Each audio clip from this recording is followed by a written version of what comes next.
into Truth Social talking about docking some of these workers, but then a 10,000 bonus for some of those who have actually remained in their jobs. So yes, I think as we've seen in previous shutdowns, the air travel restrictions and disruptions have been the catalyst for some movement there, and it seems like this is what we're seeing this time around as far as something that actually moves the needle.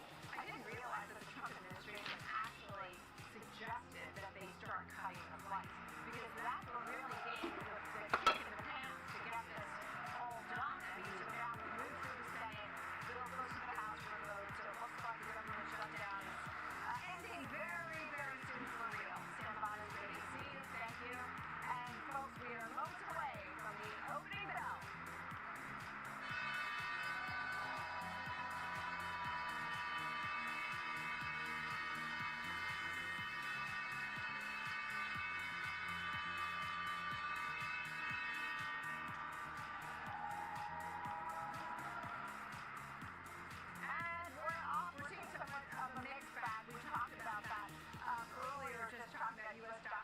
Futures have been pointing to somewhat of a mixed open. There really is evidence here that people are running to the safe haven of gold. For example, we've seen gold up all week long.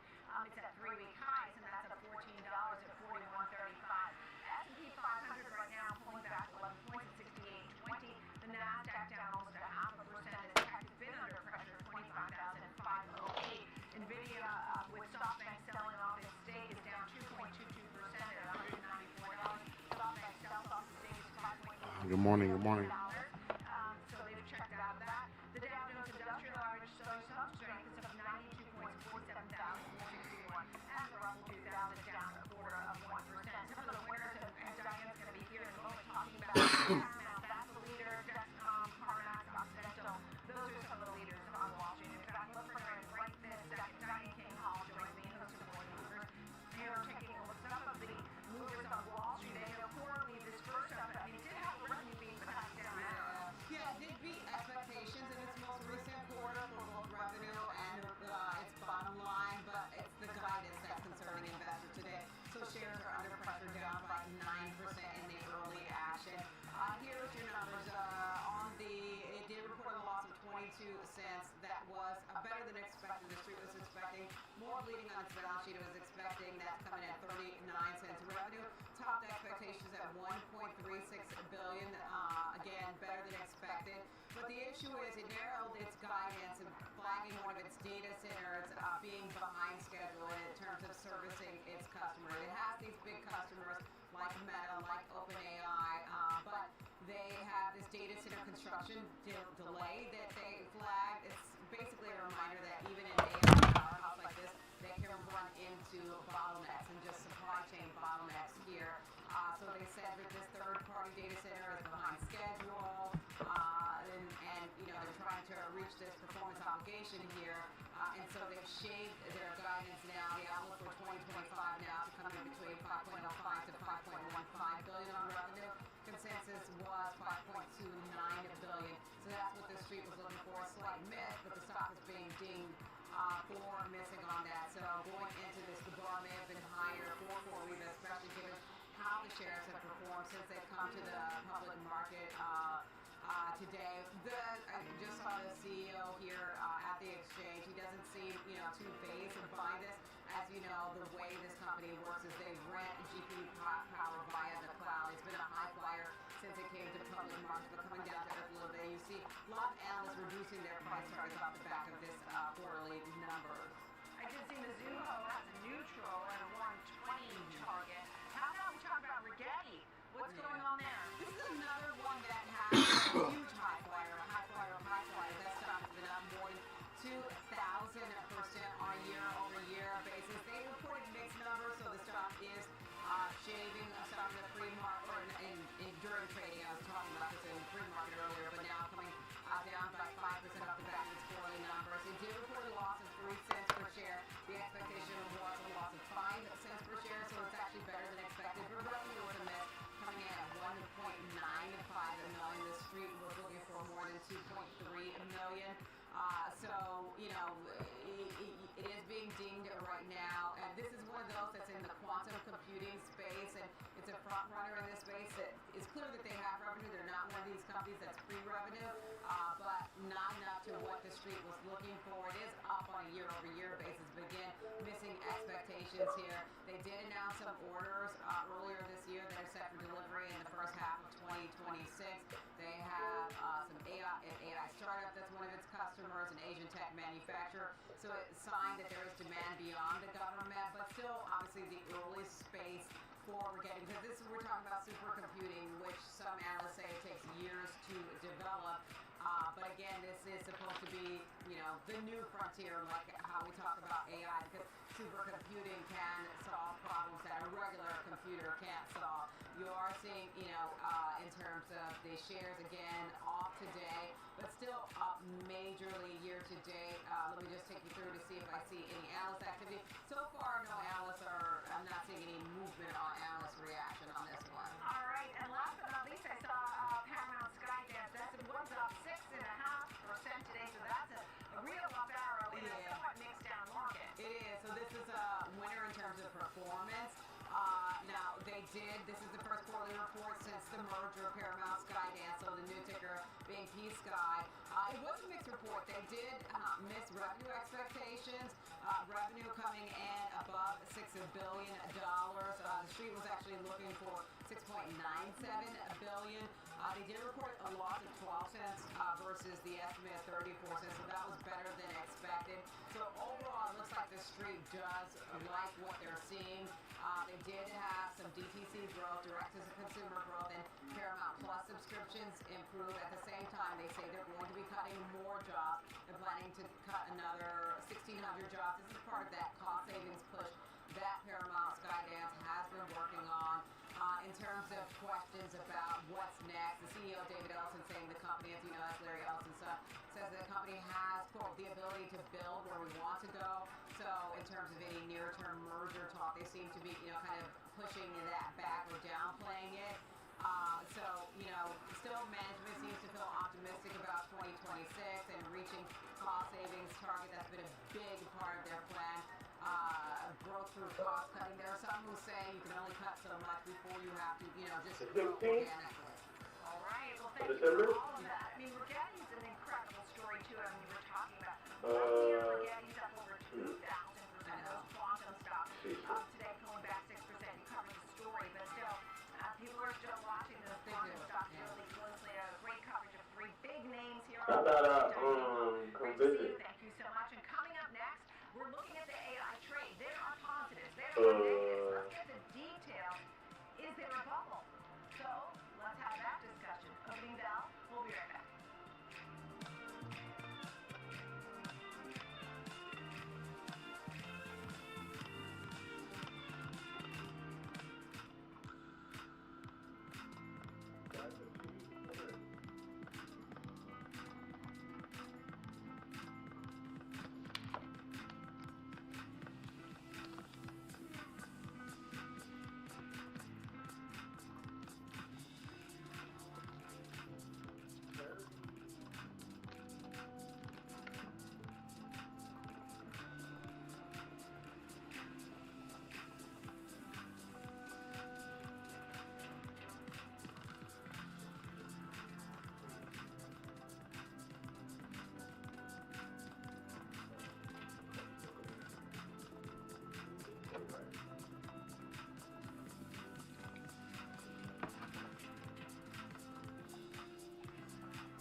Nancy Friel will join me, co-CEO, Senior Portfolio Manager at Essex Investment Management.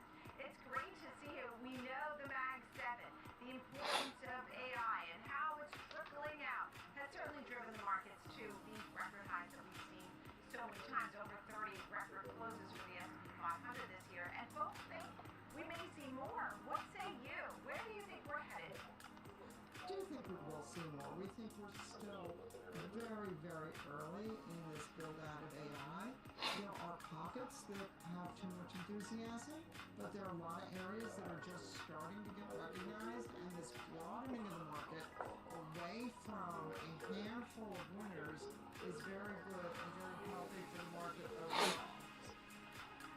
Talk about the positives and negatives of the risks, but one thing I'll say, and it's a trend that it's a discussion I've been having, and that is about all the circular spending that's been happening.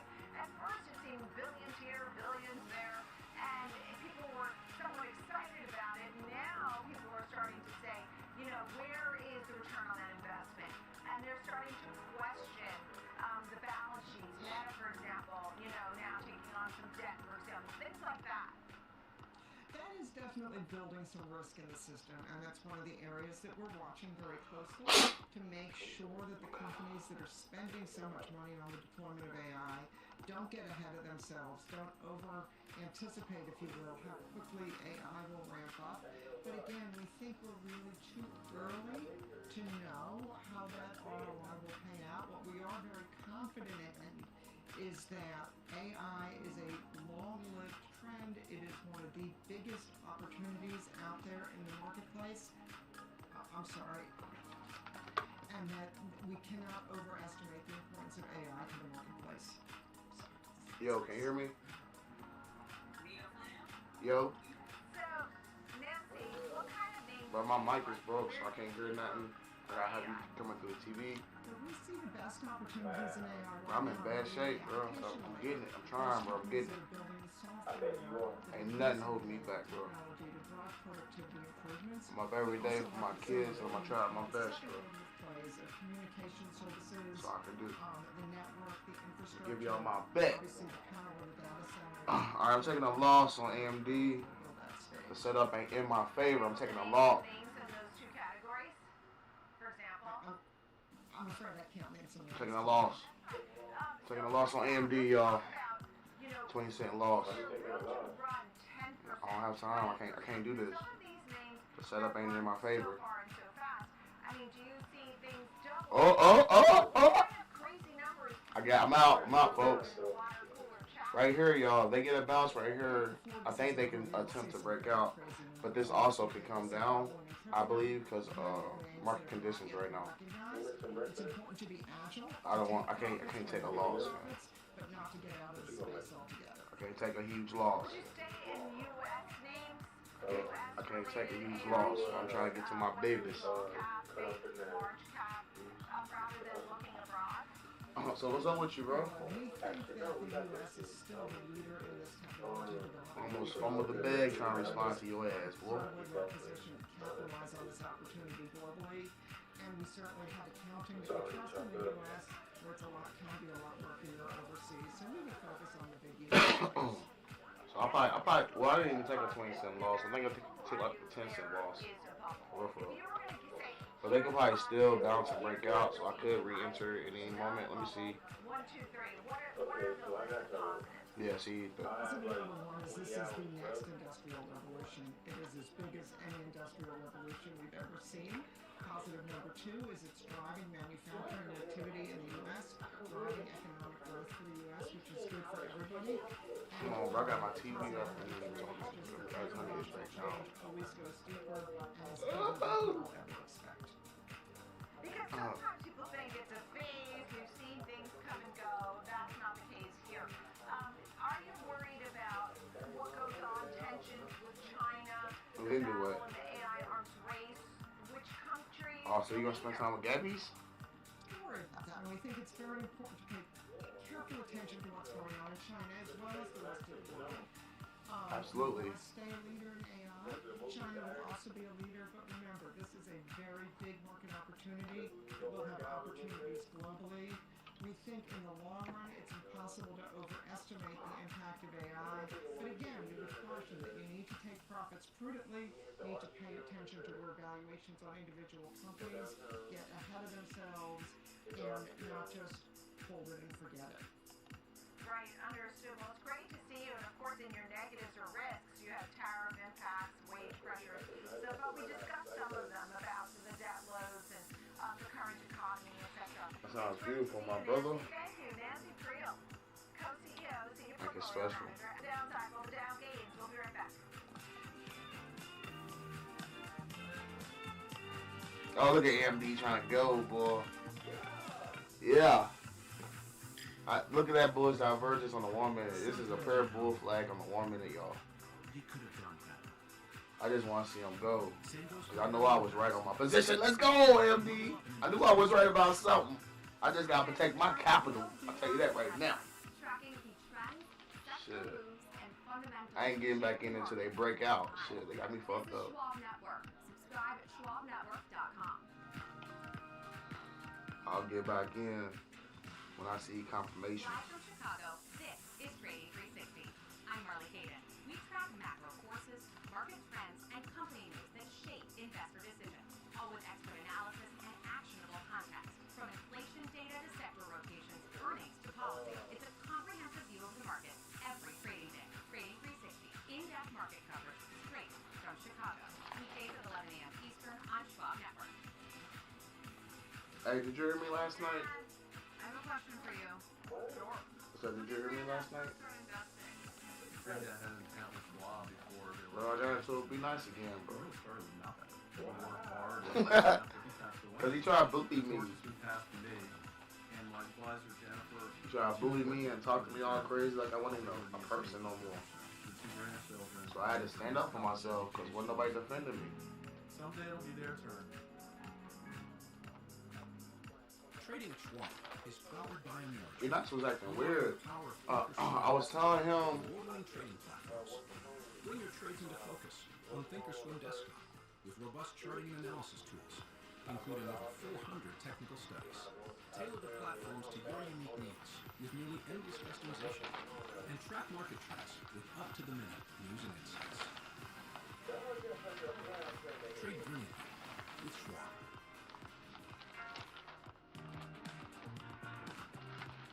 Welcome back to Opening Bell. I'm Nicole Petalides. And look here at AMD. The company will host its Financial Analyst Day today. It's expected Lisa Su, the CEO, will update her company's are you serious? forecast. It might fucking break out. Expects AMD to raise its 2030 outlook for AI accelerators. Revenue from $500 billion to somewhere in the range of $750 to $850 billion. It just is incredible. She says that AMD's AI business is on track to grow tens of billions of dollars in annual revenue by 2027. A lot of positivity from Lisa Su. Keep an eye on AMD today. All right, we continue to follow the main markets here. The Dow is higher. We see the S&P down by about 8 points. Our market leader panel joins me for some discussion. Alex Coffey is joining me as well as Jenny Horn to talk about the co-host here of Next Gen Investing. That's Alex, only we'll that's start with you. Some of your thoughts on the big picture here in the market. Yeah, good morning, Nicole. I mean, first off, yesterday did a lot to repair some kind of short-term technical damage. I know Kevin Green would normally go through some levels, so some areas that I would be watching today. Clearly, 6,800 is going to be an important one.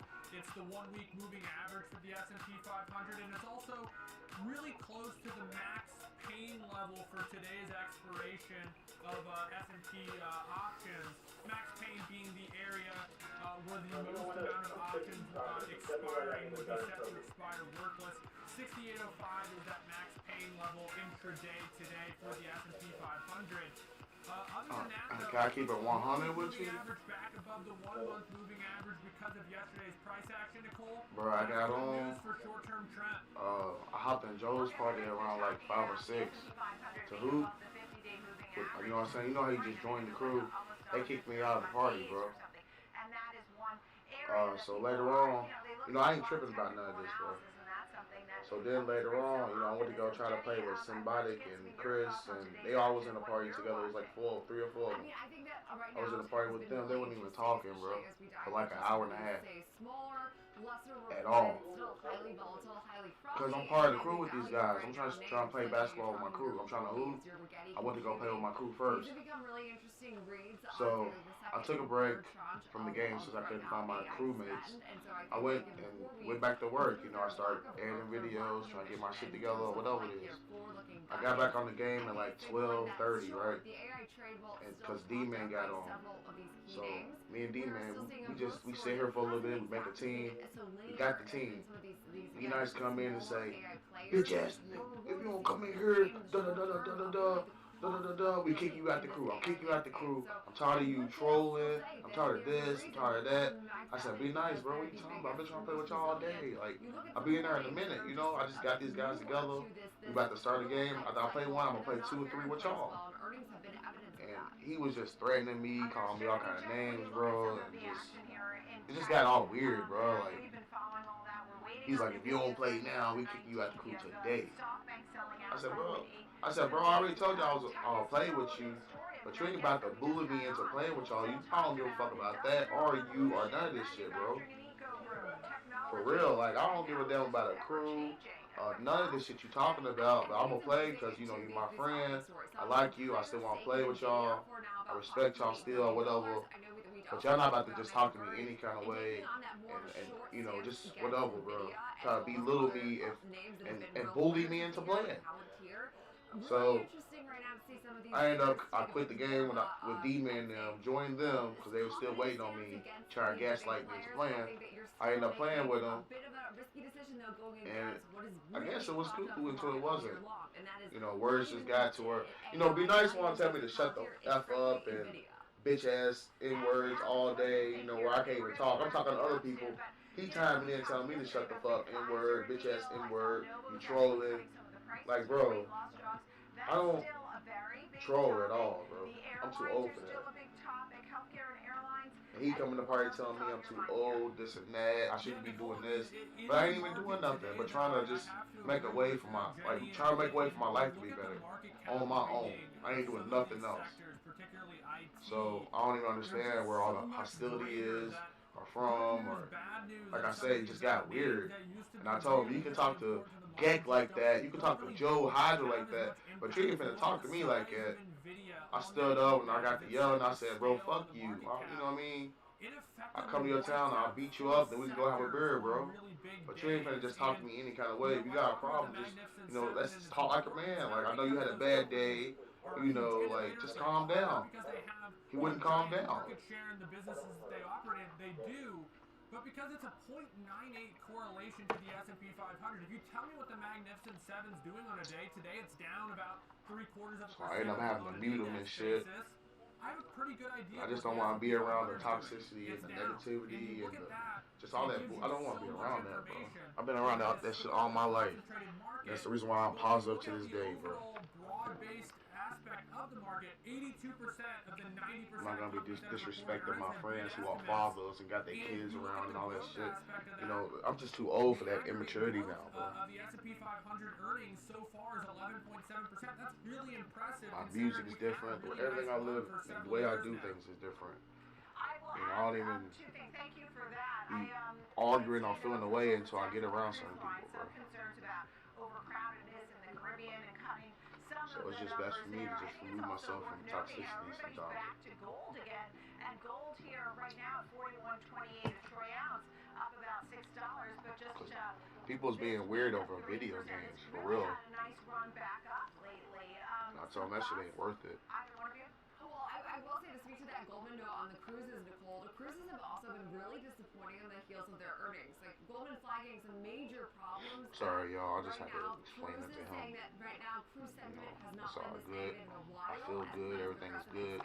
Are risking right Spy now is not breaking down at this spot right now. Snow comes out, especially as we had There's a support right here. report from Royal Caribbean. Carnival was a bit more mixed, but both sold off pretty substantially on the back of their earnings, since they were two of our losers of the sessions we watched following, of course, those fundamental releases. And I just think it's interesting considering cruise capacity is set to actually surge in 2026. But Goldman sounding an alarm today, which I think is interesting timing, again, given some of the moves we've seen in these cruise liners. Thank you for that. I'm looking forward to the 19th when we hear from NVIDIA. I'm looking forward to see what the Fed really does. Right now, the 10-year bond yield at 4.08. It's been in a range. It dropped below 4% at one point, let's say over the last week or so. We were at 3.98, we were at 4.14. We've been on somewhat of a ride, so looking forward to some of that. I know we'll have it all covered for you here on Schwab Network. Great to see you both always. Jenny Horn, Alex Coffey, thank you both. And thank you, friends, for being with me here every day on Schwab Network for the opening bell at 9 a.m. and 2 p.m. I'll see you for the watch list. Enjoy your Veterans Day. Thank you, veterans. And Sam Bottis, Morning Trade Live, next.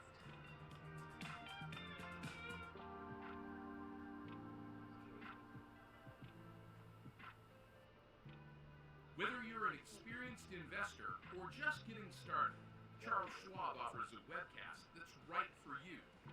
The Platforms and Tools webcasts are designed to help you broaden your knowledge of platform features and resources available from Schwab. You'll learn tips and tricks to help navigate Schwab.com, Thinkorswim, and mobile-based platforms. Best of all, you can ask questions by chatting directly with an education coach. It's interactive learning at its finest. Tune in live or watch on demand. Head over to schwab.com/coaching and start learning today. Welcome to Schwab Network, where real-time market coverage meets expert strategy. From the opening bell to the closing bell, we've got you covered. Get inside the minds of pro traders. My point is that they're getting a higher rate of change in sales based on their guidance, but not the same rate of change on EPS. Follow the biggest headlines, live analysis, breaking news, and sharp trade ideas minute by minute. With shows built for action, we break it all down in real time with speed, accuracy, and precision. I think one of the most important things is you're making a play in a risk-defined way here going into earnings. So that would be a further downside area to watch. Smart insights, actionable data, veteran traders, and trusted financial journalists. Streaming live and on demand. Schwab Network, streaming 24/7, any screen, anywhere, free. SchwabNetwork.com.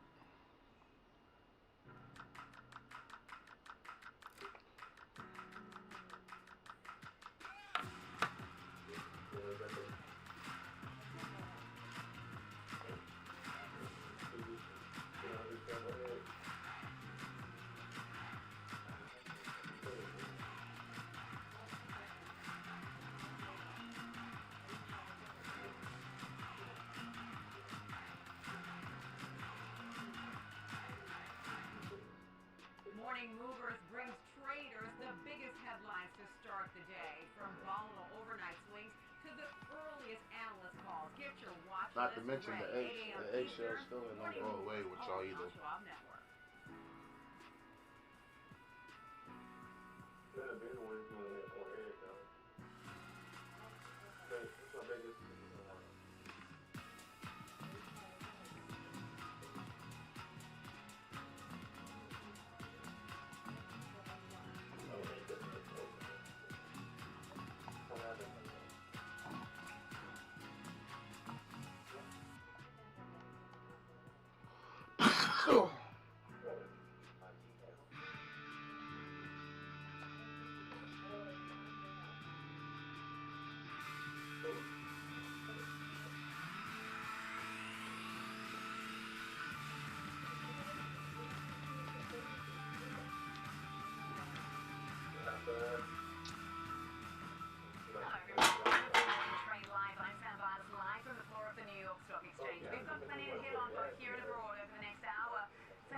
just marginally. And the Russell 2000 also flat, just to the downside right now at 24.54 at the moment. So a little bit of caution creeping into these markets as we continue to watch the developments on the potential end to this US government shutdown, and perhaps a few earnings stories continuing to drive these markets and sentiment here. We've got 4100, a record out there, 0.9% higher off the back of some bad news for the economy, good news for the markets. I'll dig into that later in the program. The DAX also holding up 0.3%. The Nikkei 225 taking a bit of a breather there, so actually giving up some of those gains we'd seen in the previous session, but of course a lot of attention on SoftBank this morning. I'll get into that in a second. The Hang Seng Index closing out 0.2%. It has been a phenomenal couple of days for Xpeng.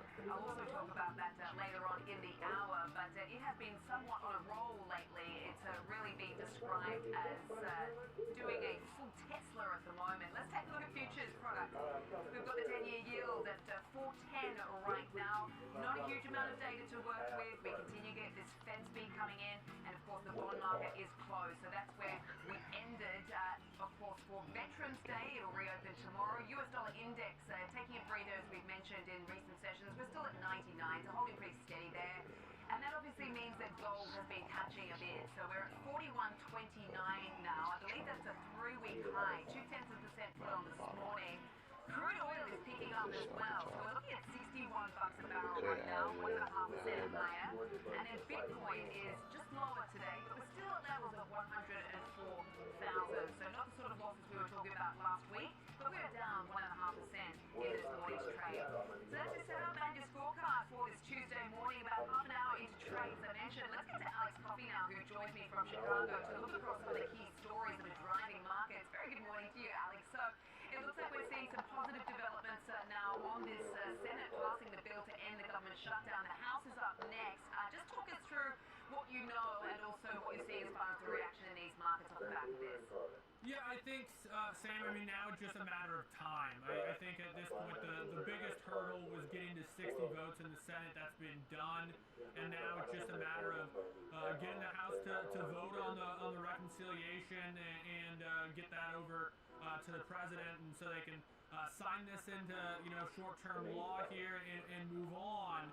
When you look at the impact, some of that uncertainty starts to go away. I think that was really reflected in yesterday's price action. But most importantly now, assuming that things don't become derailed at any point, you're going to work towards a situation where we start to get data again. I saw Goldman Sachs put out kind of a tentative expected release date calendar for some of the big key economic data points that many investors are going to be keyed in on. One of them, the September employment report. We were supposed to get this early first week of October. You don't want to do nothing? This is now expected within a few days of the reopening. So let's say there's a vote, tomorrow, and they get this reopened by the end of the week. Perhaps early next week, or perhaps even as as early as the 18th, 19th of November could be when you get that report. As far as the November employment report, that would be typically around December 5th, expected to be delayed about a week, so it'll be closer to the middle part of December, and the same goes for the November CPI, which is expected on December 10th, probably delayed about a week, closer to the middle to back half of December. So now we have an idea of what's going to happen. Now it's just a matter of what does that data say when we get it. Yeah, and then the big question, what does it mean for the Fed? I was having a good conversation with Kathy Jones and Charles Schwab yesterday, who was sort of suggesting that, while we might see this reopening and the data coming through, she still believes that the Fed sits on its hands come December, because there's a big question about how much data they've actually managed to collate in that time. So we might get the numbers, but what exactly is it reflecting is also the question. So I thought that was a really interesting point. But on that, we continue to turn to these alternative data prints, which we don't usually give such a huge amount of credence to, but we've got ADP weekly estimates of the employment report out this morning, minus 11,000. Talk us through that. Yeah, I mean, first off, this is a 4-week average, so that's basically saying, you know, your weekly average is negative now for over a month, Sam, and that's not really a good trajectory. Now, there hasn't been the best of correlation between the ADP private payrolls report and the traditional employment situation you get from the Bureau, but what I would say is this kind of lines up with the headlines that we read on a daily basis. We're reading about these massive employers, the Amazons, the UPSs of the world, the Targets of the world downsizing their headcount, and we're not necessarily hearing about major hiring sprees going into the holiday season. So whether that's AI, whether that's concerns about a slower holiday season, whether it's a combination of the both, whether it's a situation where employers, which we read about, of course, hoarded workers post the pandemic and have finally kind of grown into that size now,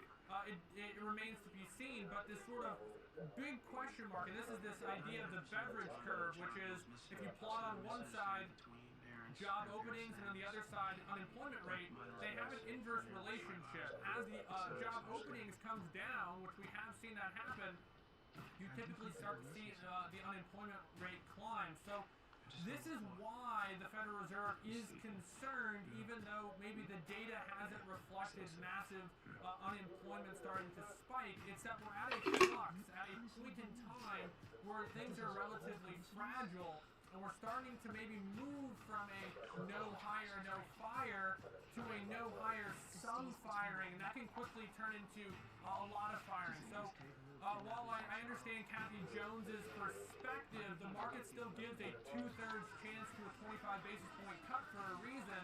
It's because I think they realize that the Fed sees a pretty fragile labor market, and one that could be confirmed with some of this data that's been delayed. Yeah, look, economists have been pointing out that you really don't need the official stuff to tell us that we are seeing weakening in the labour market. So I think, you know, some of these disproportionately sort of placed type of prints have been very much, speaking to that narrative.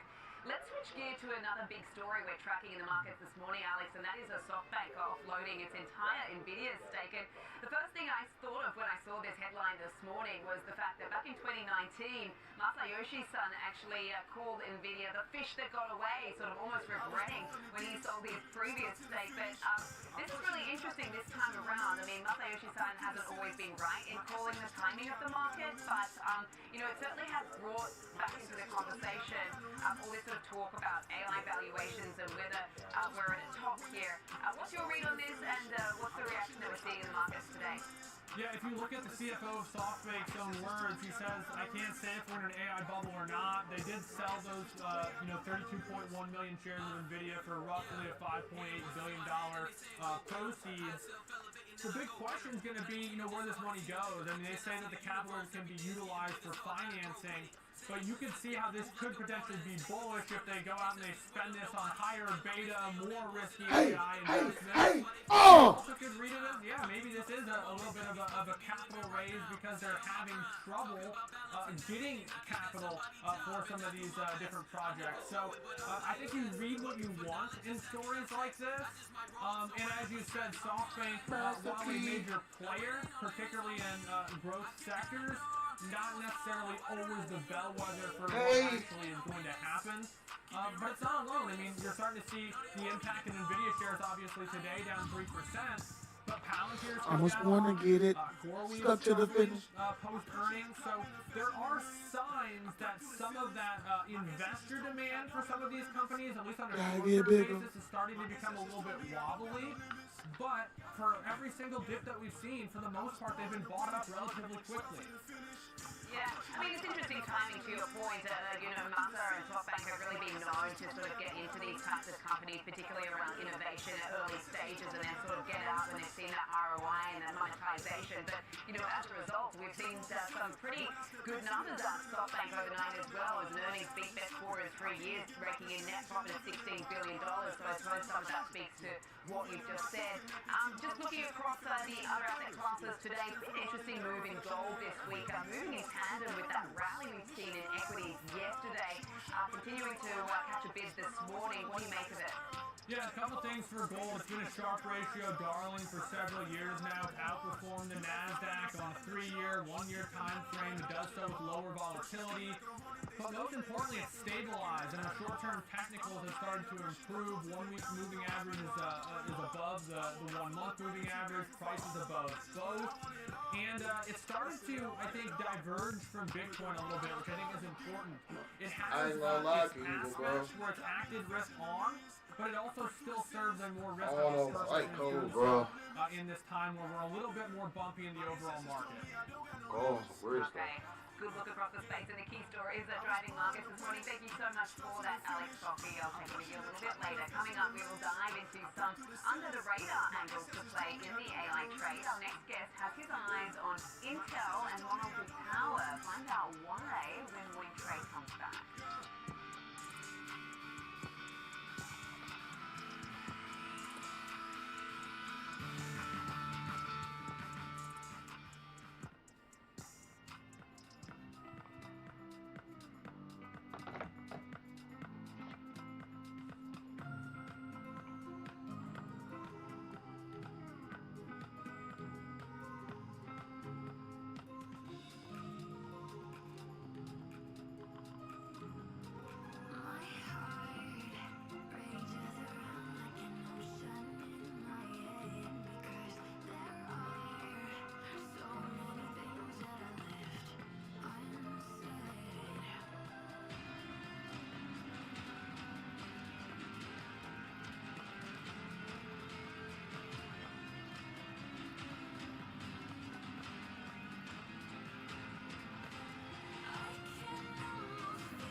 I'm Nicole Cavalides at the New York Stock Exchange.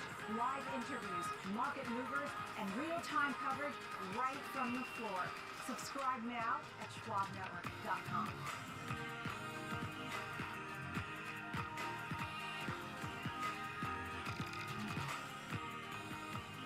What's up, Crawl Nation? It's your #1 broker with the best full-service wealth management skills in the biz. Actually, I've seen something from Schwab.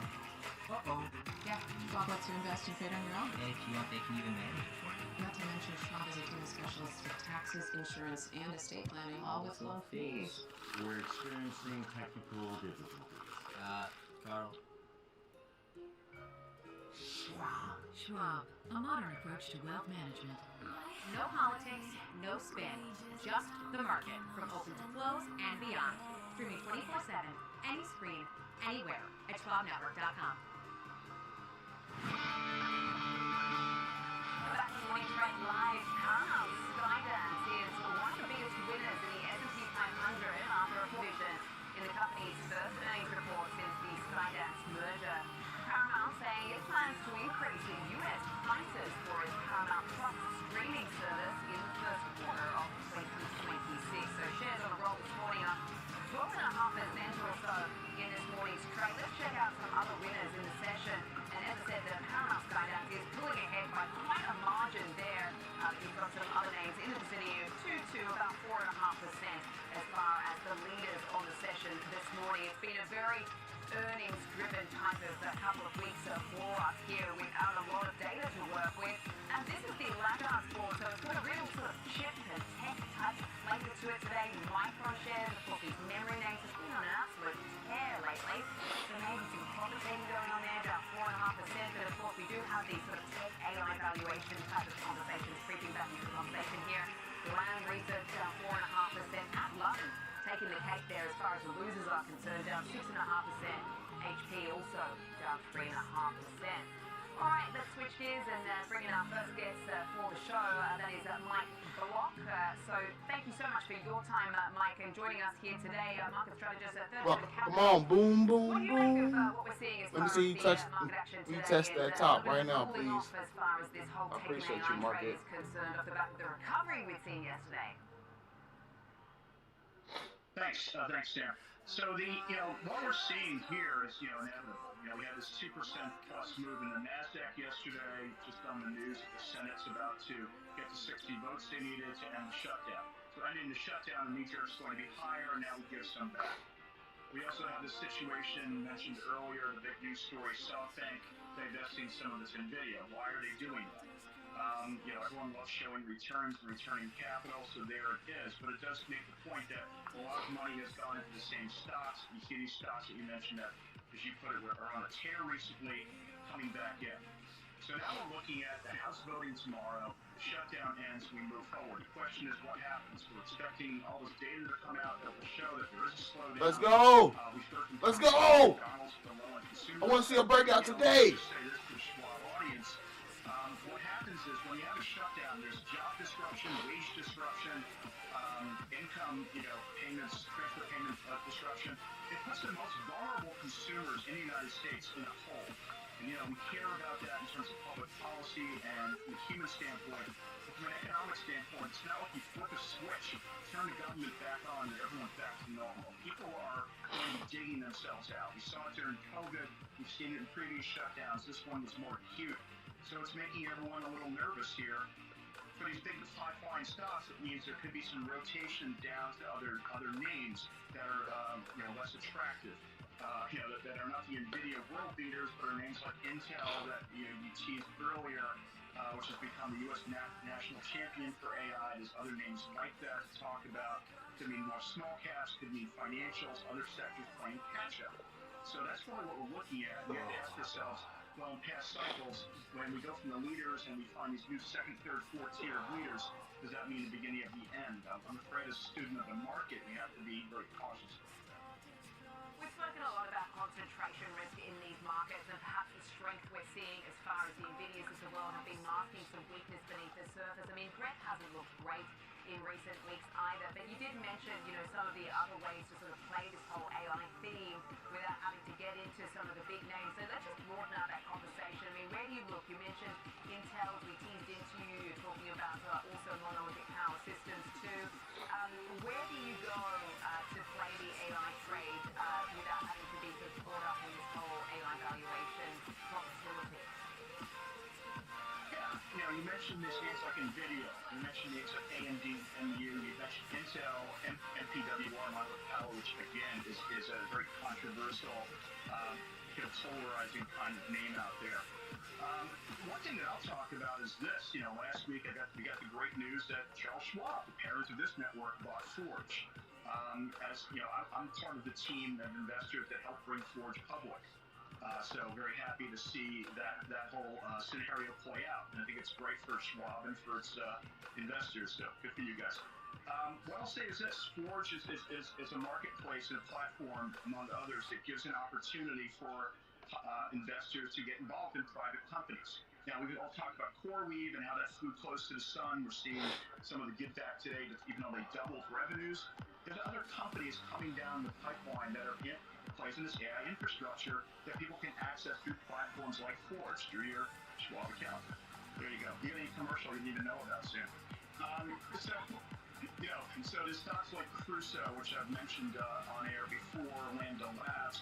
And then there's this whole wave of AI companies. Everyone knows about OpenAI, which is now in the private markets valued at over $500 million. Good luck finding stock in that at under $600 billion. But there's a lot of move to these earlier stage AI companies. One has to think, if SoftBank is building a war chest, are they investing in AI, the next CoreWeave? Are they investing in the next OpenAI, the next Perplexity, names like that? I'm spending a lot of my time as an advisor, investor in these early stage.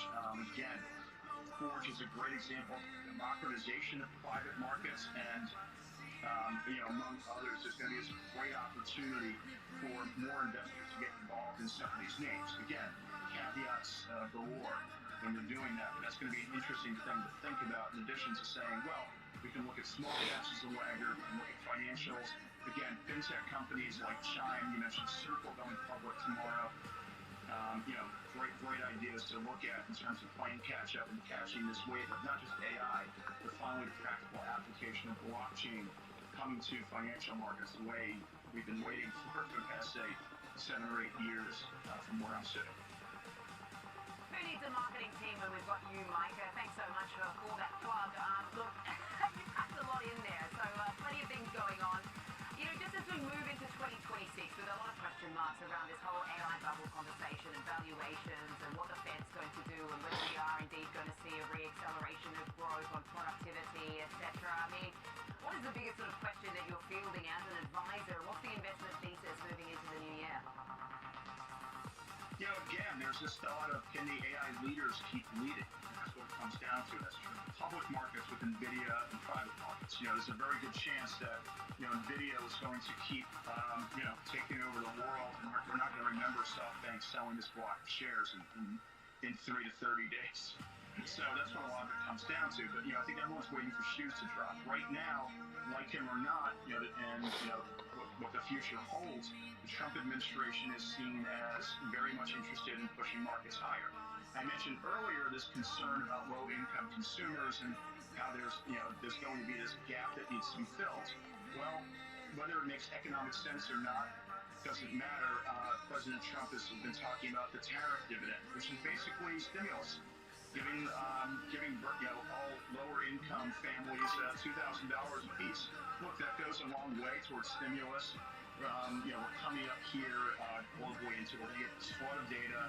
The Fed's going to have pressure, even the Jay Powell thinks, if not pressure.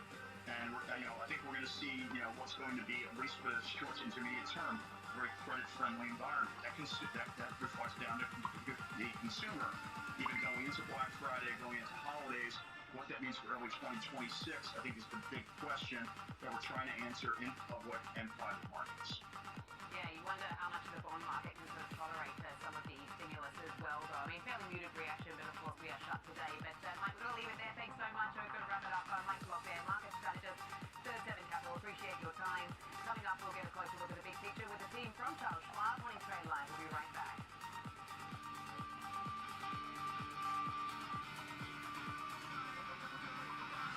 I'm Diane Kinghall on the floor of the New York Stock Exchange. When markets react, we are live with analysis that matters. Watch now, only on SchwabNetwork.com.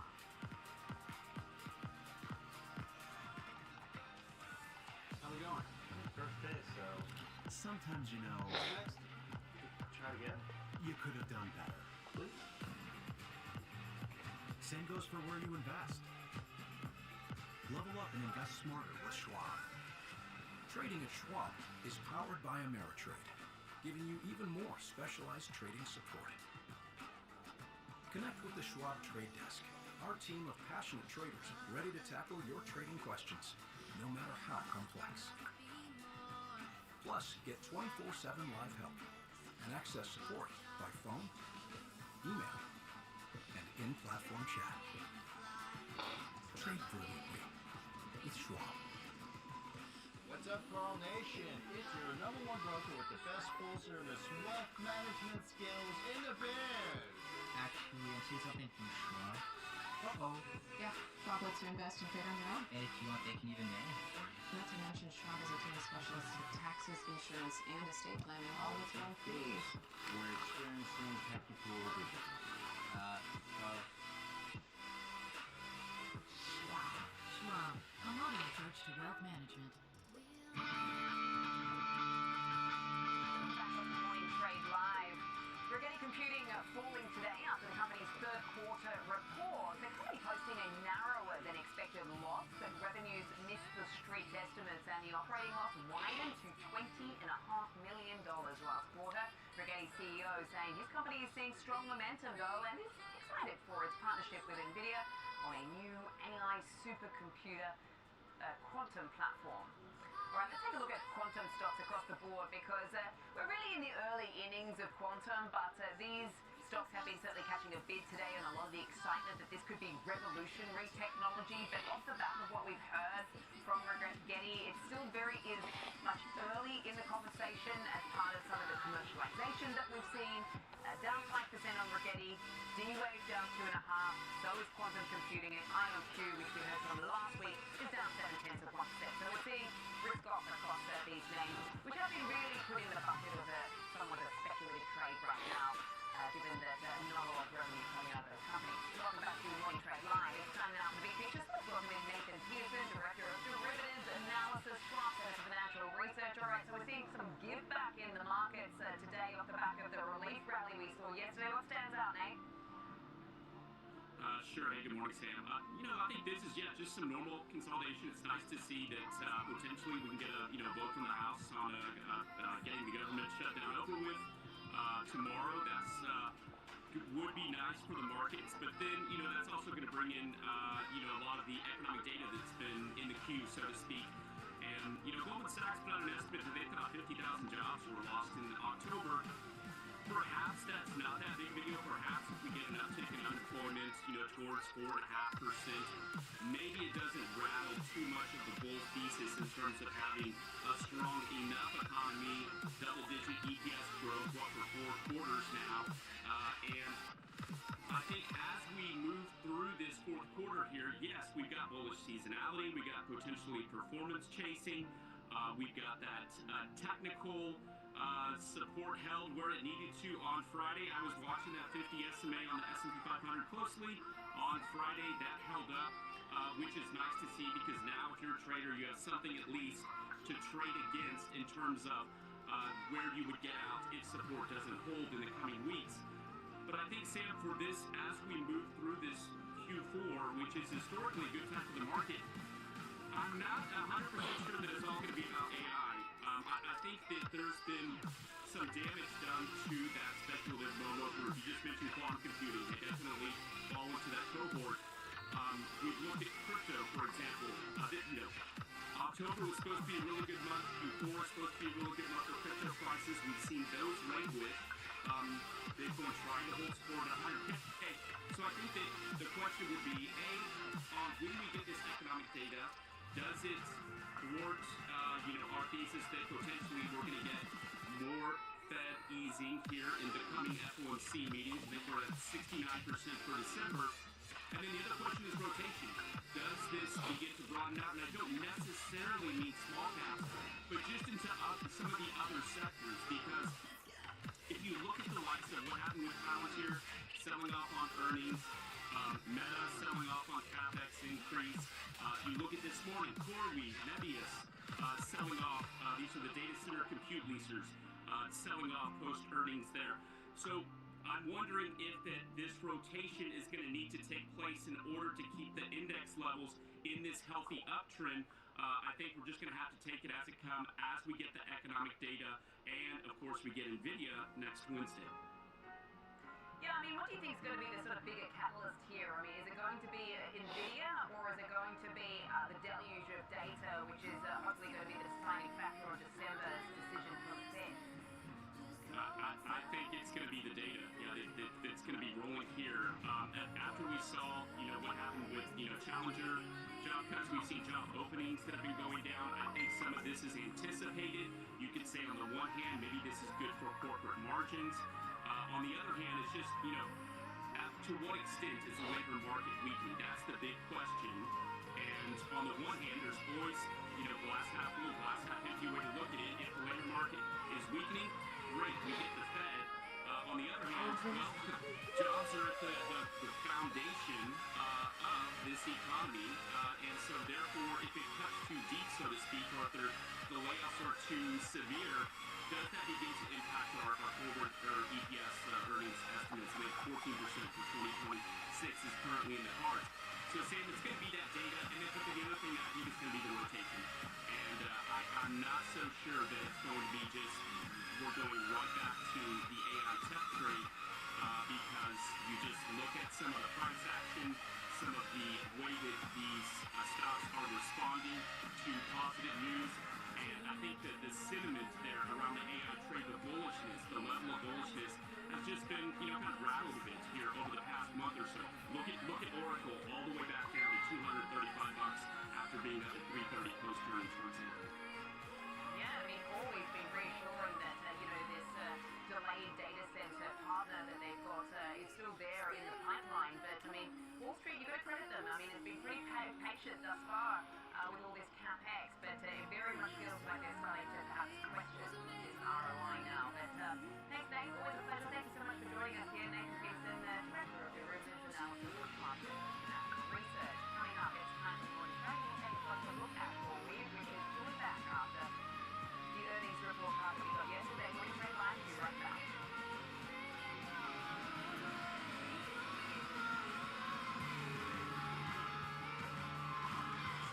Trading at Schwab is powered by Ameritrade, giving traders even more ways to sharpen their skills with tailored education. Get an expanding library filled with new online videos, webcasts, articles, courses, and more. All crafted just for traders. And with guided learning paths, stacked with content curated to fit your unique goals, you can spend less time searching and more time living. Trade brilliantly with Schwab. Schwab Network delivers real-time market insights, slicing NYSE, NASDAQ, TIBO, and beyond. From earnings to economic data, we cover what matters as it happens. Streaming 24/7, anytime, anywhere, free on SchwabNetwork.com. Whether you're an experienced investor or just getting started, Charles Schwab offers a webcast that's right for you. Are you a long-term investor? Our investing webcast series breaks down different investing styles, including growth, value, income, and more. Best of all, you can ask questions by chatting directly with an education coach, with interactive learning at its finest. Tune in live or on demand. Head over to schwab.com/coaching and start learning today.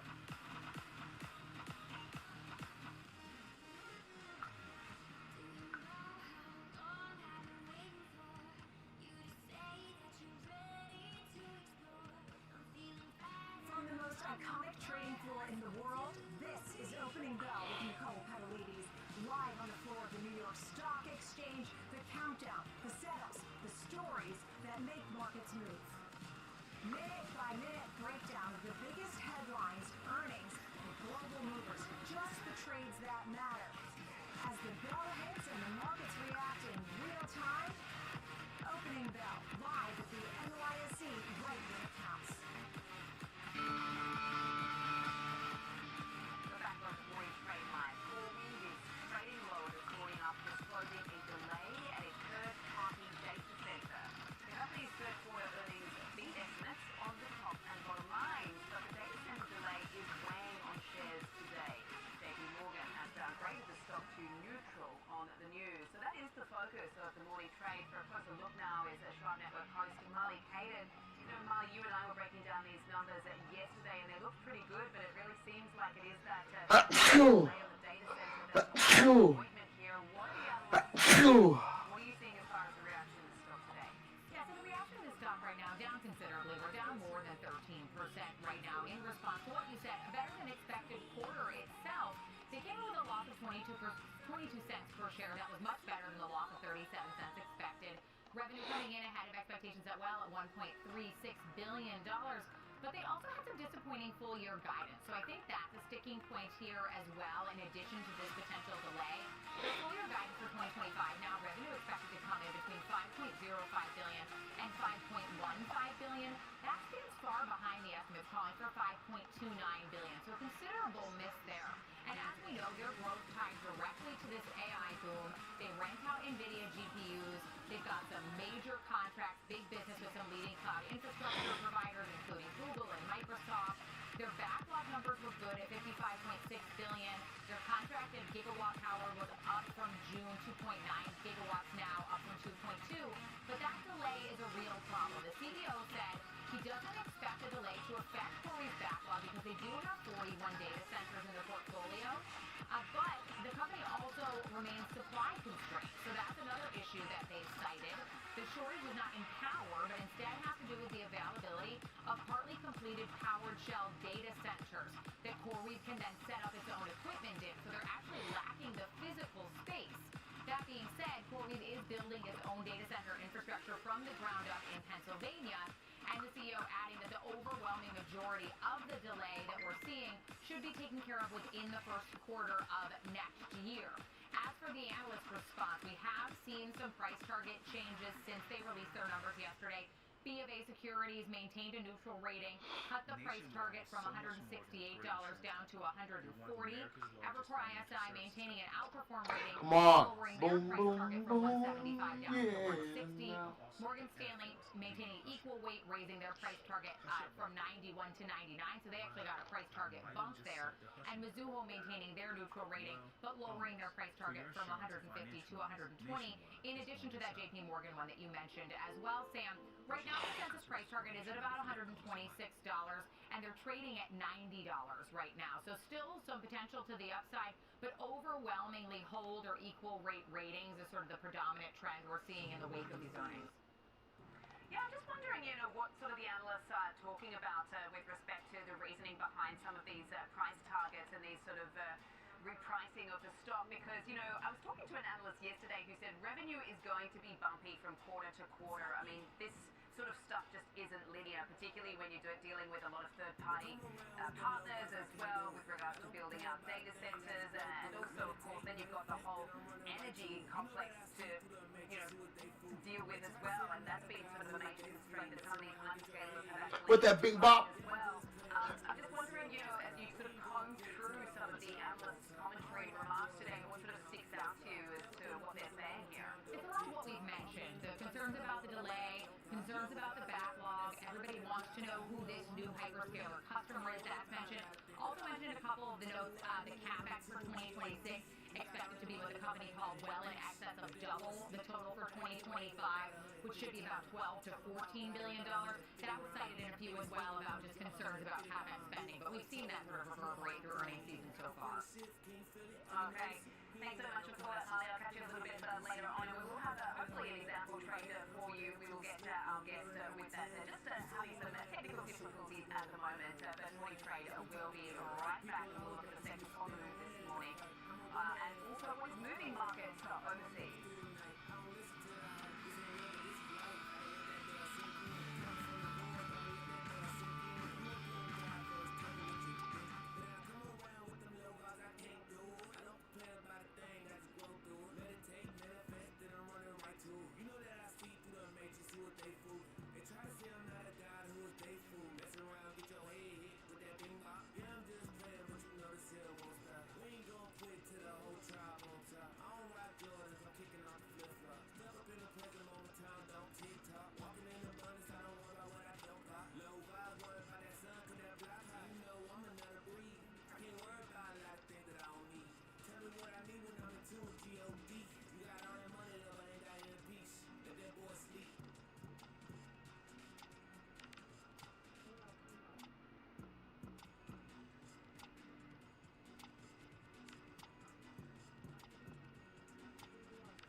Morning movers, we defend and find out what's shaping early market action. Tech check, options forums, futures focus, technical analysis. Morning movers covers it all. Grab your coffee and tune in every trading day at 8 a.m. Eastern, only on Schwab Network. Stay connected to what moves the market. Download the Schwab Network app and stream anytime wherever you are.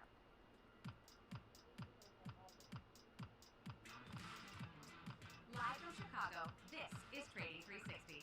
I'm Marley Caden. We track macro forces, market trends, and company news that shape investor decisions, all with expert analysis and actionable context. From inflation data to sector rotations, earnings to policy, it's a comprehensive view of the market every trading day. Trading 360, in-depth market coverage straight from Chicago. Weekdays at 11 a.m. Eastern on Schwab Network. Welcome to Schwab Network, where real-time market coverage meets expert strategy. From the opening bell to the closing bell, we've got you covered. Get inside the minds of pro traders. My point is that they're getting a higher rate of change in sales based on their guidance, but not the same rate of change on EPS. Follow the biggest headlines, live analysis, breaking news, and sharp trade ideas, minute by minute. With shows built for action, we break it all down in real time, with speed, accuracy, and precision. I think one of the most important things is you're making a play in a risk-defined way here going into earnings. So that would be a further downside area to watch. On insights, actionable data, veteran traders, and trusted financial journalists. Streaming live Schwab Network, streaming 24/7, any screen, anywhere, free.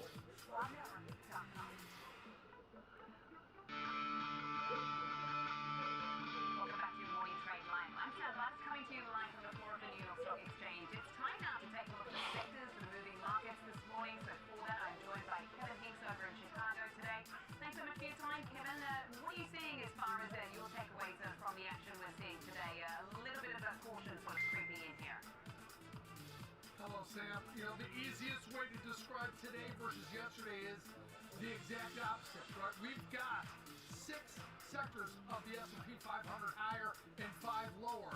But, and here's the big but, Sam, we don't have information technology that was up yesterday, down today over 1%. Communication services that was up yesterday, down 0.4%. And consumer discretionary that was up yesterday with Tesla and Amazon, down 0.3%. Those 3 sectors, as you know, that make up such a big swath of the S&P 500 that it's very difficult for those, for the S&P 500, the overall S&P 500, that's down about 0.3%. They need that sector that today, as you know, is driven a lot by the headline risk. You see it in NVIDIA, you see it in Palantir, you see it in Meta Platforms, you see it in Oracle. Some of the companies related to those are also lower, Sam. So a little bit of headline risk seeping into the S&P 500. If you have those 3 major sectors lower, hard for the S&P to be up, despite 6 sectors being higher. Yeah, that's right. Obviously, some rotation out of what was working for us yesterday with some of the heavy lifters, namely consumer discretionary and also technology, losing some steam today. We're seeing much more of a sort of defensive type cyclical play today. I mean, healthcare is up, energy is higher. We've even got materials and real estate up, and consumer staples obviously as well. What else sort of stands out to you right now? Obviously, we've had this SoftBank offloading NVIDIA's stake, or at least their stake in NVIDIA today, which seems to be raising a few eyebrows. What other stories do you think is sort of moving markets today in this rotation we're seeing? A couple things jumping out at me. Masayoshi Son, the CEO of SoftBank, stood on a stage with Jensen Huang a few years ago and said he regretted selling any of his NVIDIA. Will he regret this sale going forward? We'll find out a little bit more in about 8 days when we get NVIDIA's earnings. But as you know, CoreWeave, that is down pretty heavy today, trading close to $90 from around 105. They're talking about delays from one of their suppliers that is their data centers that is hurting, that taking some of their capex and moving it out to next year versus this year. That has that stock under pressure. But their CEO came on Tech TV, as you know, and gave a glowing response to their quarter's earnings. So watching CoreWeave, watching the rest of the market, a lot of headline risk, both yesterday and today. So just watching that play out as we wait for the government to open and unleash the large queue of economic data that we're all waiting for. Yeah, the $150 billion fish that got away from Masayoshi Son. I do remember that very vividly. Kevin Hings, thank you so much for that and getting us across some of the sectors that are moving markets today. Checking in on the action out in Europe right now. The FTSE hitting a record high on some bad news for the economy, good news for the markets. And that is because the UK unemployment rate climbed the most since the pandemic to over a 4-year high at 5% last quarter. That's now raising expectations of a rate cut from the Bank of England, which stood pat last week, if you remember. Keeping it in Europe, shares of the Swiss companies are rallying today on optimism around a possible deal with the US to lower tariffs on the country. The two sides are reportedly inching closer to an agreement to bring down duties to 15% from 39%, which would be consistent with the rate on EU exports. Now, Switzerland's Swatch Group among those trading higher in the Tuesday session today. A mixed picture out in Asia overnight as some markets, uninspired by the rally on Wall Street yesterday, gave back some gains from the Monday session. The Nikkei 225, namely pulling back overnight for Japanese tech giant Sony. A bright spot, shares rallying after the company beat on earnings, raised guidance, and announced a share buyback of up to $648 million. Up 3.5% right now. Exxon surging 17% over in Hong Kong. The company has been on an absolute tear lately. It's been described as going full Tesla. It held its own AI day last week. A lot of attention on robo-taxis and humanoids. Yes, there's a view now that by seeing another company enter this space only validates Tesla's strategy, which is perhaps good for Musk, who has to meet big targets, but it shows that Chinese companies are looking to be more competitive in this space as well, and investors are certainly paying attention. The ADRs right now are almost 4%. Coming up, it's time for Inside Out, and we'll take a closer look at Circle ahead of earnings and bring you an example trade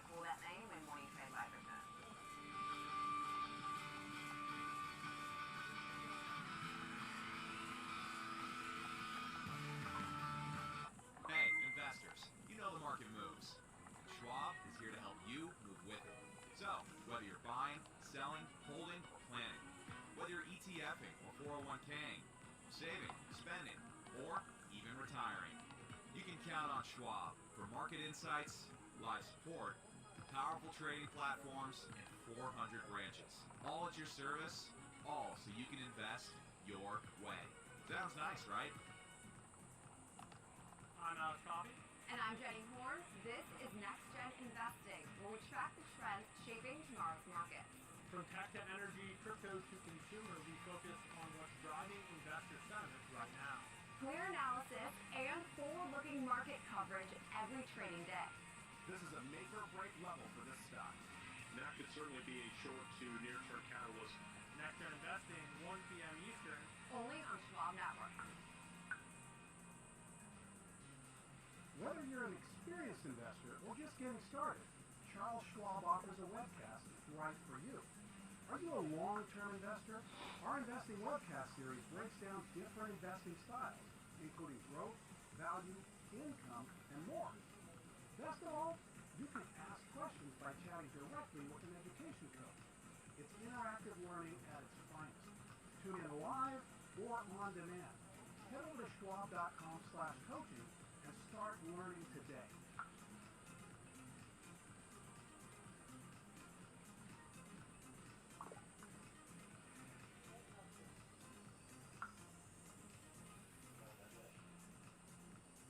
Real-time access, data-driven analysis, from U.S. equities to global macro matters, Schwab Network connects the dots. Watch live, subscribe free at schwabnetwork.com.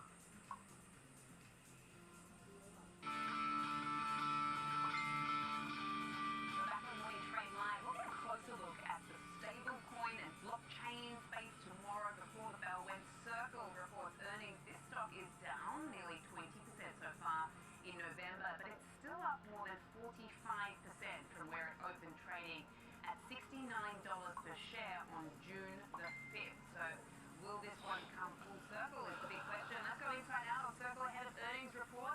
Joining us now is Vladislav Ginsberg, founder and CEO of OneSource. So what are your expectations for this report card? Good morning to you. Good morning. Thanks for having me, Sam. I have expectations all over the map. We have Circle, which is, at this point in its life, really a treasury money market type of trade. They have 76 billion USDC out in circulation, which must be backed by US short-term treasuries or cash equivalents. So their earnings are really coming from interest on those US treasuries. Now, with a recent rate cut and an upcoming rate cut, that's really going to squeeze their earnings potential, where that interest is about 80 to 90% of their revenue at the moment. Okay, so what metrics will be important to look at when we hear from this company come tomorrow? Well, we're of course going to hear about those short-term instruments, and we're of course going to hear about that interest earned for the company. But we're also going to look for what their margins look like as their business scales. I want to hear more than an issuance story, which is how many USDC they plan to issue. And I want to hear more about enterprise adoption and on-chain transactions that they're serving. What about the competition here? I mean, no doubt it's a very established company in this space, but you know, this is gaining a lot of traction in the cryptocurrency space. No doubt. And Circle has a big competitor called Tether, and we see with Tether, it's a stable coin that has increased global adoption. It was really first to market, and USDC is second to market. Now, Circle is fighting for market share with Tether, but I would say globally, Circle and USDC are appreciated as sort of more of the regulatory-backed stablecoin, the one that is really has an eye towards enterprise and really an eye towards regulation. So I do think that Circle is taking market share for more of an enterprise use case, if that makes sense. Yeah, absolutely. I mean, look, we have certainly seen a lot more sort of corporate adoption as well this year. I mean, that's very much been one of the tailwinds in this space. Just also wondering, you know, what are the potential risks? I mean, you've mentioned obviously the short-term issuers, and you've mentioned obviously the treasuries, and also you know, around the macro environment as well, which looks largely favourable here. But what are the challenges that we should also be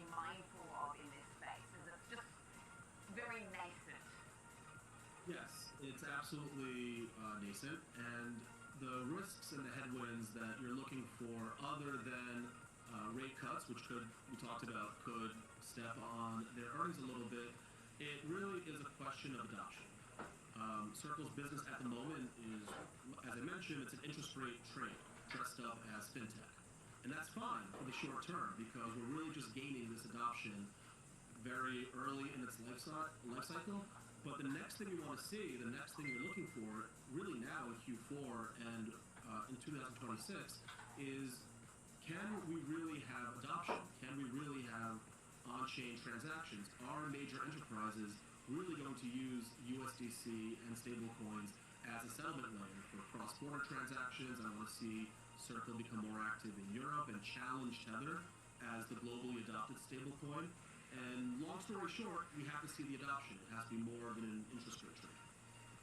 Yeah, and obviously with the price of some of these cryptocurrencies, Bitcoin for instance, it's sort of just been stuck in this range. It hasn't managed to sort of garner the sort of same momentum we've seen in equities, particularly off the back of 1010. So I think that's also noticeable as we look at across the price action too. Vlad, absolute pleasure. Thanks so much for joining us and giving us a preview of Circle. Vlad Ginsberg there joining us, the founder and CEO of OneSource. Let's trade it now with Tom White, who's the host of Fast Market. Very good morning to you, Tom. What's your example trade for this name? Yeah, Sam, you look at the stock, it's pulled back about 66% from those all-time highs that we saw post-IPO, $299 nearly. So it's been on a trend to the downsides here. So if you think the stock's going to maybe rebound, maybe have some upside, maybe the bar is really low on this one going in earnings, this type of strategy takes advantage of it. But also the different implied volatility levels between the option series. So look at a bullish call. All right, I had to get my suit, my breakfast. 11-12% move either way in the shares, with the stock trading right here around $100 per share. So I went out to the November 21st monthly cycle, expires in 10 days, about a week and a half until expiration. We bought the 100 strike call, and then against it in the near term, November 14th weekly options that expire in just 3 days, sell the 110 strike call. So a bullish $10 wide call diagonal. We're going to pay roughly about a $5 debit for it. So you're only paying about half the width of this bullish call diagonal because of those implied volatility levels I mentioned. Now, if you pay that $5 debit, that's going to be your risk, $500 per spread. Your break even on this trade, anything above about 102 is going to be profitability. Now, I mentioned the fact that we're only paying about half the width of this call diagonal, and that's because you're buying about 136% implied volatility on aggregate in that November 21st monthly options where you bought the 100 strike call, selling about 190% implied volatility in the near term November 14th weekly options that expire just 3 days on that 110 strike call. So that vol dispersion really lowers the entry point and risk on this type of trade. Now, because you're paying less, about half the width of this call diagonal, anything above that 102 level is going to be potential profitability, and you will have that opportunity to roll that short option into the next November 21st monthly cycle. That creates credits, that increases potential profitability, and also lowers risk. Now, this is definitely a bullish trade. You need to move to the upside of about 2.5% to get above that break even of 102. But this is about the strategy, Sam. If you're more bearish on doing like this, a put diagonal to the downside, you're just taking advantage of those vol levels when picking the direction of bias in a trade action. Okay, example trader for Tom White on Circle. Under pressure today ahead of this earnings report. As we mentioned, still about 20% throughout the course of November. Still about 4 to 5% from opening at $69 on June the 5th. We'll be watching out for that report card. Thanks, Tom. Let's just check in with the markets where things stand. We're about an hour and a half or so into trade right now. We've seen a bit of a mixed picture, so a little bit of caution in these markets, a bit of a rotation out of technology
Schwab.com figure spend and mobile-based platform. Best of all, you can ask questions by chatting directly with the education coach. It's interactive learning at its finest. Tune in live or watch on demand. Head over to schwab.com/coaching and start learning today. Welcome to Schwab, where real-time market coverage meets 'Twas the month of November, and all through Bob's stores were weekly unboxings of savings and more. I'm talking unbeatable values and styles for everyone. You can even save big on thousands of marked down clearance items. Excuse me. Well, you get the idea. So stay tuned and stop into your local store or shop online to unbox major savings every week in November. Bob's Discount Furniture. I think one of the most important I'm things here, but I have to have my TV up because I don't have a, I can't hear out my ears with my headphones, and then them being on my ears makes it even harder to hear from the TV. So I kind of need another person to help me work with my sound, even on my stream. I mean, I got people to help me, but you know what I'm saying, it's hard. I can't hear how perfect it needs to be. Like, it's kind of hard to explain. I don't know how y'all hear it.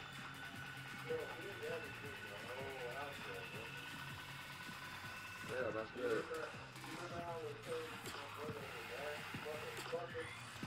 Yeah.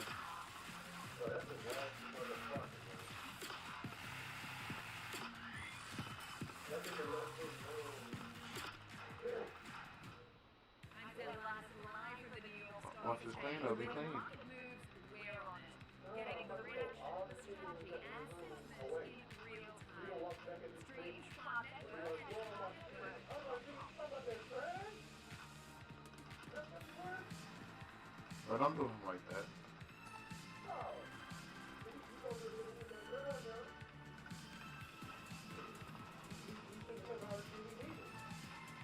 Damn, bro. That's my exit right here for real, but I need this to be bullish divergence.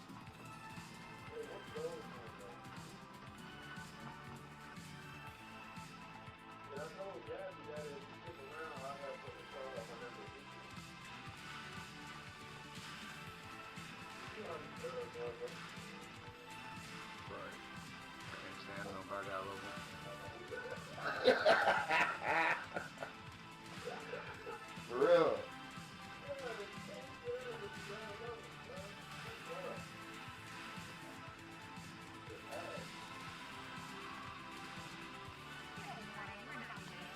Gold.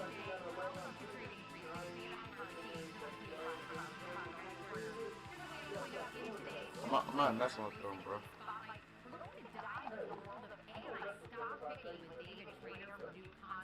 I think yesterday was the last day. Am I putting offline? I think I just want to be away for it. I'm gonna stay offline.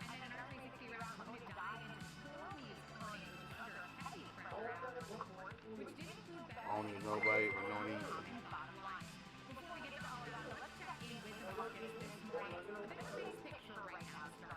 I will wait for gold to retest something. Gold's looking good overall. All the EV stock can look good, but what are we looking for on gold?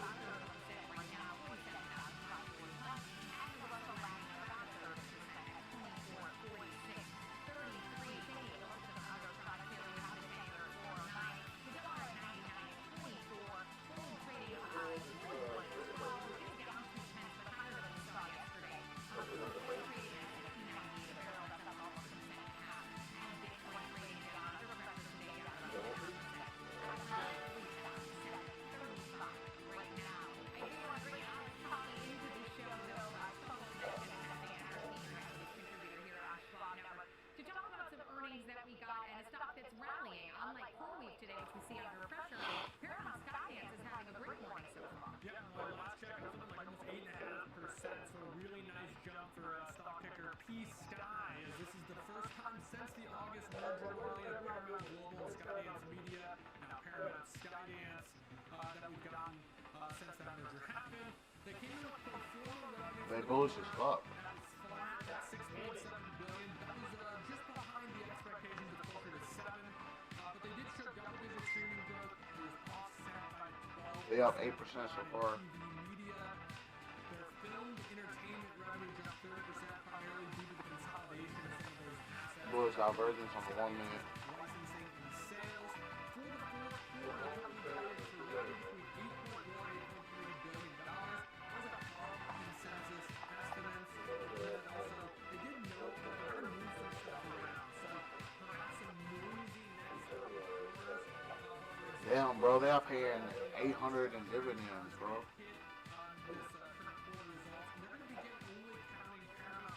Negative 800%. They're paying all that. They're paying a lot of money in dividends. Yeah. They are at a support. Yup, they at a support, like a long one. I mean, on the weekly chart, I see that they're at a support.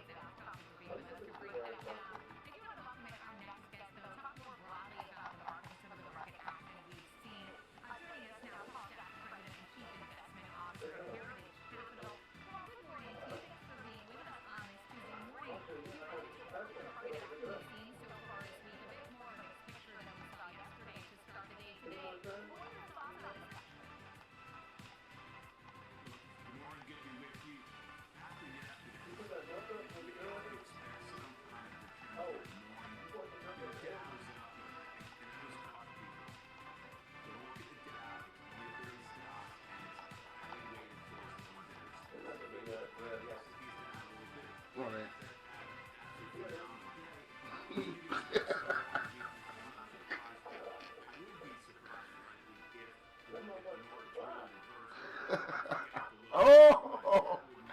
Hey, I think I might print today, low key, bro.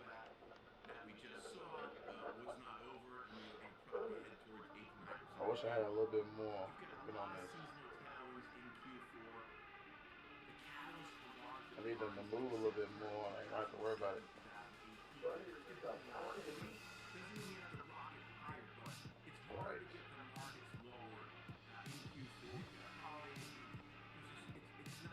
I'm gonna eat my breakfast.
rock solid balance sheet. The company's almost always profitable.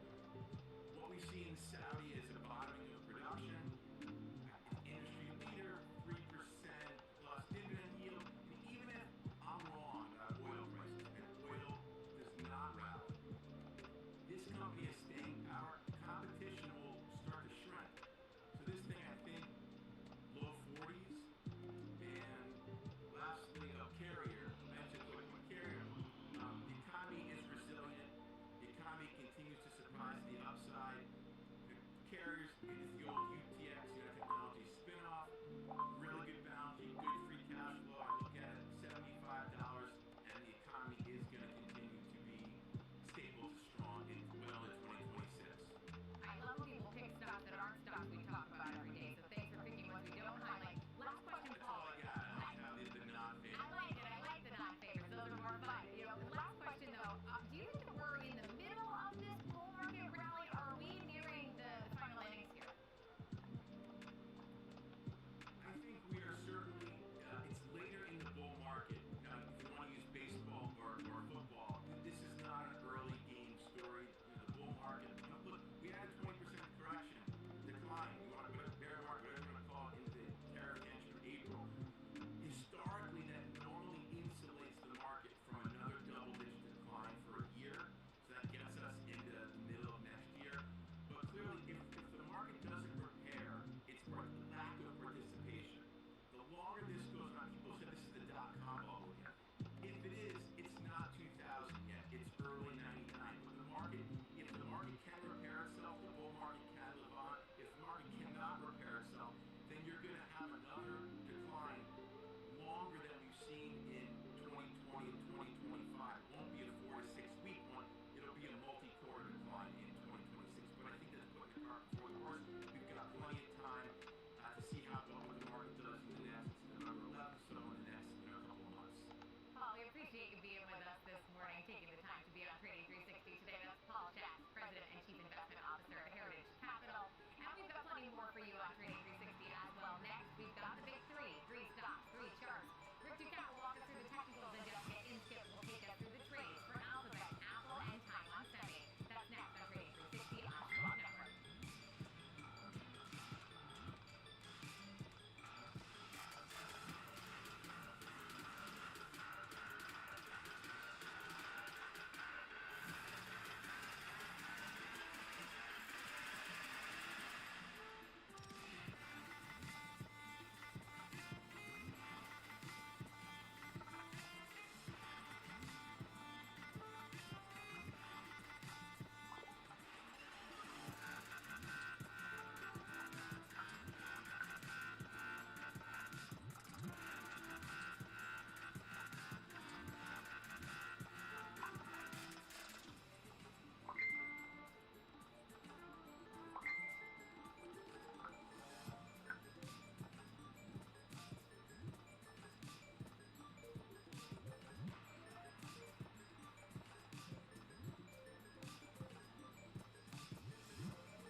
Exactly. I can invest and trade on my own. Yes, and I let them manage some investments for me too.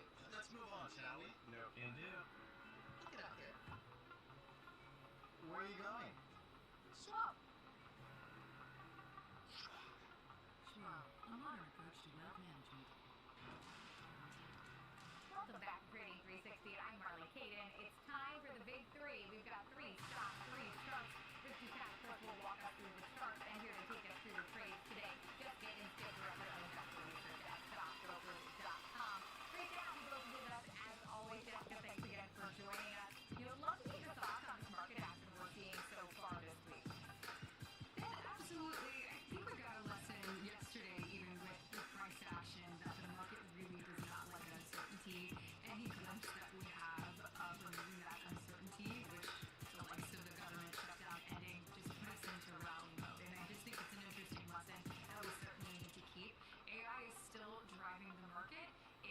earnings are broadening, but they're broadening slowly, but that's still healthy. So I still see a healthy market overall, and that's a good thing.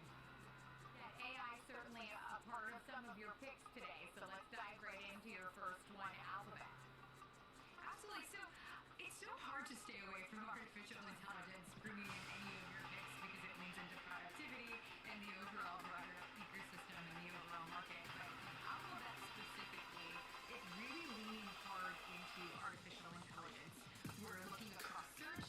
Some risks are OpenAI coming with their own search platform, cloud hardware, now consumer-facing finance tools as they just relaunched their Google Finance. But what I liked the most about Google is their TPUs, or the tensor processing units. They offer meaningful compute advantages. So it's something that's made in-house. It's different from your CPUs and your GPUs. TPUs are very important and a part of Google's overall ecosystem that allow for faster training and faster models, and they're used by other providers as well. So talking about a couple things. Ironwood is expected to roll out. That's the next gen TPU.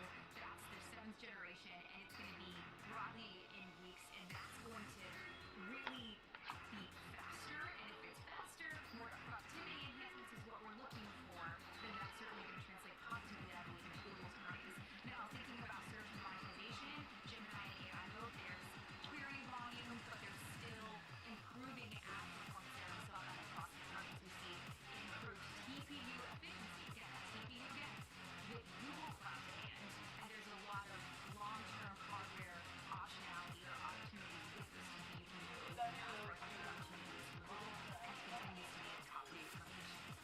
All right, Rick, so let's take a look at the chart for Google for Alphabet, and what does that look like? Everything just makes sense to me. If I were to just be looking at the chart alone, though, I would think this is probably one of the best in the bunch overall in terms of bigger tech stocks. It's held up much better than many that we've seen recently during this market downturn. We're still basically at the highs in this. For the most part, the price was traveling upward in this rising wedge type of shape here, typically regarded as a more bearish type of pattern, but really that is not certainly going to happen. Like, this can go either way. What you're looking for will be a breakout of either of those two lines. In this case, it would coincide very closely with this previous high. So any push above 292 would be noteworthy for traders here. To the downside, though, 275 stands out as probably had our highs before a small gap up. That's about where our lows hit a few seconds ago there. That also lines up with our trend line there going across those lows here. If you were to incorporate some of our other studies, you can see that in this case. Our moving average is not too terribly much off the down here. Our 21-day, within a few days, will probably catch up to that 275 level. So that could be an area to watch if you have a confluence there to develop. RSI trending downward here. But as always with RSI, it's more nuanced than we see first, because we are still in the overbought area, which is a sign of strength. So a bit of a mismatch signal there here. But for now, momentum is still very high. Make no mistake about that as we gauge the probabilities of a potential jump to the upside. When we look at our volume profile study, we can see that we have held on above this small node that developed here near 270, so that's another supportive area to consider. 376 is where our 376, excuse me, is where our plus 2 standard deviation channel comes in for potential resistance. To the downside, beyond 275, our plus 1 channel comes in around 267. And we're just trading just off of those highs right now. We're at about 288.80, those all-time highs, 291.59. So just below those levels, but as you always like to say, your stocks can always go higher.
companies in this space, despite being so laggard for much of the time leading up to it here. But once again, pretty close to those highs. 277.32 is the point to watch. In this case, the downside area of note is these old This highs. holiday, Verizon is helping you bundle up incredible gifts and savings.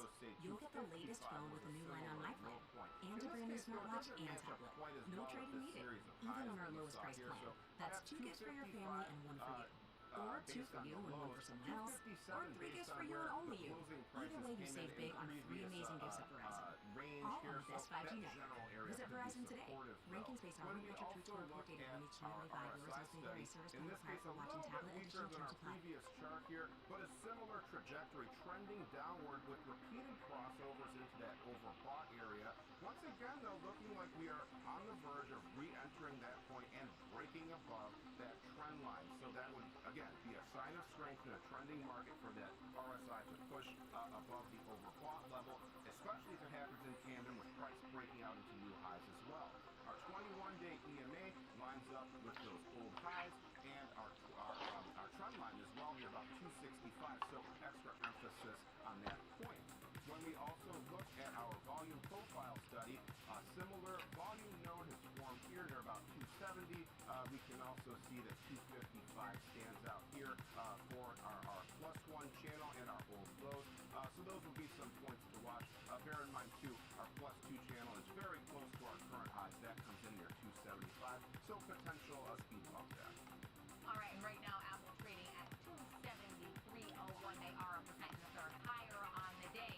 Your last pick we spent a great deal of time talking about yesterday. Taiwan Semi came out with some slower than normal revenue growth numbers, looking like in line with expectations. Under a little bit of pressure today. Walk us through this pick. Well, so they are generating a massive amount of cash, and that's important, especially if we're thinking about these hyperscalers and these larger companies that are spending so much on AI. So because of this massive amount of cash, it allowed it to raise the dividend and invest heavily in next generation chip manufacturing at the same time. You still see demand for AI chips, and advanced semiconductors are absolutely still exploding, and Taiwan Semi is one of the strongest really for the long-term winner in AI hardware, in AI hardware. So I like that they did increase their dividend, but I also like the disciplined investment that they have. They usually spend about 55 to 80% of its cash flow on CapEx. I know that is a wide range, but they tend to come in under that in spending, which tells me that they're disciplined in this longer-term growth that's there with their investments into AI. As we're hyper-scrutinizing and analyzing companies that have a big CapEx spend, we want to see that transfer profitability, but I also want to see them utilizing free cash flow and not taking it out of cash debt. So that's something that I like with Taiwan Semi, and I expect that to continue and translate into earnings. So as long as that momentum is there, we're seeing demand for AI. All right, we definitely have the demand based on all recent commentary. As far as momentum in the technical, Rick, what are they showing? So once again, a rather similar picture here. This chart is a little bit more choppy at look at because it is an 80. That's very common for that to take place. But what we can see here, a general range between about 307 at the highs and around 280 at the lows, with some intraday fluctuations beyond those points here. But that's the general range. You could also perhaps argue that it's more of a very modestly downward sloping channel type shape between our extreme points there. Kind of depends on how you look at it. These things can be rather subjective sometimes, which can be, you have to make greater decisions than based on your own personal view at that point. So we can see our 21-day EMA is about where we topped out today and opened. 293.60 is where that indicator comes in right now. To the downside, we can see that our 63-day EMA in orange there is pretty close to our lows and our bottom boundary line there. So around 276 to 280 or so stands out as potential support. In this case, our RSI has not held up as well as our past two charts we've examined here. We are on the verge of pushing below that 50 midline here, but price is still hanging on decently. We're still in the middle of our range here, so certainly not any kind of collapse or anything like that we see developing at this time. So finally, volume. We have a node here that's rather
navigate Schwab.com, Thinkorswim, and mobile-based platforms.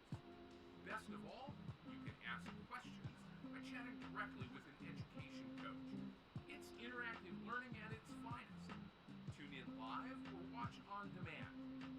Head over to schwab.com/coaching and start learning today. Kick off the morning with the data and the decisions moving markets. Morning Trade Live breaks down the macro moves driving the price action, from Fed policy to global growth to inflation prints and geopolitical risk. Smart, fast, and always live from Wall Street to your screen. Morning Trade Live, where the markets meet the macro, weekdays at 10 a.m. Eastern on Schwab Network. Stay connected to what moves the markets. Download the Schwab Network app and stream anytime wherever you are.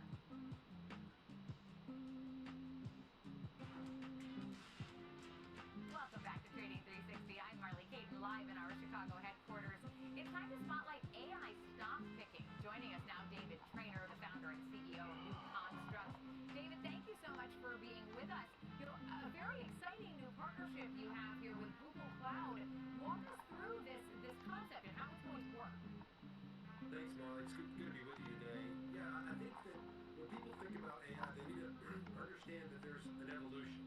In the beginning, it's about collecting data, and the AI makes data collection easier, and then it's about modeling the data. And then ultimately, you want to get insights. And with FinSights, the AI we created with Google and our proprietary data, we're jumping straight to the insights. Why? Because New Constructs has created a data set and an ontology that's proven to generate alpha in the stock market. So if you can build an AI on top of truly reliable data and a truly reliable signals, well, now you've got something that you can truly call a very powerful agent that you can rely on to do things besides book appointments and look at records. So, David, when you're creating something like FinSight, what kind of problems are you solving? What existed in non-intelligent investing that this AI agent will work around and ensure doesn't happen in its process? Yeah, it's a great question, Marley. And this is the biggest problem with AI in general. You can't trust the underlying data. I mean, for the most part, ChatGPT and these other AI systems are all based on the internet. How much of the internet can we trust? And so, trust in the underlying data and trust in the ontology. Really AI that's not a black box. And that's the problem we're solving. This is an AI agent. FinSights is an AI agent that's based on fundamental data that's been perfectly curated. This has been validated by Harvard Business School, MIT Sloan, and now live traded indices managed by Bloomberg that dramatically outperform the market.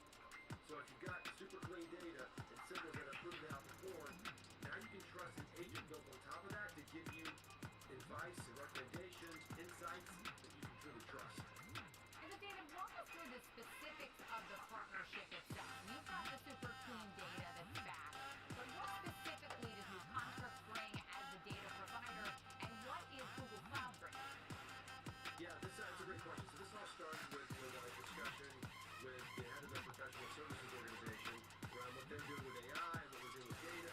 And we found that there's a real synergy in being able to provide their cutting edge, Google's cutting edge Vertex platform, Gemini platform, with the best in class data in a particular domain. So the idea is that the large language models sound great and they're supposed to potentially figure out everything, but they don't really work. So we can narrow the world down into what we call maybe a small language model or a smaller domain, and we arm an AI agent with technology with that kind of intelligence, then you can truly endow the machines, the technology, with real human subject matter expertise.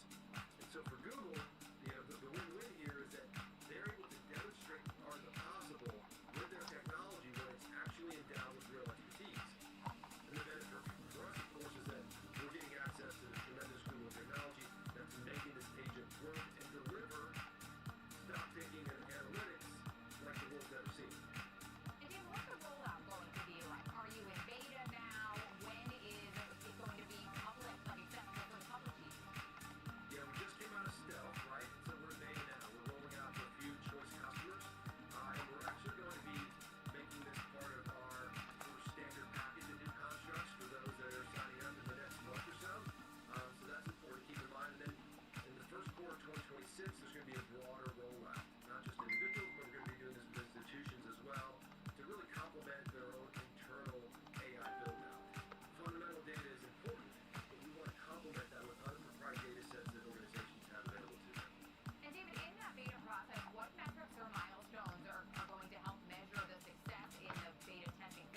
to as many hands of investors as possible.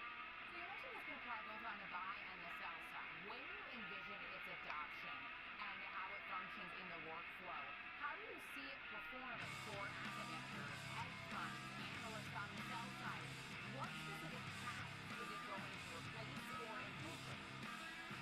You know that task of having to download a 250-page 10K and read it from the column? They do that every single quarter for every page that comes out. And to be able to put that consistently and accurately and comprehensively, that's the task. It's sort of like having a robot version of Warren Buffett who goes through all the files, go models, insights, statistics, analytics, and consistently comprehensively across potentially infinite number of companies. That's the work we do for us. Hey, those When you numbers. have an AI that can perform that kind of high-level work, what you're getting is what we're going to do, right? Should you have multiple versions of truth for companies? Like at the end of the day, it's a straightforward thing. Our technology provides that one version of truth so that analysts and buy-side folks can collaborate better around, hey, what's going on with the company? What is the profitability? What is the valuation of time to the profitability? The more time that we spend on strategically on where those companies move products, or distribution strategies, or the better flow and profits they expect. Very exciting time, David. Thanks for being with us to tell us a bit about insights. That's David Sayre versus Construct. And coming up next, we've got the disruptor. Sure, Philip will join us to take a look at biotech after his updated report with the JP Morgan. He'll break down the call. I'll be joined in San Francisco. That's next on Trading Nation.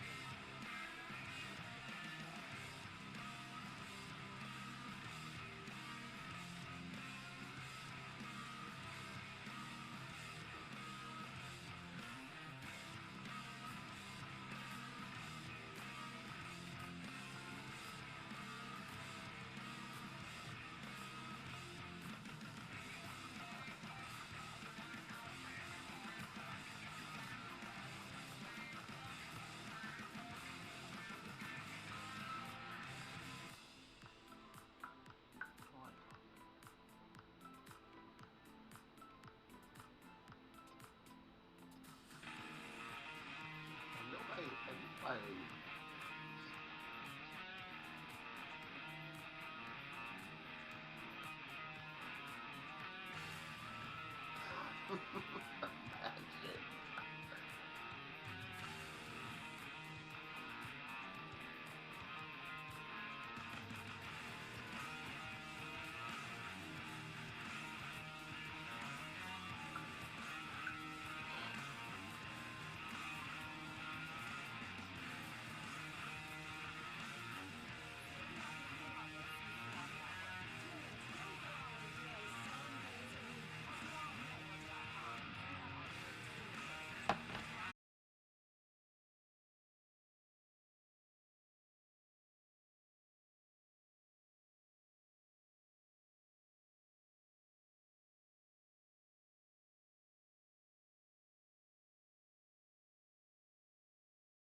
actually posted a 9-cent adjusted profit. If you compare that to last year, they lost 23 cents. That's quite meaningful as a catalyst, they suggest.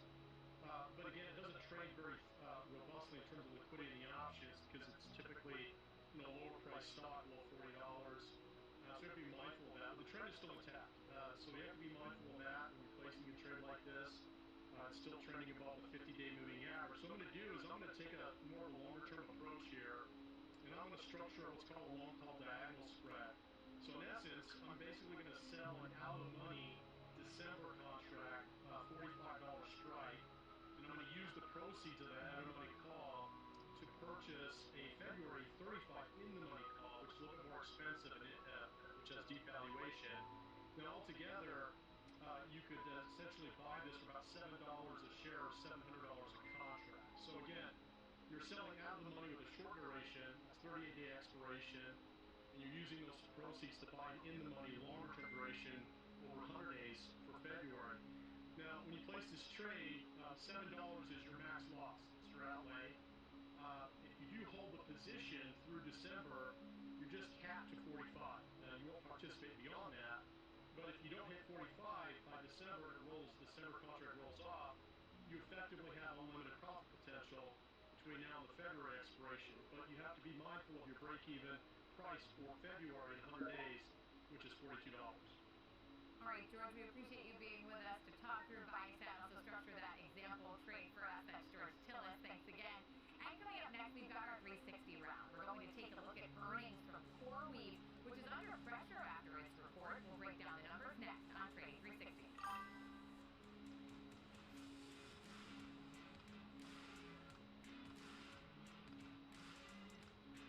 Trading at Schwab is powered by Ameritrade, unlocking the power of Thinkorswim, the award-winning trading platforms. Bring your trades into focus on Thinkorswim Desktop with robust charting and analysis tools, including over 400 technical studies. Tailor the platforms to your unique needs with nearly endless customization, and track market trends with up-to-the-minute news and insights. Trade brilliantly with Schwab. I'm Alex Coffey. And I'm Jenny Horn. This is Next Gen Investing, where we track the trends shaping tomorrow's market. From tech and energy, crypto to commodities, we focus on what's driving investor sentiment right now. Clear analysis and forward-looking market coverage every trading day. This is a make or break level for this stock. That could certainly be a short to near-term catalyst. Next Gen Investing, 1 p.m. Eastern. Only on Schwab Network. Hey, Dad, I have a question for you. Sure. When did Granddad first start investing? Granddad had an account with Schwab before there were branches in the area. He really started with nothing. He worked hard, and after he passed away, the torch has been passed to me, and my advisor, Jennifer, she was with me with the journey, helping with the estate distribution. The 2 grandchildren, planning for their college educations. Someday it'll be their turn. This is Fast Market, built for traders who want more than just headlines. We walk you through trade ideas with structure, risk management, and a focus on execution. From options to earnings to volatility prints, we bring decades of trading experience to every sector. With real-time insight across products and sectors, we deliver what active traders need to stay ahead. Fast Market weekdays at noon Eastern, live on Schwab Network at schwabnetwork.com. Welcome back to Trading 360. I'm Marley Caden. It's time now for the 360 round. For that, let's bring in our panel to discuss earnings from CoreWeave. Joining us, Dave Nicholson, Chief Research Officer at Futurum, and Mike Maloney, CEO at Insight. Thank you both for being with us. Dave, let's start with you. Thoughts on the report? Better than expected numbers, but shares under pressure today. Yeah, good to see you, Molly. I think this is really the question of profitability versus kind of overall performance. There are constraints that are preventing CoreWeave from being able to deliver on its backlog. So, excuse me, it's a natural thing to see. All right, and Mike, coming over to you, what were some of your key takeaways? I'm going to actually have to agree. There's a huge backlog there, but hidden in the report is how much they can expand. They grew by 120 megawatts this quarter alone, and they have up to 3 gigawatts that they can go ahead and grow. That's that's going to allow them to fill that backlog. So I'm bullish on the long term. So you mentioned, Mike, that they're growing but efficient. They have that 61% margin. How much confidence do you have that they can scale into profit while also spending $12 to $14 billion in capex next year? If they continue on the path that I'm seeing for them, they should be adding between $1 and $2 billion per half year as they grow that power. That's easily going to allow them to pay that about $9 billion of debt, around 6%, that they're looking to take on. So long term, I think the debt is the fastest way for them to grow. It's going to have small earnings per share issues right now, but it's going to allow them to really springboard in late next year. And Dave, you mentioned, the backlog and the delay issue that we saw. How likely do you think it is, the CEO is saying, that any of those potential issues will be cleared up by Q1 of next year? Do you buy that timeline, or is this a structural constraint that could potentially take much longer?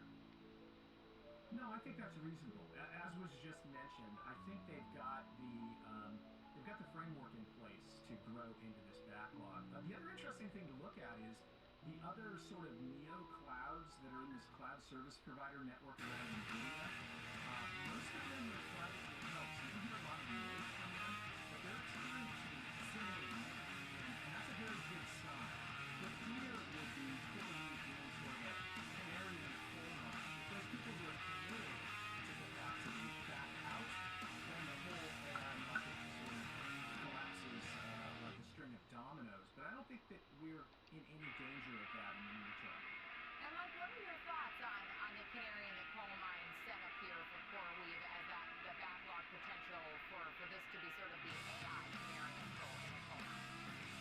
Yeah, Dave hit it right on the head. If we go a little bit further down the field, though, everyone's talking about the chip constraint. I think CoreWeave has really solved for a constraint that others aren't able to solve for, and that's the data center power access constraint. They're piggybacking off their Bitcoin mining route. So if they're the canary in the coal mine, I think they're going strong. I'd be a little bit worried about the smaller private groups.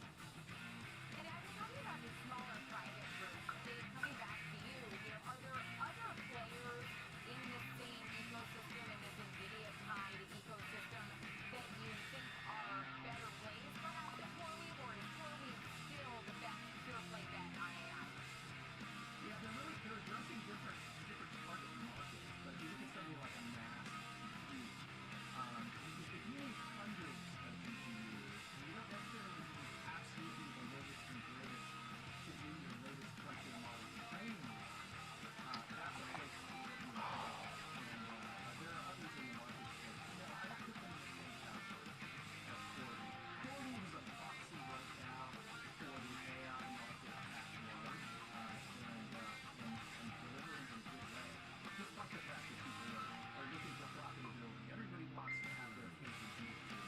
Yeah, certainly do. And Mike, because their business is so tied to NVIDIA GPU supply, does that dependency worry you at all, or does NVIDIA's dominance make CoreWeave's solution more secure?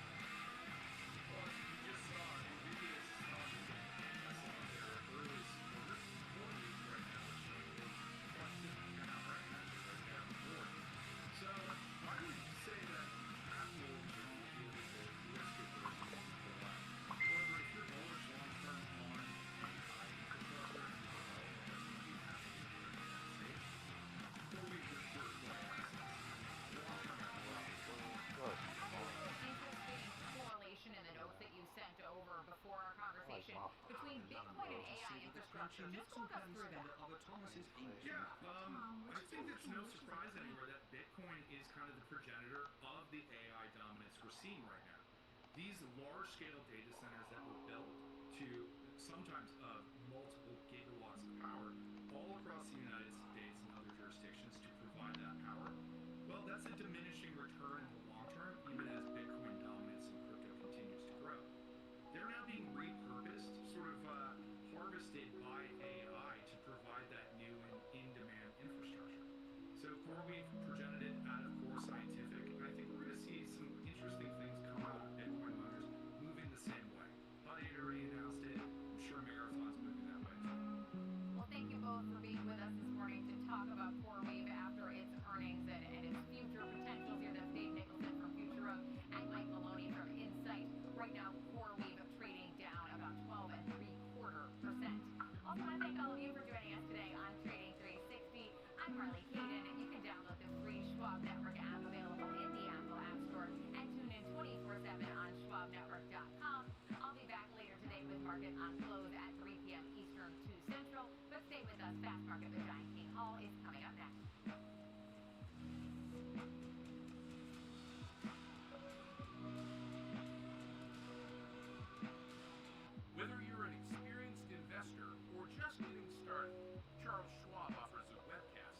right for you. The Platforms and Tools webcasts are designed to help you broaden your knowledge of platform features and resources available from Schwab. You'll learn tips and tricks to help navigate Schwab.com, Thinkorswim, and mobile-based platforms. Best of all, you can ask questions by chatting directly with an education coach. It's interactive learning at its finest. Tune in live or watch on demand. Head over to schwab.com/coaching and start learning today. Welcome to Schwab Network, where real-time market coverage meets expert strategy. From the opening bell to the closing bell, we've got you covered.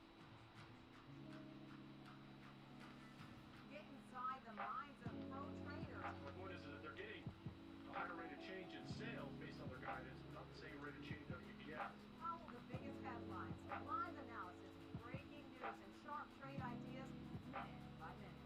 With shows built for action, we break it all down in real time with speed, accuracy, and precision. I think one of the most important things is you're making a play in a risk-defined way here going into earnings. So that would be a further downside area to watch. Smart insights, actionable data, veteran traders, and trusted financial journalists streaming live and on demand. Schwab Network, streaming 24/7, any screen, anywhere, free. SchwabNetwork.com.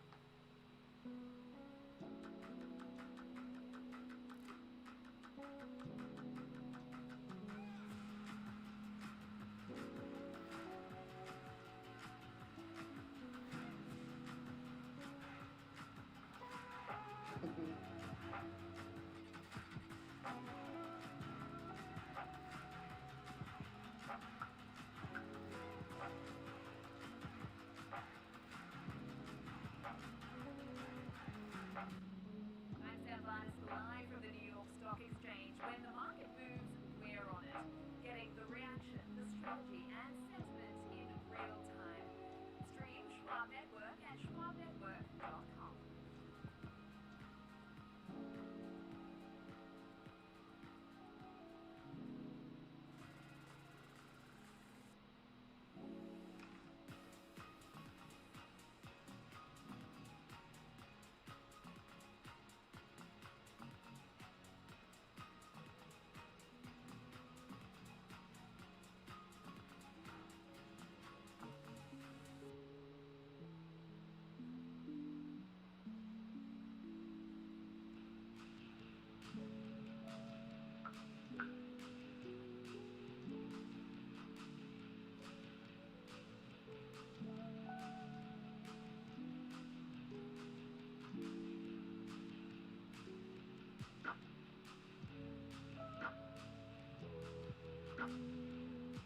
Welcome to Fast Market here on Schwab Network. I'm Diane King Hall. Coming up on noon Eastern here at the New York Stock Exchange, and trading activity has been mixed so far today.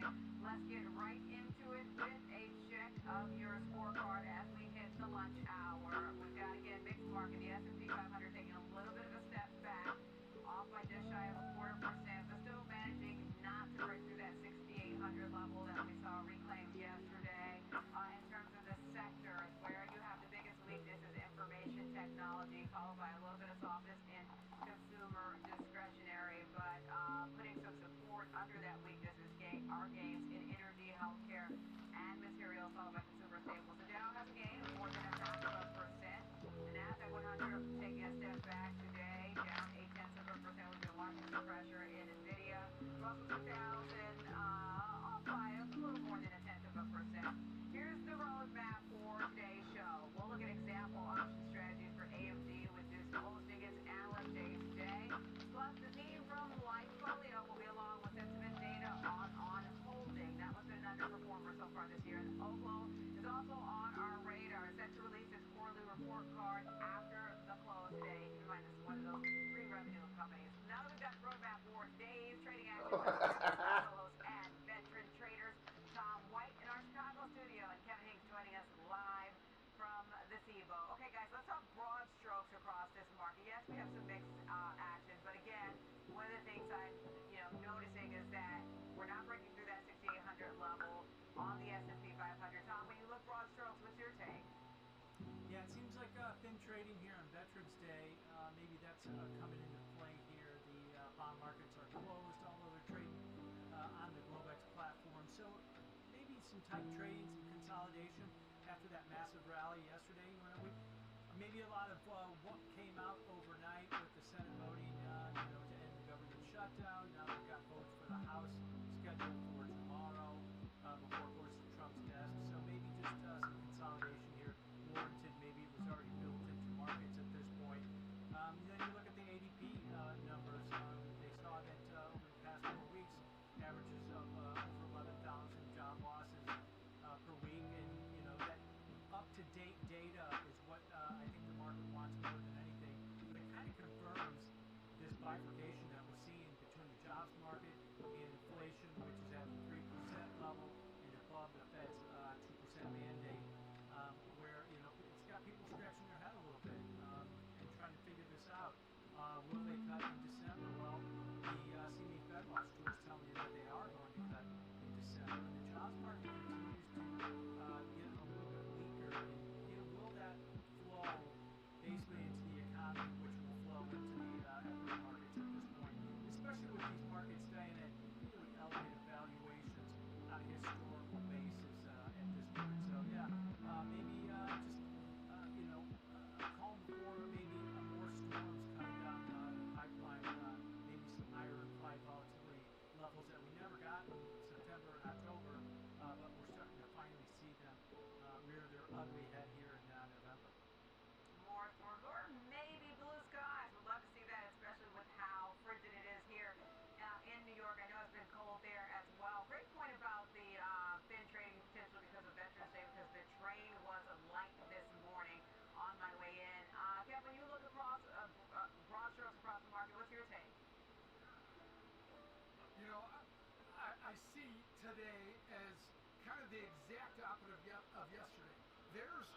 Let's see, right now I've got 6, almost 7 sectors of the S&P 500 higher, despite the market being lower. But what are the key areas that are lower? Information technology is over 1% lower. Communication services is down. Consumer discretionary is down. Those are the 3 big drivers of this market. Like they were up yesterday, they're all down today, and that is why this market can't seem to get above ground. That said, if there's dip buyers, Diane, they'll show up the second half of the day for sure. So, and the other thing is, something we talk about on this show a lot, headlines. They're a very headline-driven market this morning, all over. Some of the big names all have headlines out about them, kind of weighing down some of these names. So headlines are really overwhelming this market right now, causing some hesitation here. So that's the way I see this market. It's almost the exact opposite of yesterday. And why is it the exact opposite? Headlines, Diane.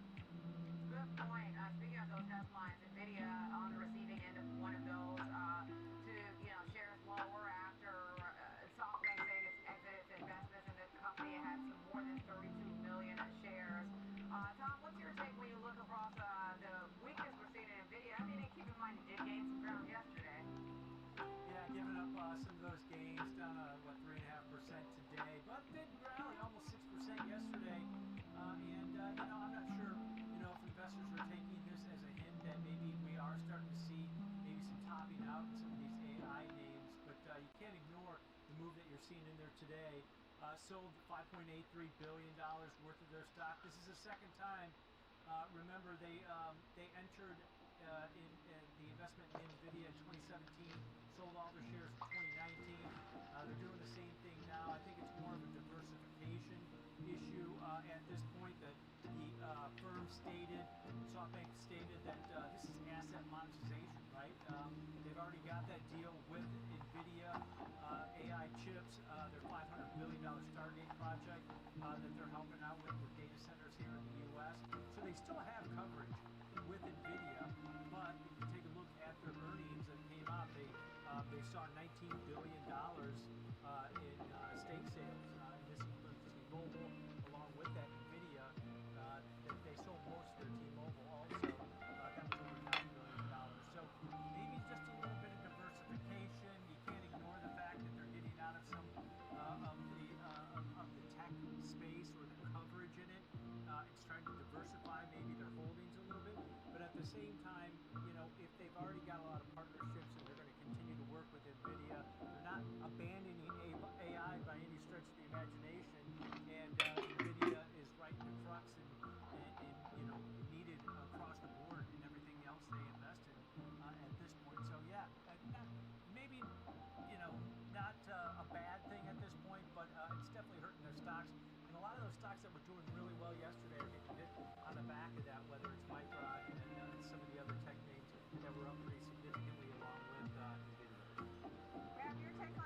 All right, y'all. Restroom break. Yeah, headlines taking down NVIDIA today, but I'm going to give everyone a little history lesson. Masayoshi Son, the CEO of SoftBank, stood on a stage a few years ago with Jensen Huang and said, I sold my NVIDIA stock and I regretted it, selling it. He said it on stage, and so now he just did it again. Let's see if he regrets that one as well, Diane. So, yeah, I mean, they are not exiting AI like Tom said. They still have they're focusing on OpenAI as their investment. I think this is one of those raising money to increase their stake in OpenAI. So let's watch how this plays out, but let's see if he regrets selling NVIDIA like he said he did last time, Diane. Speaking of headlines, at the same time, you've got Michael Burry of The Big Short, renowned. We know him from that, and he's been criticizing the AI trade. He's out speaking about it on Twitter X today. He's alleging the hyperscalers are artificially boosting their earnings. This is in his post on Twitter X. So you've got weakness hitting, for instance, Meta. Just when you look across the Mag 7, a lot of that weakness, Microsoft, Alphabet, Google. Tom, what's your thought on this? Well, yeah, you can look at the pain that some of these stocks have taken. Maybe he's going to be right on this one. Oracle's down over $100 from its all-time highs that it hit just recently.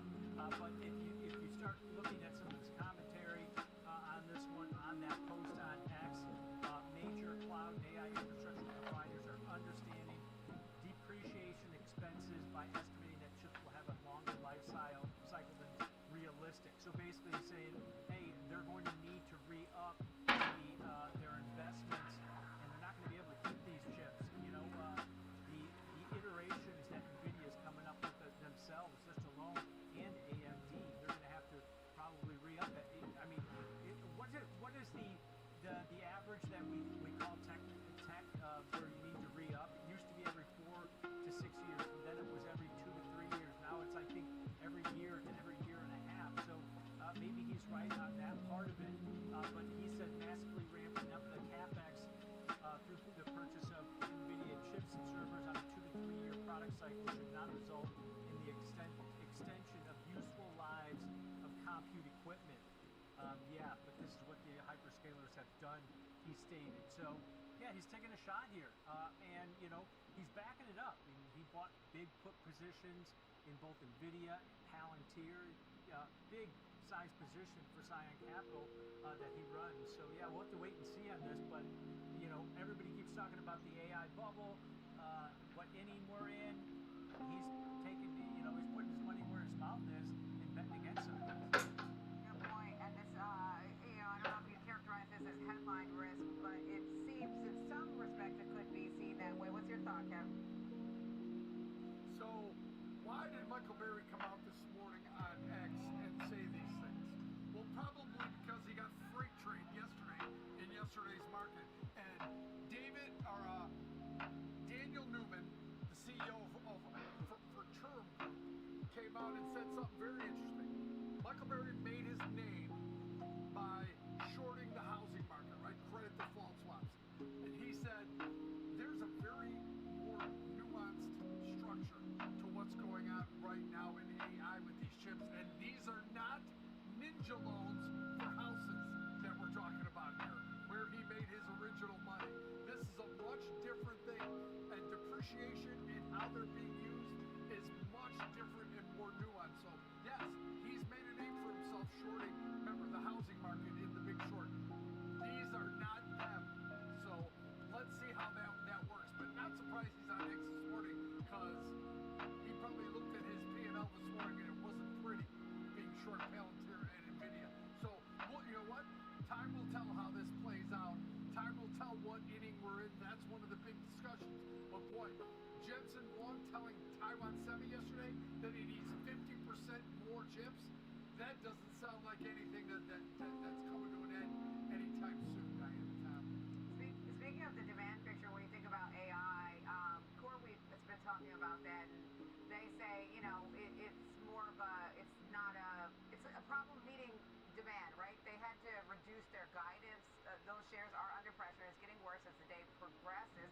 They did beat expectations, but they flagged that issue with one of their third-party data center. And to me, my take was that was about meeting the demand, but investors are, selling first, ask questions later. Tom, what's your take when you look across CoreWeave? Well, we talk about concentration risk, and think about it. CoreWeave's got concentration risk. They've got 3 or 4 big customers, right? And one of those customers is probably putting off the timing on build-outs of these data centers and the rentals of these data centers, and that's going to be a concern. We talked about this yesterday about the guidance moving forward. Yeah, revenue grew 134% from a year ago levels. The backlog now stands at $55.6 billion. And that's at the high end or right in the middle to high end of what the expectations were. So they're having these performance obligations that are going to have to be met, right? If some of their big customers continue to invest and use CoreWeave's products. I think that's one of the concerns that investors have at this point. But the stock, the bar was relatively low going into this report. But I think that lack of clear guidance, the JP Morgan downgrade kind of highlighted that, where they're not going to maybe be able to meet goals for the next quarter or two. And that's a concern, I think, here for investors and why you're seeing the stock down pretty significantly. What's interesting, I saw the CEO was here today, actually, Michael, a trader, and he seemed just very calm, cool, and collected. And look, that might be his personality. But Kat, when you think about CoreWeave, what's your take off the back of this? I saw the same interview that you did, Diane, and he basically said this: we are as busy as we can possibly be, but a data center development delay caused them to push numbers from this quarter to the beginning of next year. Not canceled, no lack of demand, but just those delivery numbers got pushed out. So they're not gone, they're just delayed. So his recount of their quarter and how their business is going was similar to Jensen Huang using hyperbole, and he couldn't have been more positive about his business. But the stock is reading into those delays, and they're selling the stock off pretty hard. A couple of downgrades from analysts. I don't know how much weight we put in that, but certainly I listened to the same interview you did, Diane, and wow, he didn't show any signs of wavering, not even one word of hesitation out of his mouth. Yeah, maybe his view is delayed but not denied. Tom, I want to get a quick thought on you because we've been looking at P-Sky, Paramount Skydance, those shares rallying more than 10% off the back of its quarterly results. What's your take when you think about this one? It seems like investors are just focusing in on the positive or what the future landscape looks like. Well, it seems like their DTC business, direct-to-consumer, is doing really well. The media lagging a little bit, but then you start saying that, hey, we're going to cut another 1,600 employees. They're cutting costs.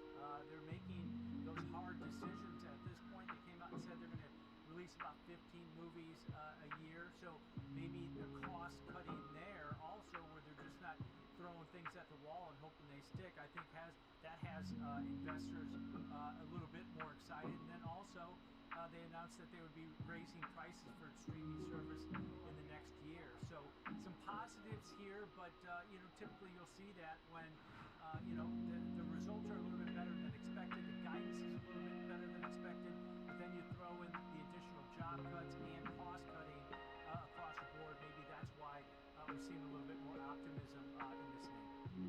I know this is not your favorite space, but you got a quick 30-second take, Kev? You know what?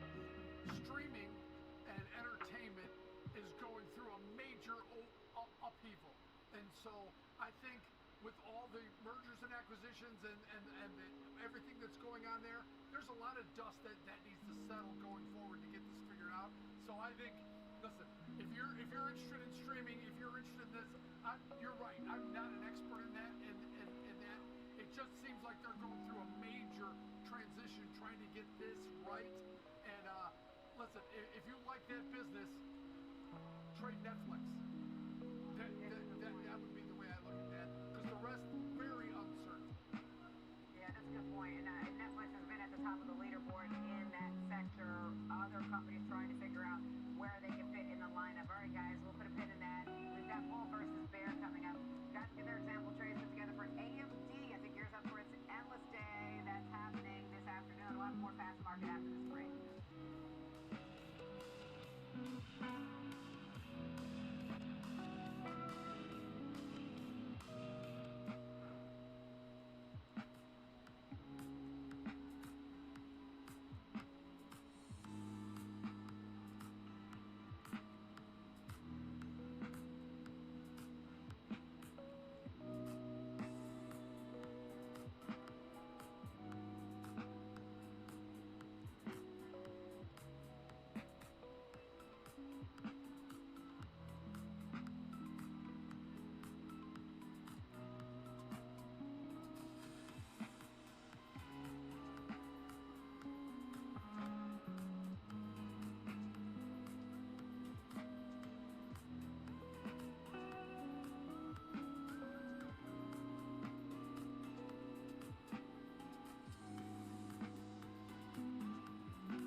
or just getting started, Charles Schwab offers a webcast that's right for you.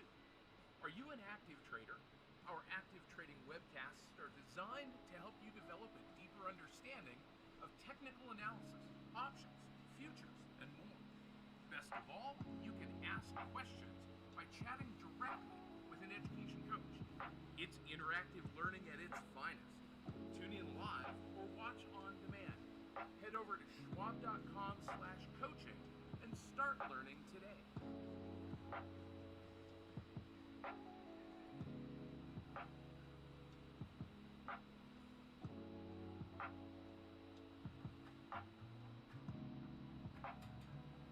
Sometimes, you could have done better. Same goes for where you invest. Level up and invest smarter with Schwab. Welcome back to Fast Market here on Schwab Network. Big day for AMD as it gears up for its Analyst Day today. CEO Lisa Su is expected to update AMD's AI forecast. Bank of America is projecting AMD will boost its 2030 total addressable market outlook for AI accelerators from $500 billion to somewhere in the range of $750 to $850 billion. All right, let's throw on the trading glasses now, but welcome back in our co-host Tom White and Kevin Kingston. It's bull versus bear time. Before we get to the example trade, gotta get your take on AMD. I mean, think about this one. This is practically doubled since the start of the year. So it goes to show you really, if you think back in terms of hindsight, you can't count it out. Kev, I'll start with you. What's your take? Yeah, AMD, the numbers, they put up 36% year-over-year revenue growth in the last quarter. Diane, the question everyone wants to know is this. This Rock M7 chip that they have, is it competing with NVIDIA, right? And they say it is. And they say they've got good partnerships. They've got partnerships with couple different firms, Oracle, OpenAI.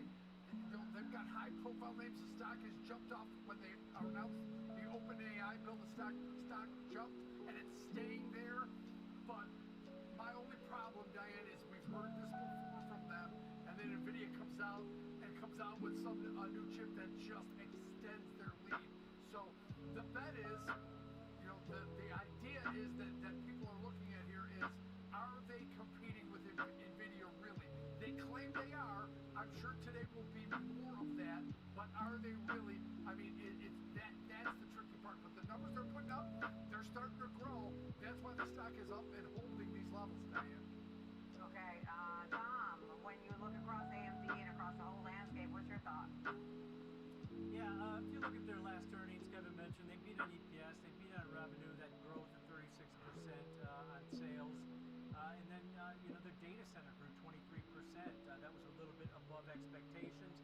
You look at their CPU unit, their business, that came in above expectations at $2.9 billion. And gaming even did well last quarter. So not surprising, the stock's had a great run, up nearly 100% this year, but it's pulled back about 10% from those all-time highs. I mean, the analyst day that they're going to have, you got to look for that commentary about whether these deals with OpenAI, OpenAI has agreed to purchase upward of 160 million shares of AMD, or about 10% of the company. Are they going to be able to afford that? Those are the questions you have to start asking. And how thinly spread OpenAI is becoming with all their investments in these roundhouse deals that we're talking about. But Lisa Su's got to put it out there with whether the MI400 segment of their chips, these higher ends that compete with the Blackwell, are doing as well as they stated on their last earnings report also. Okay, so let's get into the example trade approach for both of you guys. Ken, why don't we start out with yours? Sure. Mine is, because this stock has traded as high as $267, and then it's come back down to right around the 240 level, just below that now. I looked at something taking us into the month of November, and just something looking at the expected move during that period, and just doing something in the calendar spread family, Diane. Now, I bought the December 5th. So December 5th, I'm going out 24 days, so 3.5 weeks of duration here, and I bought the 260 call. Then I went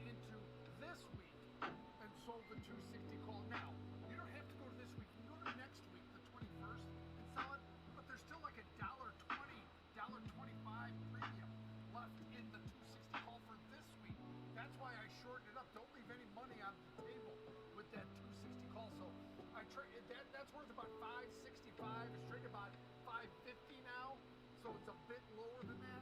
But this allows you, think about it, Diane, it allows you to extend duration into the November 21st expiration, then the November 28th expiration, and then you could extend one more time in the December 5th expiration, each time chipping away at that debit top. So this is just a longer term, gradual move towards $260 top. That's what I'm looking at here. Yep, let's break this one down. 24 days to expiration, going out to the December 5th weekly options, buying the 260 strike call, out of the money to the upside by just about $11 here. And then in the near term, November 14th, weekly options expire in 3 days. Sell that same 260 call, so about a 3-week wide call calendar to the upside, gives you exposure to the upside on that 260 strike, paying roughly about $565 debit, trading a little bit lower than that, but the debit you pay is going to be your risk, so about $560 per spread on this one. And you can see here from the risk profile, the apex of profitability, you want it to go at or near 260, but you've probably got a range between about 245 and 275 that you can still be potentially profitable on this one. And I think the key here is that, as Kevin mentioned, as you get closer to expiration over the next 3 days, you know, that 260 strike call that you sold in the near-term options, those are trading about $1.05. And those are $11 out of the money, $12 out of the money to the upside. So that's extrinsic option premium that you're selling. The idea here is that as you get closer to expiration, you buy that short back and then you roll it to a next weekly cycle or close the whole trade. The idea is you want it to be as close to 260 as you can because you're going to collect the most credits. The market's open, you can make those adjustments or rolls that collects more credits, increases potential profitability, and reduces risk every time you do that. But you definitely need to move to the upside here to get within that window of potential profitability, as I mentioned, between about 245 and 275. So upside exposure at maybe a lower entry point cost-wise, as maybe buying a vertical or something like that from these current levels. Now, let's flip this script here, Kevin, and I looked at the bearish side of this. And it's not completely bearish, it's not aggressive. This example trades a little bit more passive because you don't know what's going to come out. That AMD conference with the analysts starts in about a half an hour here, so you got to take that into consideration. And then also stay risk defined. Kevin's call calendar is risk defined, right? The debit you pay is going to be a risk on that one. On this one, you know exactly what your downside is also. So we're out to the November 21st weekly cycle. So just 10 days to expiration, shorter term positioning on this example trade. We're going to sell an out of the money call vertical. We're going to sell the 250 call, and then against it, because we want to stay risk defined, by the 260 strike call. Short $10 wide neutral to bearish call vertical, collected roughly about, it was trading 250 earlier, it's trading about 230 right now. You might not collect as much, but the stock has come down a little bit, and that lowers the price of it. But if you collect that 250 credit, that's what you can make, $250 per spread with $750 in risk, but that's all the way above 260. And Kevin, this is one of those. Oh, I'm back. I had to use the restroom, y'all. I'm not going to make as much. I've got a lot more risk, but at the same time, the probabilities are in my favor on this one. 69% probability that this spread finishes out the money, Tom. You're collecting over $2, so you know your risk. The risk is the difference between the $10 strikes and the whatever credit you take in. So if it's 220, right, it's 780. You can do the math pretty easily there. So yeah, you know the risk, you know the reward on this.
for where you invest. Level up and invest smarter with Schwab. I'm Sam Barnes, live from the New York Stock Exchange. When the market moves, we're on it. Getting the reaction, the strategy, and sentiment in real time. Stream Schwab Network at schwabnetwork.com.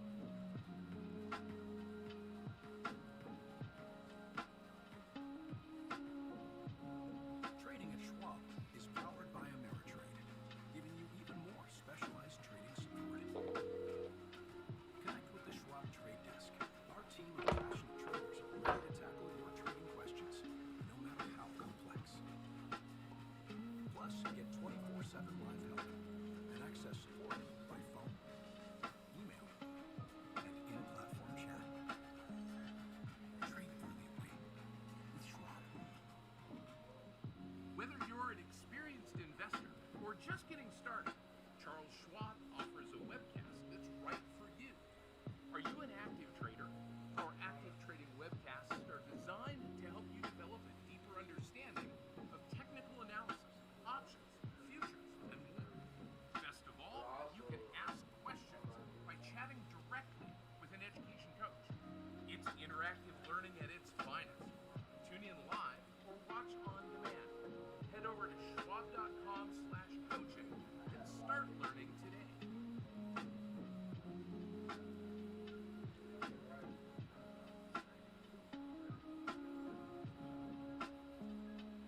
No politics, no spin, just the market from open to close and beyond.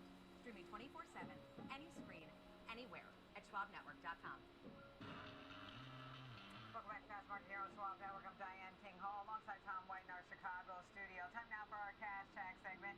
For that, we want to bring in our next guest, and that is Andy Swan, co-founder of Portfolio. Today, taking a look at on holding and that sector in general. Listen, Andy, that one's been pretty, the stock has been pretty beaten up this year. There's been concern across the sector. When I look around the floor here at the stock exchange, a lot of the guys we're on, I'm curious to know how it ranks now when you look across and compare it versus, say, you know, Mahoka and other brands.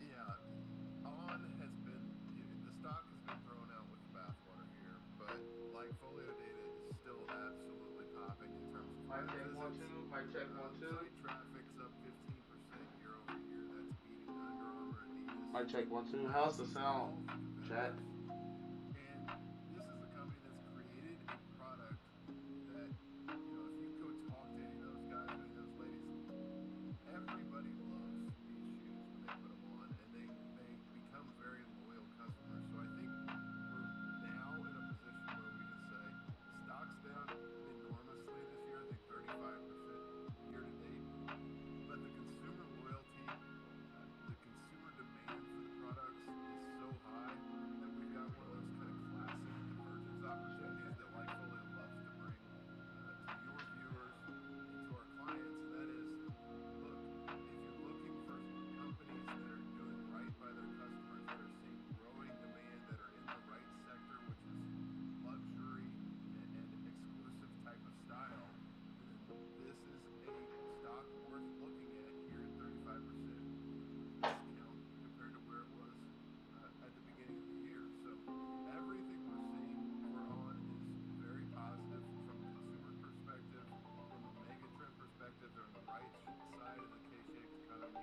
So we really like what we're seeing here from the company, and we consider what Wall Street's doing with the stock to be a really solid opportunity for investors. Andy, down 36% just so far this year. That one chart kind of sticks out to me, and you mentioned it, that bifurcation that we're seeing between what your data shows and the stock price. That's probably the widest gap that we've ever seen in that. Do you feel like on holdings is getting thrown into this bucket where you've seen the deterioration in share from Nike, from Lululemon, anything in athleisure, anything in maybe athletic apparel, where, hey, I'm just getting thrown into that boat, even though your data's saying the opposite at this point, just because we've seen some softening consumer trends overall, but maybe that doesn't apply to on holding, right? Yeah, and they're also getting thrown out, I think, for decent reason because of tariff pressure. You know, I think that's a fair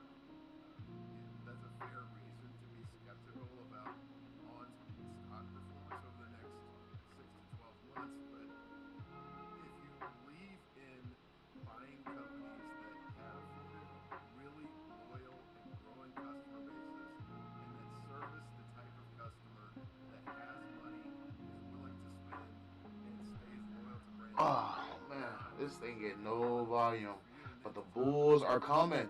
Boom, boom, boom, yeah, baby. China same store sales up 50%. Those customers are chasing the same thing as U.S. customers have already discovered, and that is, status, quality, and fitness culture all converging. So, yeah, we really like it here. We think there's some valid reasons for throwing, on holding stock out a little bit, but there's also a lot of AT&T's been carrying America's calls since about this company 1876. throwing out, like you When you've said, been with all around the that other long, footwear you can companies spot that a we think hustle coming from a mile away. So let me ask you that. T-Mobile I is know the that, master of from your breaking sentiment, it looks promises. like there is still strong sentiment or While and T-Mobile interest stays on caught up in holding. untruths, When you look at AT&T analyst keeps views on building this, what they are matters. largely America's in most the buy reliable camp on this network. one, actually. Right, So there is Graham? conviction, but it doesn't seem like that's When you translating compare, there's no investor comparison. interest. What do you think Plain is the talk, strong issue signal, here? nothing Is it better. because just forget about the whole group? Because as you mentioned, the pressure that we've seen across the board, whether we're talking about Nike and its turnaround or beyond.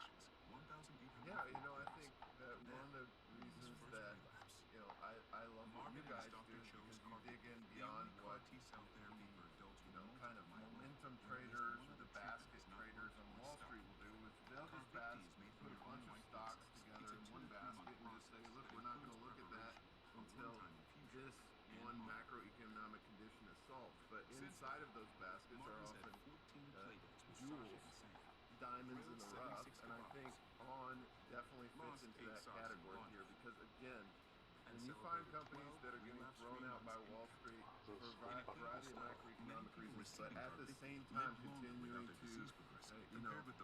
build their base and build loyalty among their customer group, and that often has translated into incredible opportunities for longer-term investors. Real quick here, going into this, it seems like you guys are, an earnings score is probably elevated above what the street has at this point. But, when you look at this, everybody's talking about the top, the affluent, consumer at this point is still spending. This is a more affluent product at this point, and you see that brand loyalty that's starting to come into play here. When you look at this, are you seeing any trends going into a lot of these retail earnings that we're going to get over the next couple of weeks, that there might be signals out there in other areas and sectors that are going to get punished this quarter, or is the bar relatively low for a lot of these stocks? Yeah, I think the bar is relatively low, and we saw with Ralph Lauren, ticker symbol RL, just a steady kind of premium-driven growth. Again, the bar was low there, outperformed off of sentiment lows. So we think that there's opportunities in individual stocks in this market that Wall Street just isn't recognizing yet, and that's exactly how we like to play it. I will say, in this earnings season, we've seen kind of a sell-first mentality across the board, and some of these names have gotten really harshly punished. So I'll leave it up to you guys to make sure that we're defined risk going into earnings. But long term, we really, really like this stock and think that they're executing across the board for their customers, and eventually Wall Street will catch up. All right, great stuff. Thank you so much for bringing your data today, Andy. It's super helpful. That's Andy Swan, co-founder of Lifefolio. So now to get the trading perspective on all things on holding, I want to bring Kevin back into this conversation. And Tom, get a final thought from you. When you think about the insights, I think that chart stood out to me as well about, what demand looks like from, one side versus the other. So you would think it does have a lot of support from when we talk about the K-shaped economy and the higher income shopper, but it's not translating to the stock price. Tom, your final thoughts before you guys get to the example trade? Diane, you look at it, overbought or oversold, on a technical basis. The RSI is down 27 on this one. It's just been in a trend to the downside since probably January of this year. And like I said to Andy, I think this is one of those stocks that has been thrown into this bucket along with Lululemon, Nike, and some others that have underperformed. But that doesn't mean, it doesn't deserve to be down at these levels. You have to take that into consideration. But Kev, I'll bring you back in here. Option market pricing in about a $3.50 move. Andy mentioned it, that bifurcation between, their data and what the market, what the stock price has been doing. what are your thoughts here on an example trade? Yeah, obviously I'm holdings playing for an upside move here, Tom, and there is a strategy that you can use by looking at the implied volatilities of the front expiration versus the second. Front expiration 145 on the implied volatility. The week of November 21st on 95 implied volatility. You can look at the expected move around $3.40, and you can do the 38 call calendar, Tom. You buy the note 21st, 38 call, sell the note 14, 38 call. Currently trading 20 cents, Tom. And actually 20 cents, it's actually trading a bit lower than 20 cents right now. So I think this is an opportunity to spend very little money, very little capital, and get an upside play in line with the expected movement on holdings, Tom. A very inexpensive way to play the upside. And by the way, you could probably play the downside the same way if you wanted to. Yeah, let's break this one down. Just really short-term positioning on this 1 week wide call calendar to the upside. That kind of sets up with like Folio's data here. Buying the November 21st monthly options that expire in 10 days. Buy the 38 call. Sell that same 38 call in the November 14th weekly options that expire in 3 days. 20-cent debit. That's your risk. $20 per spread on this one to give yourself some upside exposure. The risk profile that we've got. The apex of profitability where you make the most is if the stock goes up about that one standard deviation and sits around the 38 level. But you've probably got a range between 34 and 35 on the downside and about 41 on the upside. You can still be profitable on this type of trade potentially, just due to the fact that you're going to see that implied volatility, get crushed post earnings. In the near-term options, it will come down in the options that you bought also, so that'll contract the price. It does look like you can make maybe $150, $180 per spread on this, but you've got to be, cognizant, Kevin. When you look at a trade like this, it only costs a 20-cent debit. You don't expect to make $100 per spread on this one. You've got to be more realistic where, hey, if this thing expands to 50 cents or 60 cents, that's when you start looking to maybe close it out if the market's open, right? Well, unless you want to be extremely patient, have extremely strong hands, and hold it all the way to expiration on Friday at 3 o'clock, close to 3 o'clock, because that's where it peaks out around the $38 level. So, yes, if you're looking for a short-term trade where maybe you're putting it on today, taking it off tomorrow, you're not going to get all the way to the peak of that profit grab. But if you're the kind of trader that has patient hands that can hold it all the way to expiration, remember, it increases the chances that you'll be more profitable, but it increases the risk as well. As when it moves away from there, you would lose some of those profits. So it all depends how patient you are and your risk tolerance, Tom. Yeah, we always talk about that, Kevin. Price action. You got to know where the stock is because you're not going to get any max profitability unless it's at or near that 38 strike as you close that out, as you get closer to expiration on Friday. That's ideal on this type of strategy. But Diane, this is an inexpensive way to get some upside exposure and stay in risk defined on it. You know exactly what your downside is. It's $20 per spread that you put on this one. Is this what they talk about, the diamond hands, you guys, Kevin? All right. Thank you. I call it frosty hands. Breakdown coming up. We're taking a look at Elko as it gears up to release its quarterly report card. Will it be okay? We'll be right back.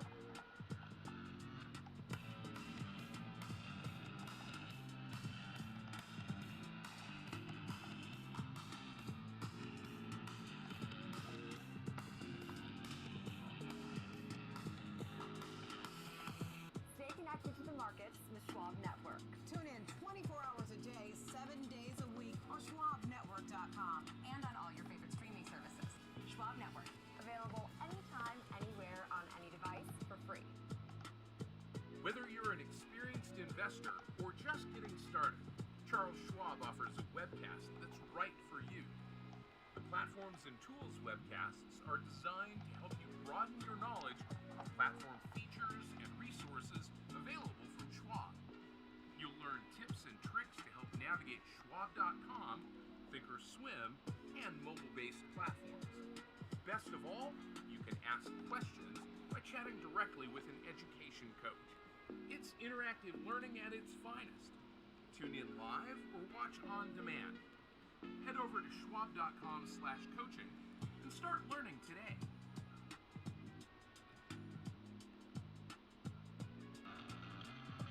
Welcome back to Fast Market here on Schwab Network. I'm Diane King Hall live on the floor of the big board. Before we get to the breakdown, let me give you a check on where markets stand as we get closer to the bottom of the hour. We got the S&P 500 hitting the flat line right now at the moment. We'll see if it turns positive. The Dow right now has the stronger gain. It is better by 0.8%. NASDAQ 100 lower by 0.5%. Russell 2000 off by 1%. Oklo set to release its quarterly report card after the bell today. Analysts are expecting a loss of 13 cents per share, which would be an improvement over the prior quarter. The company is seeking to build small nuclear reactors to power AI data centers. It's seen its stock pull back sharply over the past month, that after a year of big gains. Now today, the company announced it has a green light from the Energy Department, giving the nod to its safety design agreement for its Idaho facility. Company still pre-revenue. Keep that in mind. Time now for the breakdown. Joining us now for that, we've got George Silla, senior markets correspondent. Let's talk about Oklo and how you analyze this one, because this is pre-revenue, so it's always like how long is the runway for this, for how investors view it? Well, it's a good question. First off, without any top-line sales, it's really difficult to do any sort of valuation analysis. So we have to consider things like, what's going on with market cap, capital structure, business expectations, and so forth. And you look at what's been going on, and I can see where there's going to be huge demand. There already is huge demand for electricity. One of the challenges with traditional electricity supply is it's constrained. You can't build power plants tomorrow. You can't actually increase the grid very rapidly. So the demand is high, but the supply is relatively constrained. The only offset there is prices, which again is a very big challenge for local public utility commissions to pass on to customers. Irrespective of that, we know that there's been huge demand for forward power contract agreements from data centers and of course the major hyperscalers. But now there's also this aspect of how do we reinvigorate high yield electricity for, of course, nuclear, without again having to go through all the regulatory approvals to increase the utility-based nuclear, and that comes from these modular on-site development modules that essentially companies like Oklo are looking to essentially start deploying. They're already past the design phase. It really comes down to regulations. Now, based on what I saw, they're not expecting anything when it comes to manifestation of revenues until at least late 2027. So we've got some time to certainly consider. Adjusted EPS, at least what I found, is down 13 cents. That's down 62% from last year. But I think right now, the same sort of theme fits. We talked about Rigotti, which is the quantum computing company yesterday, how that stock is still higher, very much so year to date, but it's been down over the last 30 days. The same is the case here for Oklo. Again, two different companies, two different industries, but the same theme, which is pre-revenue, in this case for Oklo, very low revenue for Rigetti. And again, the distribution right now seems to be that of favorability in terms of the market narrative to the companies that are proven to generate sales and revenue. So I can't say what's going to happen, but I will say this: just consider market cap, which is quite large for Oklo, around $16.5 billion, roughly speaking.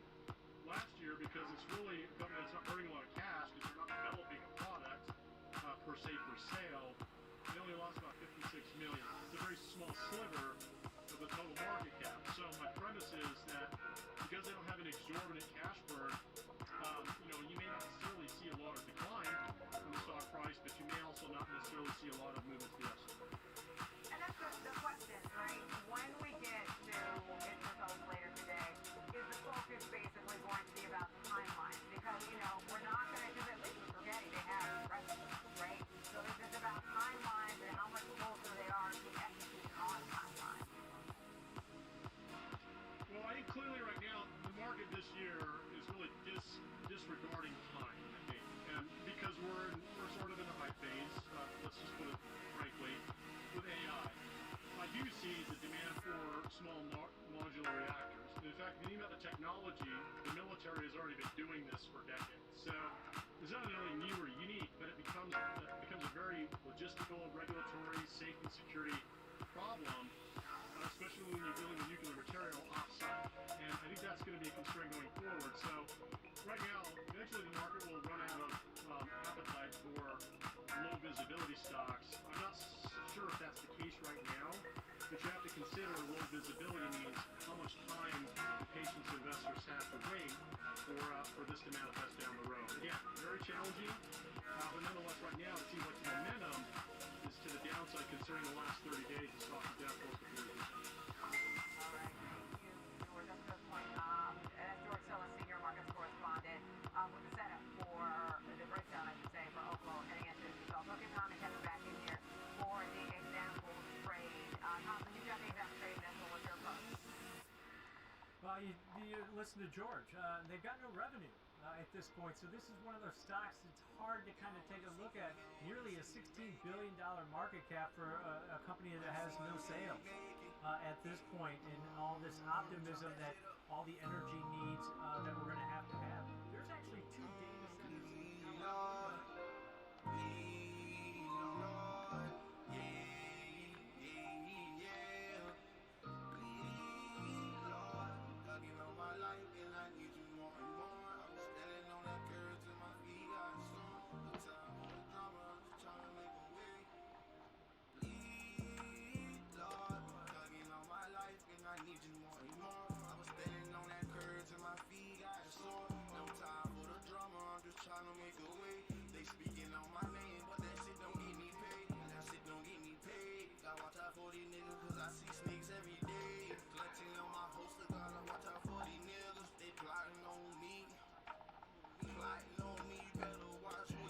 Hey.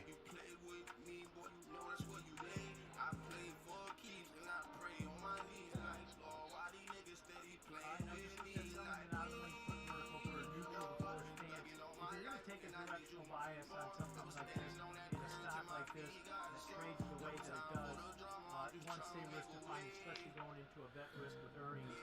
Selling the November 14th weekly options that expire in 3 days. Sell the 100 strike put and then buy the 95 strike put. Short $5 wide neutral, the bullish put vertical. Collecting roughly about $1.40 credit on it. That's what you can make. The amount you can collect $140 with $360 in risk. That's all the way below the 95 level. Kevin, I want to get your thoughts on this neutral to bullish put vertical, because there's not a lot to go on with Octo when they don't have these sales. It's got the higher beta and all the other things I mentioned, Kevin, your take. Yeah, you're going to have to rely on guidance, right? And any news that they might bring up, or any events, any actual things that aren't just a promissory contract, so non-binding. You need something that's real and you can hold on to. So selling the put vertical on 65% chance on the 100 foot. So it's a passively bullish, risk-defined, collecting phase, finishing out the money time. Yeah, there's probably there's a probability that there's going to be a big move here. There already has been, right? The stock traded as high as $193 and now it's $107. So it really is, it moved up and it's moving down fairly violently. So the main thing, no matter what strategy you have, make sure it's risk defined. Now, when we're looking at the option premium and the skews in here, you know, this trade is a neutral to bullish trade. You're collecting $1.40. You've got that 360 in risk, but if you went all the way out to the 90 put to the downside, that is $17 or $18 below the current share price, Kevin.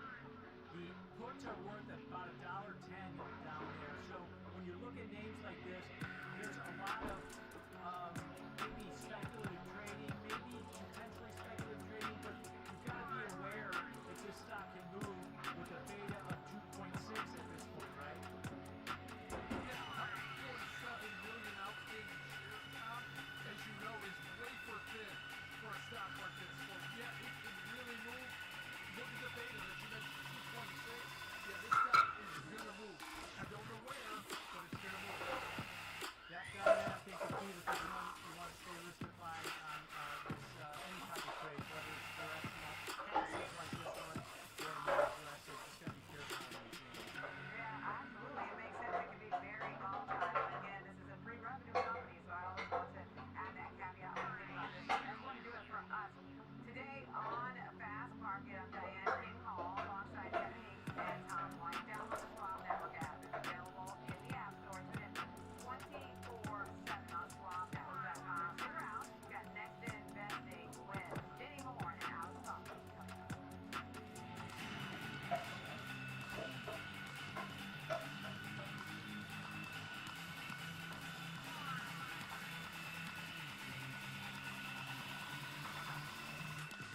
Schwab.com, Thinkorswim, and Wilkes-based platforms. Best of all, Oh. questions by chatting directly with an education coach. It's interactive learning at its finest. Tune in live or watch on demand. Head over to schwab.com/coaching and start learning today. Welcome to Schwab Network, where real-time market coverage meets expert strategy. From the opening bell to the closing bell, we've got you covered. Get inside the minds of pro traders. My point is that they're getting a higher rate of change in sales based on their guidance, but not the same rate of change on EPS. Follow the biggest headlines, live analysis, breaking news, and sharp trade ideas minute by minute. With shows built for action, we break it all down in real time with speed, accuracy, and precision. I think one of the most important things is you're making a play in a risk-defying way here going into earnings. So that would be a further downside area to watch. Schwab Insights, actionable data, a perspective, and trusted financial journalists. Streaming live on Schwab Network, streaming 24/7, anytime, anywhere, free. SchwabNetwork.com.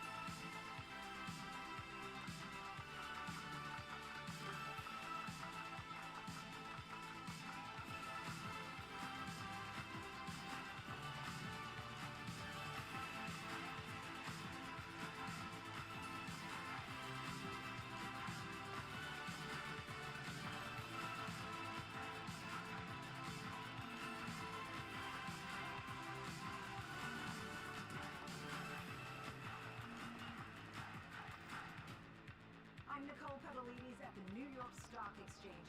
Live interviews, market movers, and real-time coverage right from the floor.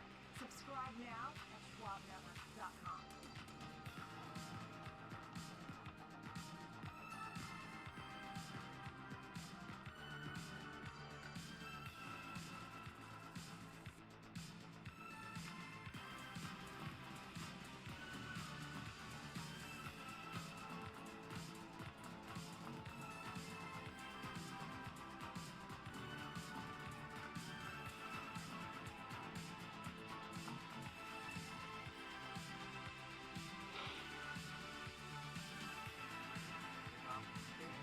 Last year, my dad had a stroke, big shock. This was the person that I most support in my family, vulnerable.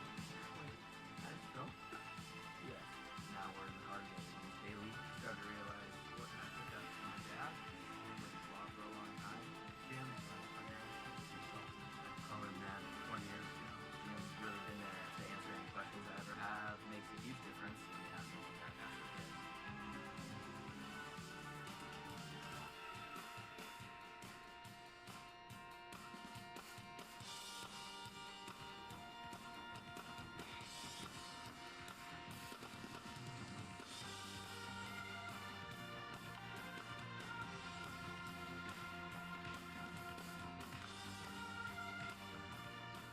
Welcome to Next Gen Investing. I'm Jenny Horn alongside Alex Coffey, and we're checking in on markets here and looking relatively, I would say, fair in real time. I wouldn't necessarily say it's a day of strength. Definitely better than earlier. Yeah, definitely better than earlier. I was going to say it's not quite the same way we were opening the show yesterday, where we were just, rallying. But I mean, to Alex's point, far better than where we were faring earlier in the session.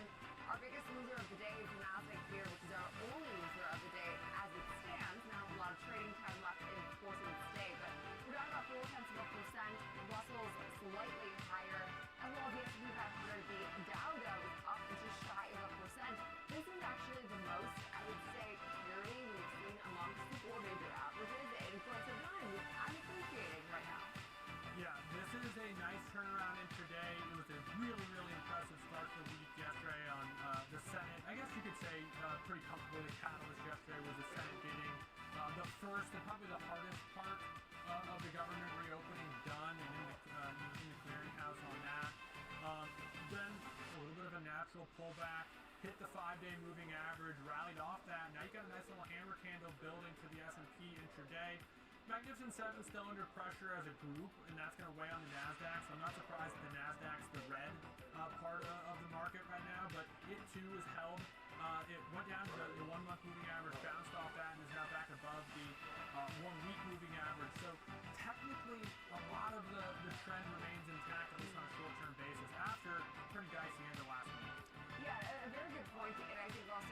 especially considering the way we ended. Look, to your point, last week we saw a lot of that pressure and that risk-off sentiment really trickle in back and forth, really since last Tuesday kicked off. So at least we are on stronger footing, although I do think that markets have short memory. I do recall that just in the beginning of last week there was all this optimism, then things sort of just somewhat just turned to the downside. So we'll have to be watching overall headlines as well as the macro read to get a good sense, I think, of where markets could end the week. A lot of trading time left in this week, of course, but we'll kick things off on this show with some of the biggest movers to keep on your radar today, as well as two names with earnings still ahead that we will break down example trades in, as well as, of course, dive into the technicals. We'll be also discussing today the move in CoreWeave, as this name has been a bit all over the place. I will say that has now actually seen some of its losses pare back, but we are still down up 14% on the session in reaction to those earnings. We'll also be discussing the latest situation we're seeing from an overall macro standpoint, as well as a maybe more micro standpoint, as we're joined by the co-founder and managing partner of Energia, as well as looking at Big Bear AI, seeing the print days move today after we saw stronger than expected quarterly earnings, and also announcing the acquisition of an AI platform. So the AI world is still very busy today, Alex. Yeah, no, it's going to be a lot of fun. Big Bear AI making a triumphant return. I think we talked about that with Georgia a time or two, so looking forward to that discussion. Let's get to some of our movers, because some of these I think are pretty big stories today, but maybe some of them are overlooked as well, when it's not just NVIDIA, Meta, Alphabet all the time. It's some kind of secondary moves. Yeah, and still, I mean, like, to talk about a secondary move, but where we'll start is definitely not getting a secondary, price performance today, as we're up in Paramount Skydance now about 10.7%, and seeing obviously a pretty nice move here, as we're seeing not only just a lot of analyst favorability, a lot of price target raises today, but the company also saw third quarter results and issued fourth quarter sales guidance above expectations. So seeing some strength today, and also some outsized volume. I mean, really rallying after losses per share of around 12%. Did miss what would be expected for actually a positive earnings result, 34 cents a share. Now, we also saw sales that did slightly miss, but CEO David Allison just said the company's results are really reflective of the progress they're seeing in integrating their operations following, of course, that merger of Paramount Global and Skydance Media. Allison also highlighted the strong performance in the company's film and TV segments, and reaffirmed their focus on expanding their direct-to-consumer business and live sports offerings. So also went on to say that they have of course, a long way to go, but they believe they have the ability to get to where they need to go as far as latest developments. Also, it did announce that they are planning to raise now prices for U.S. Paramount Plus subscriptions now in the new year. The latest string of price increases, and I am still bitter at the entire streaming world right now that I couldn't access Monday Night Football. Different, of course, company to blame for that, but does show there's been a lot of shake-ups and also, I think, shifting right now priorities in the overall media landscape. Yeah, and it did, I think one of the big takeaways for me was they better than expected guidance moving forward, excitement about some of the cost synergies, but that's going to be noisy for a little bit as they kind of reorganize things as they make some long-term strategic moves. So, nice move for Paramount Skydance, the first time that we did this company. Let's move to our next one. This is and they're talking to these Chinese pure play PC makers in a while, and maybe we should have.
thank you, thank you. But, you know, investors, particularly ones who are concerned with valuation, are going to like to know that this is also a company that's steadily been improving from a profitability standpoint. If you're in the chat, say Near something. losses and Because I need to see if track based off some of the estimates that I've I can seen see both for their YouTube and first Twitch annual in this profit chat in right now. 2026. So maybe winning on both fronts, not just what we're going to do, but also what we're doing right now. That's a good point, and I think also anytime you're able to excite, like, you know, the street and give a compelling argument for like why your shares should be bought, it's also, of course, seen as a pretty decent upside catalyst. So our next name today, AppLovin, also has been one of note as of late, although today's seeing a pretty substantial retracement to the downside here. As I mean, it's kind of amazing. The only real piece of news I've seen on AppLovin today is about 9.5%. The city actually cutting its price target to $820 a share from $850, and we're down today now about 9.5%. Now, granted, a name that has risen almost 76% on the year, we're now lower this month, and also off of highs that were made. I mean, just at the end of, or you know, basically the end of September, early October, we pulled back from those highs by about 21%, and we've now rallied still off lows by almost 200%. So it's not like this name is breaking down by any means, but a pretty substantial move today. Again, on one analyst lowering their conviction, we're talking lowering their conviction by $30 for the next 12 months, which to me feels, I mean, like a paper cut at this point when you're, you know, valuing this stock at $820 still dollars a share. Yeah, this is a weird one, right? I mean, there is some insider selling, but it doesn't seem like anything too out of you know, the norm. It was a really strong quarter. Last you know, earnings that we just got, which was last week. Tons of price target adjustments post that were all positive. But a 10% near move here today, where, you know, there's not a lot of big moves happening in the market outside of, you know, some semiconductor players, suggests that there might be more to this story, and we just don't have the information yet. That is, I think, probably all that it really is. But as far as now, I mean, you know, the overall price activity, we are seeing a pretty big day, of course, to the downside. So something to keep on your radar here. Next name today now, C Limited, and this name is also down pretty substantially on the session. We're down about 8% and some change. We're down now about almost 9% on a month-to-date basis. But this name seeing some reaction too right now. Again, it's third quarter results where we saw still, I mean, top line growth that was paired with an earnings miss, so a bit of a mixed picture. Quarterly revenues still rose about 38% year over year. That was ahead of expectations, kind of coming in around at $5.99 billion. The company also did post earnings per share of 59 cents. That was actually slightly below forecast of around 77 cents a share. And still set as far as their, I mean, expectations going forward. Revenue from their digital entertainment segment grew about 31% year over year. They expected that to actually continue to rise going forward, especially now bookings with a 51% pace of growth in their third quarter. Adjusted EBITDA increased about 48% also. So quarterly active users climbed about 6.7%, and average bookings per user did rise to around $1.25 from roughly 89 cents a year ago. E-commerce revenue climbed almost 35%, and adjusted EBITDA SheldronFrost here, live on YouTube and Twitch. Hey, we out here, boy. I'm looking at Apple. It's looking bullish to me. Hey, let's go, Apple. Bullish on the 1 minute. Divergence. They're also maintaining a focus on high and profitable growth now in their e-commerce, digital, finance, and entertainment segments, and expect at their core to continue to grow those markets, especially while they continue to grow internationally. So all of these said, I think that there was a lot to still like when you look at just like the CEO commentary within Hello. alone. But that doesn't really Hello? again, 8% plus Yes. as we're still up 32% to their credit, but I think that the headline I figure can in this see case you. is exactly what's driving some of Give me the 1 second. I'm value. trying to do this message real quick, or this short. Yeah, and I I think it's just made it important short. too for those who aren't super familiar with this company. It sort of operates in three separate, you know, segments. One is like a game developer. It's kind of its Garena digital entertainment arm, which operates in building some different games out, develop those. Shopee is this e-commerce platform. I don't have any way to set you up because I don't want you to be too close into the picking up on the stream. There was excitement around Shopee's 2025 GMV then like my computer has like all this stuff too. Also, the green segment is on track to achieve more than 20% year-over-year growth in bookings. So pretty sizable growth So what are you there. doing over there? Some positive analyst commentary. City buying rating at the price target of 203 said that the result was solid. Morgan Stanley overweight rating said that they're broadly in line with You watching who? positive surprises. So a little bit less optimistic, and then Jeffrey said Oh, broadly better than they expected. So a lot of positive words, but man, not to keep the stock above water here today as it's sinking down 8.2%.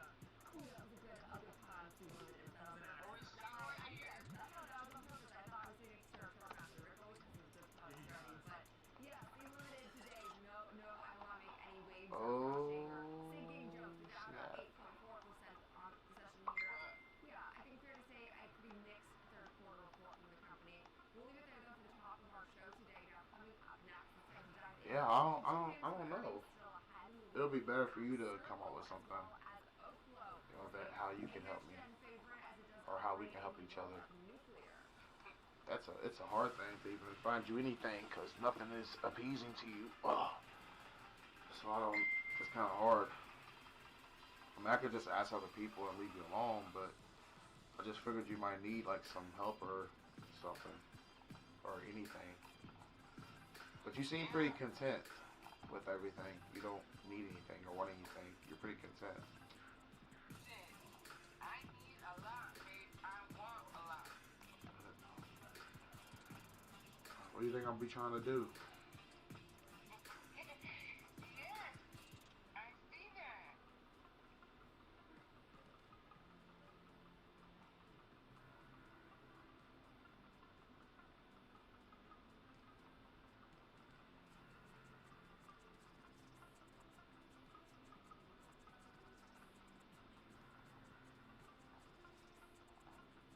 You know. It's so white outside.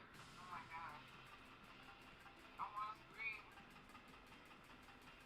And then what? And then scream again, so I feel better.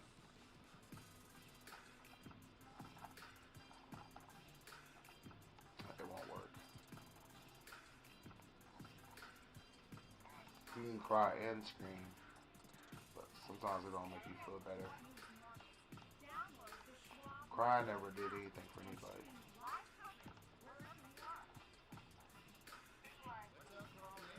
Hmm? Your number one broker with the best full-service wealth management skills in the biz. What does crying actually do for a person? Yeah, Schwab lets you invest and trade on your own. And if you want, they can even manage it for you. Not to mention Schwab has a team of specialists. Crying helps you make money? Well, shit, once you start crying, then you send something to me. Shit. I wish you could cry your problems away and you start helping me with mine. I've been asking you for help the entire time I met you. I'm trying to see how we can coexist together. Like, if I'm gonna be doing all the heavy lifting, so I don't even really see it working. I can't be just doing everything. I mean, I could. Welcome back to Next Gen Investing. I'm now joined, of course, by our chart master, Rick Ducat, to help us look at two names from a technical standpoint into their earnings events. Circle today with actually earnings tomorrow morning, and we're also talking Oklo, of course, with earnings after the close today. We'll start off with Circle, also a relative newcomer to the public markets as it has gone public just in the last year or so, but it's been, I mean, not so much sideways as much as we've been in this downtrend. I mean, not to speak to the lack of enthusiasm we've seen in the crypto market, but Bitcoin has also itself had a very difficult September. It's been a really How can I hire someone who don't want to work? So as far as Circle, I can't hire nobody who don't want to work for me or work for us or work for anything. I work for themselves. So I don't know what to do or what to say. Trading here, but that wasn't enough to give us one earnings event that we saw back here in August. That gave us a big waste of high time. point right here. But if we look back a little further, the overall high point was quite far above that area. That came in just shy of 299. So if you were to draw a trend line at the next high right Boom, here, boom, and boom. subsequent high that it reached, you can see. All right, this looks like a inverse bull flag. Remember this pattern. This is a moneymaker. Keep telling y'all that. I don't even know why y'all doing anything else and not getting this money. Like, what else is important? Nothing, not the Bad Boys and Will Smith and Mark. They have money. I'm trying to be on TV so you can watch meat on TV. Sort of shape going across these highs here. If you were to duplicate that line and put it across the lows, that would give us this channel type shape that you could draw to encompass the overall price action here. So that could be one place to look for potential downside support if things do continue to falter somewhat here. We can also see our recent low point right here. We've broken through that area near 108. You could have argued for a while the price was in a range between about that 108 level and 150 to the upside here, but that does seem like perhaps it's not to be.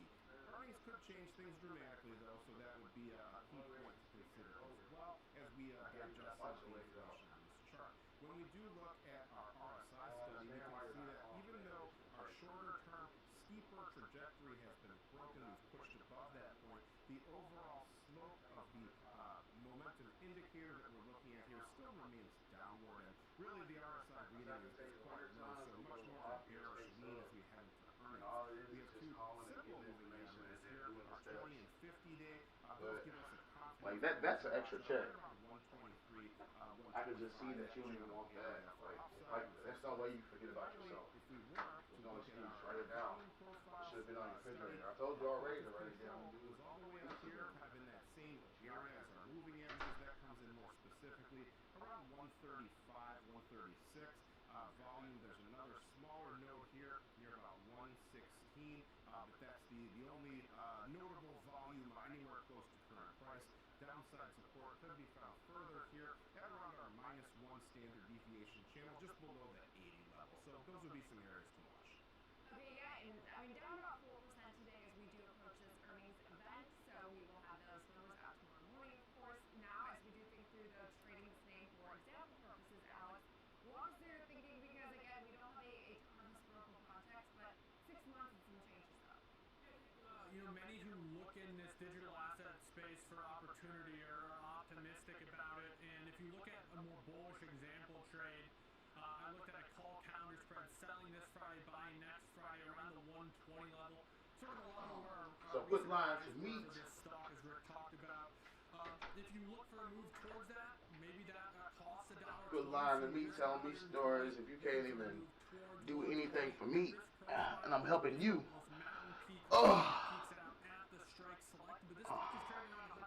Can't stand lazy rascals. Get your butt up and do something. We out here getting money early in the morning, and you talking about you in bed being broke. Get your butt up. Every girl I know has a job. They go to work. My kids is working. Man is working. But now to shift gears and talk to two companies, I would say just from like a market standpoint. But Oklo has been a really great read on nuclear, although nuclear has fallen out of favor pretty substantially, as you can see from its recent price activity. We are hanging on pretty close to a notable low point here near 110. You can see that this is one of those charts that kind of has two phases where initially we were moving at a decent clip to the upside here, but we topped out at this level around 84. Then when the breakout did eventually come, it was very energetic. We more than doubled in a very short time here, just a couple of months. Eventually top out at 194. However, since then, we've given back a large amount of those gains here. You can also I heard something, but I don't see nothing. And that's why I need some some participation for it.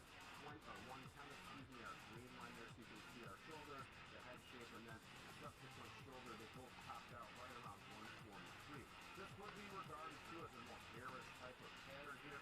Certainly, though, I'm not saying that's going to happen or anything, but this would be the breakdown point, that 110 level that many traders might have their eye on. So, if we were to include our other studies here, we have fallen below two of our shorter-term moving averages, our yellow 21-day and orange 63-day exponential moving averages. Orange 63-day comes in at around 113.50, so that could be another upside point to consider, especially because it lines up with our trend line as well. Our two downward sloping trend lines converging toward each other give us more of a falling wedge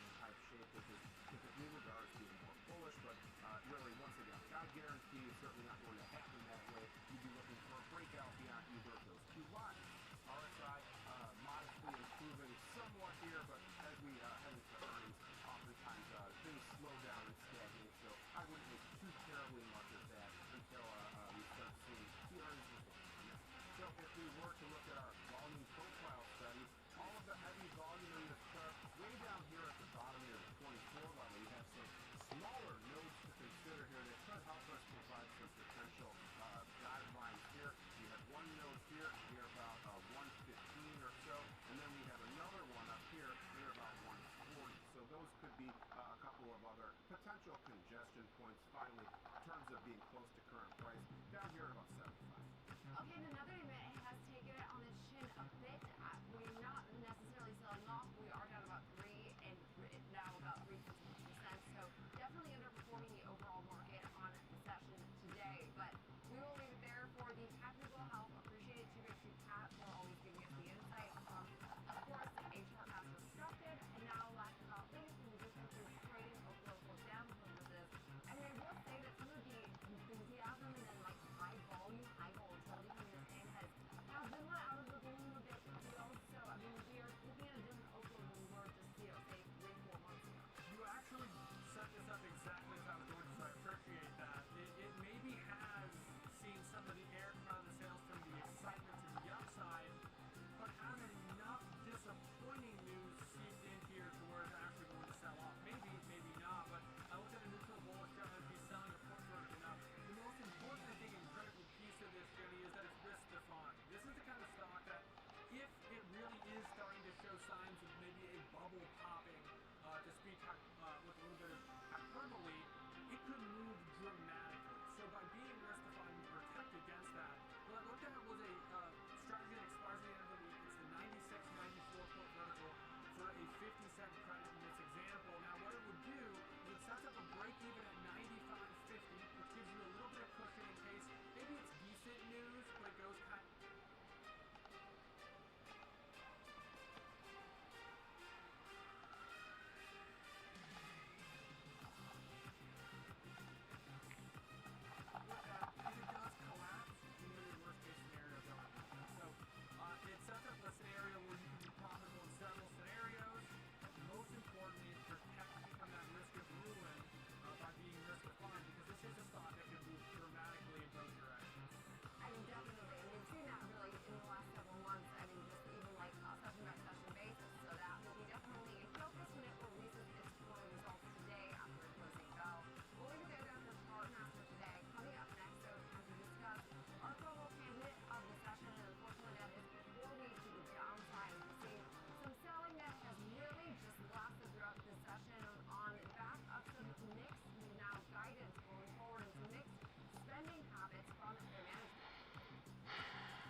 teach you about stocks and markets. Follow me on X at @NPetalides and connect with me, Nicole Petalides, on LinkedIn, Facebook, and Instagram. Trading at Schwab is powered by Ameritrade, unlocking the power of Thinkorswim, the award-winning trading platforms. Bring your trades into focus on Thinkorswim Desktop with robust charting and analysis tools, including over 400 technical studies.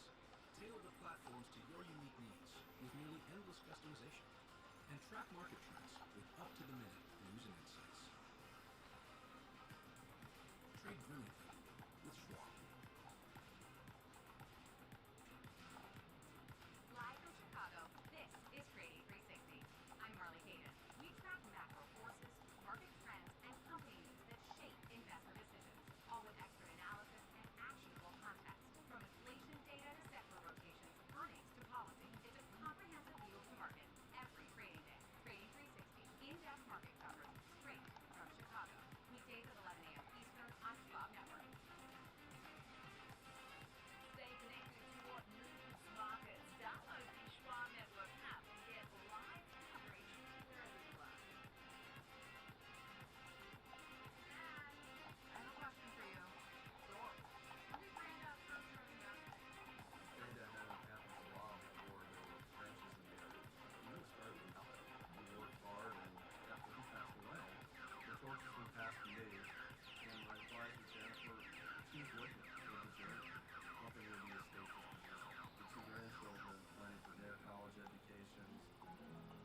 someday it'll be their turn.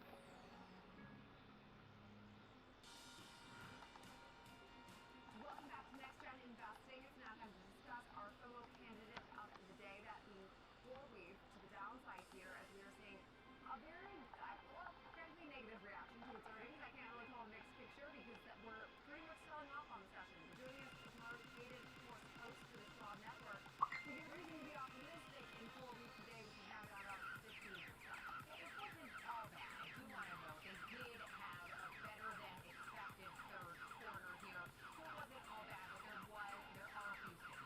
So let's just walk through some of the numbers. They had a loss of 22 cents per share. That handily beat the estimate for a loss of 37 cents per share.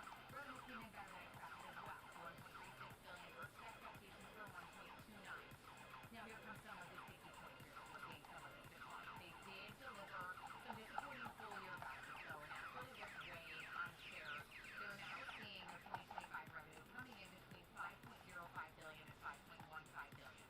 That was lower than the company's previous projection of 5.15 to 5.35 and behind the estimates. Now the reason for the trim is that they were hurt by a delay with a third-party data center partner. So that took a lot of the luster away from the strong Q3 numbers that were driven by this demand that we want to keep seeing, and the numbers indicated we are still seeing, but this delay showing that one of the developers is behind schedule had an impact on their forecasting. Now, the CEO did come out and say that the delay will not affect 4 weeks backlog, as there are 41 data centers in the company's portfolio, also adding that any issues tied to the delay should be dealt with by the first quarter. So, it doesn't appear this is going to be a long-term impact, but it is enough to be a black spot on an otherwise shiny report. Also important to note here, the customer that was affected by this delay did agree to extend the contract expiration date. So I think that's really important to note, keeps the deal total value intact here. And they did not disclose the name of who this company is, but just they did agree to an extension. So there isn't a risk of an announcement coming now that they are in fact losing a client this time, that they can stay with them in sight. And I think it shows that there's still a demand for what they offer. Now, I will say there's a bit of a trend starting to develop, guys. Down about 15% today around earnings. Last time was over 20%. And even the first time it was down, albeit only 2.5%. Those are the three earnings we've gotten. All three have been red responses, despite what you could, I guess, say is mixed reporting in terms of the numbers. But if you look at the stock, and it's still up like, almost 2-3x from where it debuted. And it makes it, I think, a little bit more of a complicated story. Any other either analyst commentary or anything else that stuck out? There were some adjustments here. BofA maintained a neutral but cut their price target from 168 to 140. Evercore ISI maintained an outperform rating, lowered their price target from 175 to 160. Morgan Stanley equal weight reiteration raised their target up to $99 from 91. Mizuho maintained a neutral rating but lowered their target to 150 from 120. Right now, average is around 126. So, still an upside from where they're trading right now around the $90 mark here. Their street high is about 200. Their low, which hasn't been corrected since July, is $32. So, clearly off here. But I think we're in a bit of a wait and see mode, Alex. As you said, we've seen now 3 earnings from this company. They have performed really well since they went public. More than double year to date, up 130%. But there are still a lot of unanswered questions, and as we keep hearing from guests and analyst commentary, the market doesn't like uncertainty, and there isn't a whole lot of certainty when it comes to CoreWeave. They aren't moving yet. No, they aren't, especially because I feel like the most underreported fact about CoreWeave is the fact that they were launched as a crypto mining company. And so there's, to me, I feel like in general, a mistrust over, will you continue to shift your operations to the next biggest buzzword? Right now it's AI, and I understand that they have good reason to right now, be a major presence in AI. They've changed their business model, but also then the fact that they were at one point into crypto, which was back in 2017, all of the hype. When we just see them constantly chasing momentum of the given hype trade of that year, that's where I think my concern lies. And interestingly enough, I was talking to Mike Maloney earlier today on Trading 360, and he's from Insight, the CEO of Insight, and he was talking about the Bitcoin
good chunk of value, basically half the value, and they're still one of the world's biggest companies. That is true. Yeah, taking it on the chin a bit today. I mean, CoreWeave right now has been seen as, a major presence. Kenview's gonna hold it. But also, right now, it's a matter of being able to prove yourself in an environment that is going to be very expensive to continue to build out at this scale in. So now we look through, of course, trading the same here, Alex. I mean, given the fact that it's relatively near the public market, it's also, I do still say, it has a bit of an identity crisis when it comes to like the perception of this thing, but it is down about 15% on Saturday. Yeah, I think a lot of the same things that we said in the Oklo trade apply here, in the sense that this is a stock that is under technical pressure. It certainly, to your point, may have identity crisis. It certainly doesn't have a good reaction to earnings today. And at the same time, it's a member of this AI trade that has seen a lot of dips bought. So if you want to be potentially brave, for an example, lean into the weakness, see this as an opportunity to increase exposure to the name into that weakness and negative reaction, perhaps a risk-defined neutral to bullish put vertical can make sense.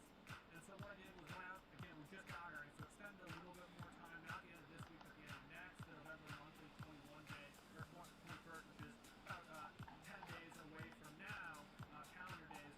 The 85.80 put vertical, looking for $1.25, so that would be a close to within the strike, risk 375, chance to make 125 with a break even of 83.75, guys. So that break even would be lower than the lows of the September move, and you're really going to have to go back to kind of that May run up in shares to get to a Slipping resistance. 83.75. So we're just hoping that those lows hold as a support level in the midst of what's a pretty dramatic sell-off today, down 14%. Double resistance.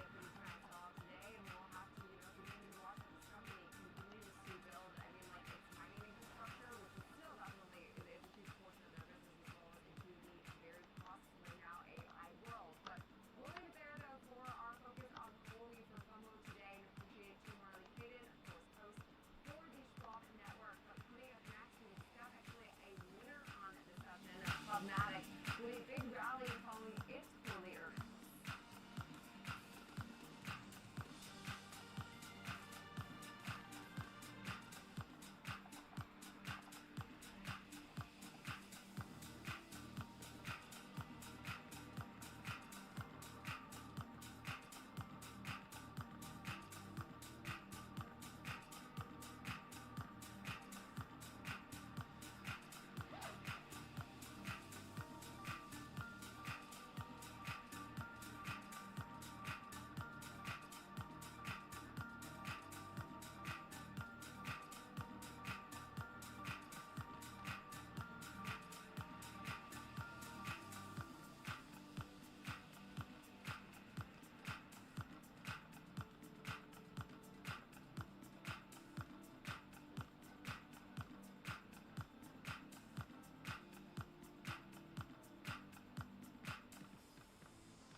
Barely any volume. Yeah, I have volume and momentum. Just like on this downside.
Where was this plan from?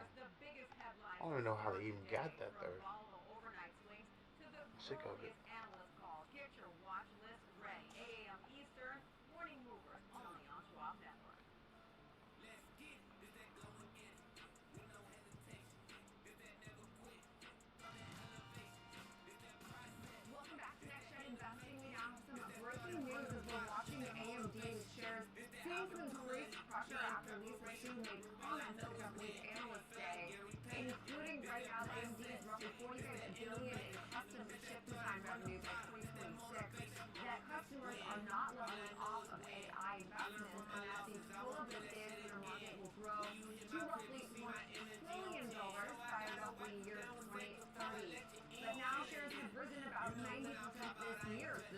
significant outperformers. The stock did fall initially during the commentary, but now bounced a bit off of those lows. So seeing this, like, now about 1.8% move to the downside. I mean, we're still up 95 for the next day on the year. Yeah, they said they see tens of billions of dollars in data center revenue by 2027. They said their data center growth is going to be more than 80% compounded annually, which is super impressive. And then you look over in the markets like act like this is bad news. I guess it is off the lows. So they said they see 3 to 5 annual revenue growth with a 35% compound annual growth rate. So all things to say, a lot of news hitting the wires right now. It looks like it's improving as some of those numbers are starting to hit here with the down 60 basis points in real time. Yeah, I mean, and we'll continue to watch this move in AMD, as I'm sure we'll hopefully get some further commentary from their CEO soon. But now the revenue is definitely a clear shot to the upside today, that being Pubmatic. What are you talking about? 22% on the session. So joining us now to break down why we're seeing this move is Dan King Hall, the host of Morning Movers. And so Dan, walk us through the story. I forget what Pubmatic to me, like Netflix for this company does, it operates in like online advertising. I was hoping we were talking about like a company that operates in pubs. To my dismay, not so much the case for this Tuesday. That's what one of the guys on the floor just said. We were having a conversation with that, and that's what he said it sounds like. But this is basically, when you think about this company, it's kind of about the digital ad world and the plumbing of the digital ad space. So they had a remarkably strong quarter. They did better than expected on both top and bottom line. So the street was expecting a loss, did not report a loss. Just EPS was 3 cents a share. That was much better than expected. Revenue coming in at nearly $68 million, also better than expected. So for Pubmatic to catch people up, this is a space that connects publishers to big news sites, streaming platforms, mobile apps with advertisers who want to buy ad space. They're using AI automation and real-time bidding to do all of this. So instead of like people negotiating ad deals, it's software auction those and auction those and the bots in milliseconds decide what ads to show at what price. So it's like this, you know, kind of, it feels like a marketplace for advertising. So they're essentially on the sell side of that, helping publishers determine what ads they're going to use. So the soft growth here, the big story was that there's growth. Alright, I'm gonna take a loss.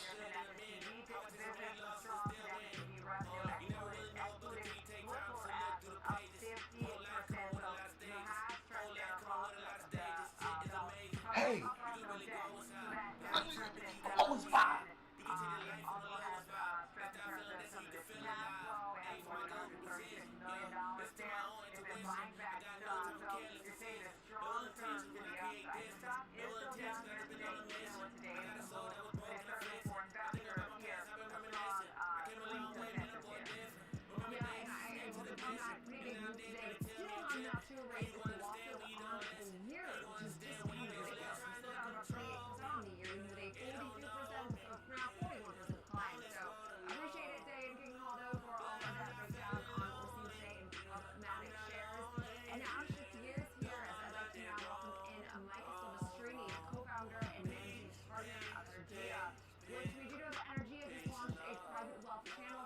Energy infrastructure fund. Really walk us through what helped drive this decision, and thank you so much for joining us on this Tuesday. My pleasure to be here, and really our goal is to try to increase the access of the investment community to energy infrastructure opportunities. It's a hot topic right now.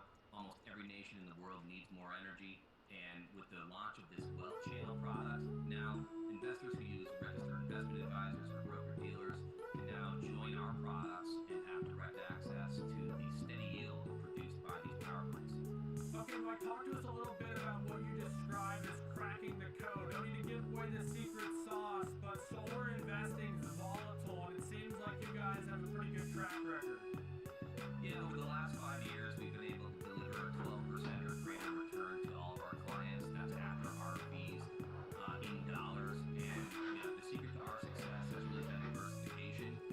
We have products in Africa, we have projects throughout Latin America and here in the United States. And we're opportunistically looking for distributed generation scale assets. So those are projects that are small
something that is worrisome it's a here? form of gaslighting. Does that Like kind of if depend people on start what like, jurisdiction let you're me give you an operating in? example. It really does. I mean, every market is unique in the energy sphere. You go down to places like Brazil that have primarily been hydro over the course of history are now benefiting from solar energy in a big way. Go to South Africa where they have load shedding, where the coal power plants haven't produced enough kilowatt hours to properly power the infrastructure and the industries of that nation. Solar has been the solution. It's quick to deploy. It's actually caused a pause in what they call load shedding, where energy is cut off from certain customers throughout the day. So certain attributes of solar will be complementary to those base load power sources like nuclear. So how's your day For going? all of these technologies to play, but the leader's really been solar over the last 5 years, and we expect that to Me? continue for the next 5 years. Okay, and really, how do I'm you in. look at How am I balancing out what we're insensitive? seeing from a risk and return standpoint when expanding into some of these new markets, like say Brazil, Africa, and then to here in the United States? Yeah, we look at it as an advantage to diversify across multiple global markets. We're getting our clients access to some currency diversification, policy diversification, some technology diversification, and those things work in tandem to provide us a consistent yield. And quite frankly, solar energy projects in the United States are not the best returning assets. There are certain attributes of the U.S. market that we like. Certainly is dollar denomination, rule of law. But there's also you'd be remiss to overlook high-yielding opportunities in places in Latin America and other places around the world. We think they're best done as a comprehensive portfolio of diversified projects. Mike, as you mentioned, things obviously, very high demand with the AI build-outs and all the power demands, and that seems to be set to continue down that path. What would you look for confirmation that that's still happening, or on the contrary, maybe confirm that things are slowing down? I mean, there is just an insatiable demand for energy, and we don't expect that to slow down for years and years to come. Whether it's AI in some countries as they start to compete in a more modernized economy, or you go to the developing world where they're still just trying to get enough energy to power a renewable economy. Every nation is struggling with the same issue, not enough power.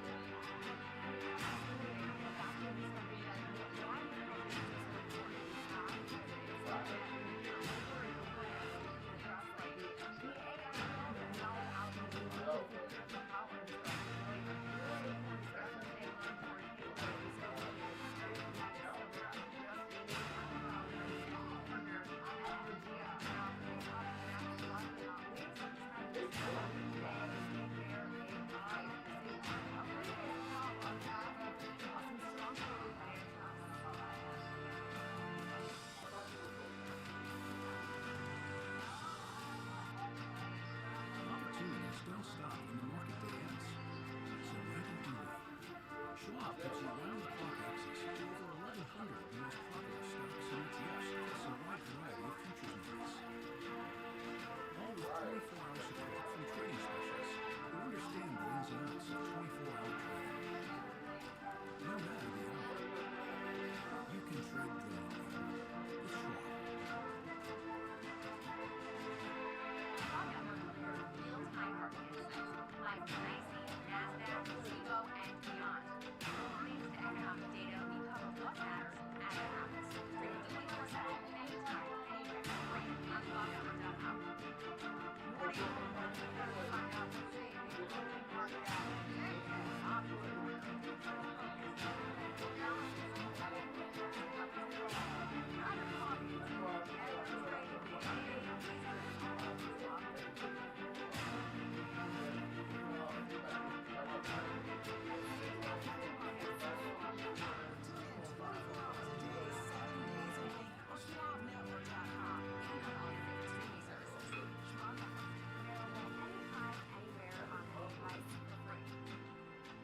Stay connected to what moves markets. Download the Schwab Network app and get live coverage wherever you are.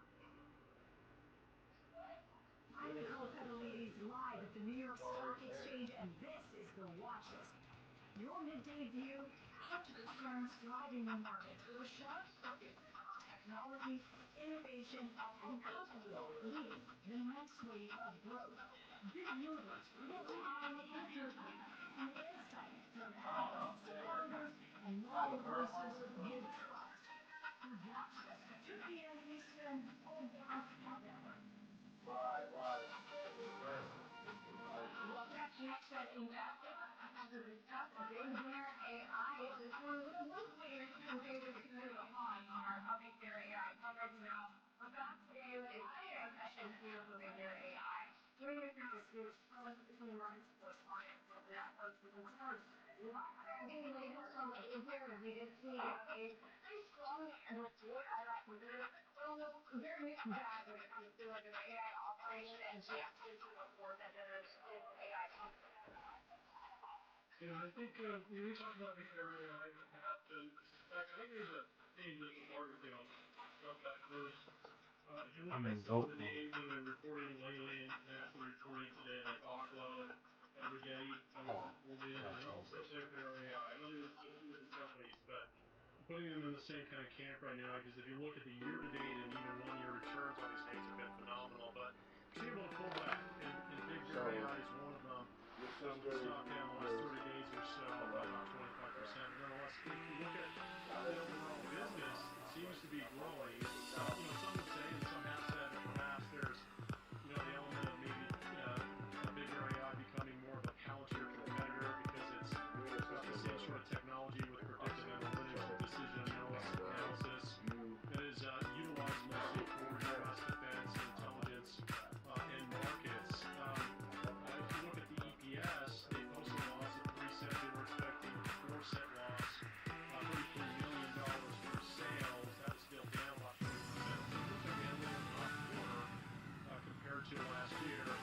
Guidance, it looks like they widened out the revenue range for the fiscal year between 125 and 140. So let's just split the difference about 137.5. And that's basically pretty much in line with a slight increase, about 100,000 to the midpoint of 137 million estimated.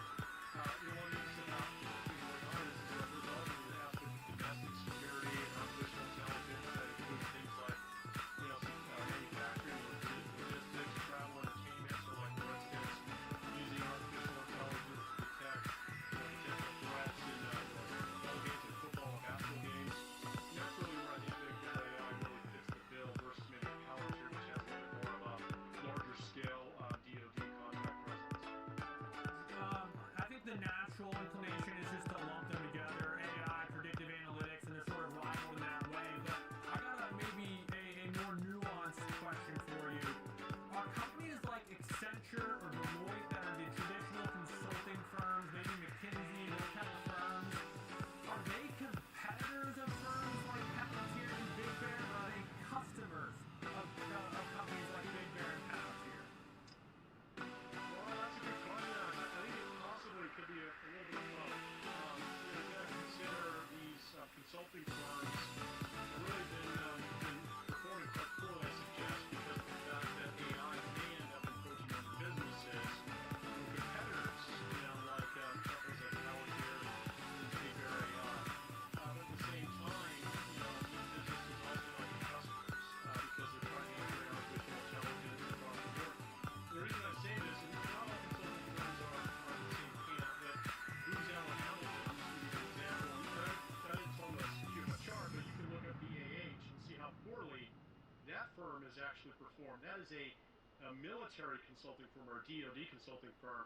So my point is that, I think a lot of these consulting firms may see companies like Palantir and BBAI as a threat. And I'm just using BAH as an example, which has actually been trading quite poorly since even last year in November. So for what it's worth, again, the market is growing. Competition is relatively fierce across the consulting program firms. But again, scale really matters.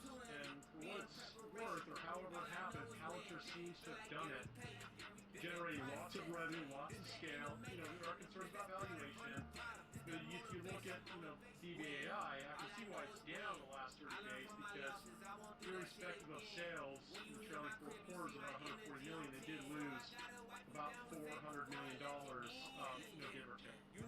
Yeah, and hey, name is up about 11.5% now on discussion, and so you're paying nice profits, still degree of uncertainty as far as their outlook is concerned. I think that it's important to acknowledge. But so appreciate it for that breakdown, George Tillis. Of course, always giving us the insight on Big Bear AI, one we've discussed several times on this show. And we'll also do it for Alice and myself for Next Gen Investing for this Tuesday. We have the watch list coming up next.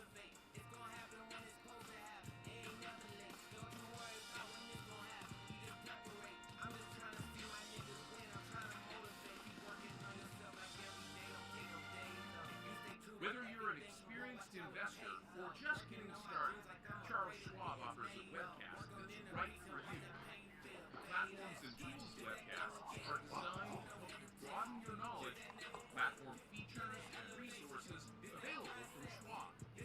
You'll learn tips and tricks to help navigate Schwab.com, Thinkorswim, Yeah, and it's on some mobile-based places. platforms. Best of all, you can ask questions by chatting directly with an But education that part don't mean anything. You just gotta apply to a bunch of them, if not all of them.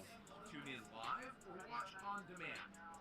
Head over to schwab.com/coaching and start learning today. Welcome to Schwab Network, where real-time market coverage meets expert strategy. From the opening bell to the closing bell, we've got you covered.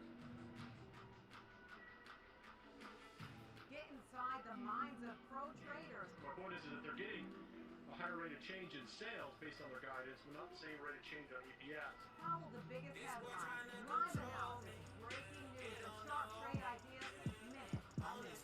With shows built for action, we break it all down in real time with speed. Working back and forth trying to hear myself. I think one of the most important things is you're making a play in a risk-defined way here going into earnings. So that would be a further downside area to watch. Smart insights, actionable data. Check 1, 2. There we go. That's better. Streaming live and twice a month. Schwab Network, streaming 24/7, anywhere. Schwab Network.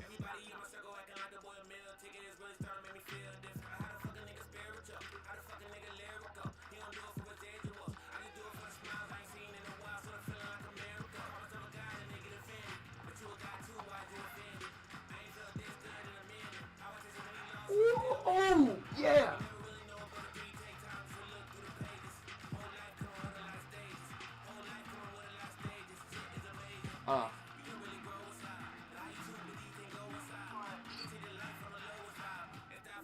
I'm Nicole Pellegrini's at New York Stock But this Exchange.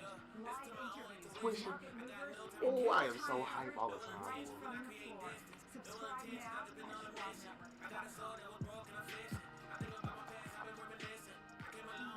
Boom, boom, boom, folks. I keep telling y'all.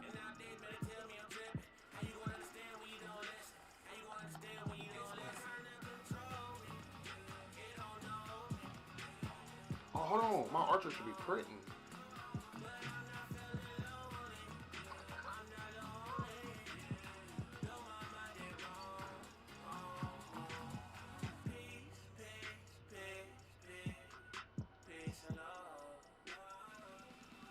Oh, it is. Damn, I need a 20 on it. I need a 20 on that bit. I ain't gonna lie to y'all, boy. I need a 20 on that bit. This is nice, y'all. Good afternoon. Welcome to the Watch List. I'm Nicole Pellegrini's. It's 2 p.m. Eastern Time, coming to you live from the New York Stock Exchange. Stocks have been trending higher on the Dow Jones Industrial Average, sitting right around session. This person said they don't have the patience for themselves. This will be interesting. The impact of market performance is having between now and the end of the year. What you need to know.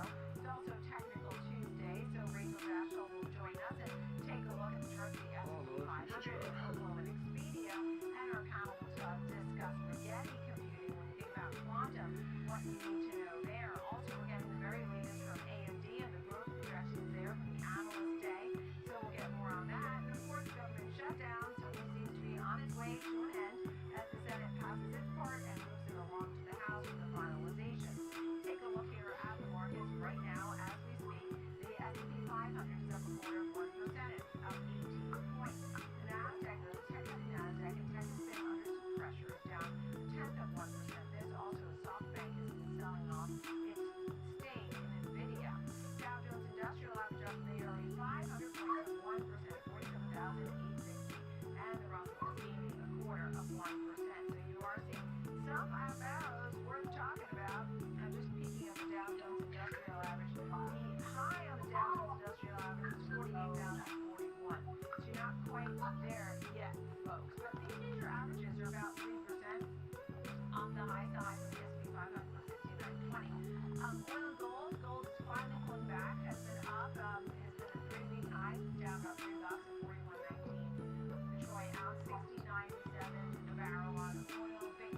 Their revenue 1.36 billion, up 134% year over year, but it was the guidance that disappointed. And here's what they lowered the guidance from about 5.15 billion to 5.35 to 5.05 to 5.15 billion.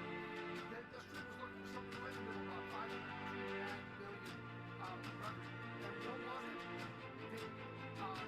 Delays in data center development. So someone is one of their developers is slow, and so they had to push. They didn't eliminate, but they pushed out some of those numbers to this year, thus lowering the guidance for this year. And any delays, like I said, the stock is railing so much up its highs. It is railing so much that they're getting horrible revenue. As you know, here at the New York Stock Exchange, even that their CEO was on CNBC this morning, New York Stock Exchange talking about the demand for their products. I'm sure he thinks today is a big buying opportunity, and that's the case. And it's down 15% this morning. It's down 7%. Well, you got And trending lower, but as he talks about his growth prospects, maybe some folks think it's buying opportunity. Hard to say. They're not ready to buy just yet. Kevin, it's great to see you. Thank you, Kevin. Right there. Now we can really learn about the CEO. Don't be afraid of it. What are your thoughts here on the market action? Don't be afraid of it. Pretty impressive, just in sort of flying around this day. What are your thoughts? Seasonally favored area. We had a Santa Claus rally on Veterans Day. God bless our veterans. Again, I think if you look seasonally, this last couple months of the year, guys, I would like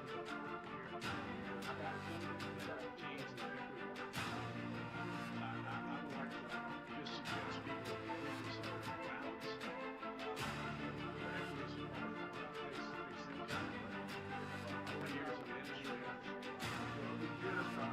Equities are one of the things years of the industry. Yeah, and I really think no, I did this. You feel you have full control. Words don't hurt you.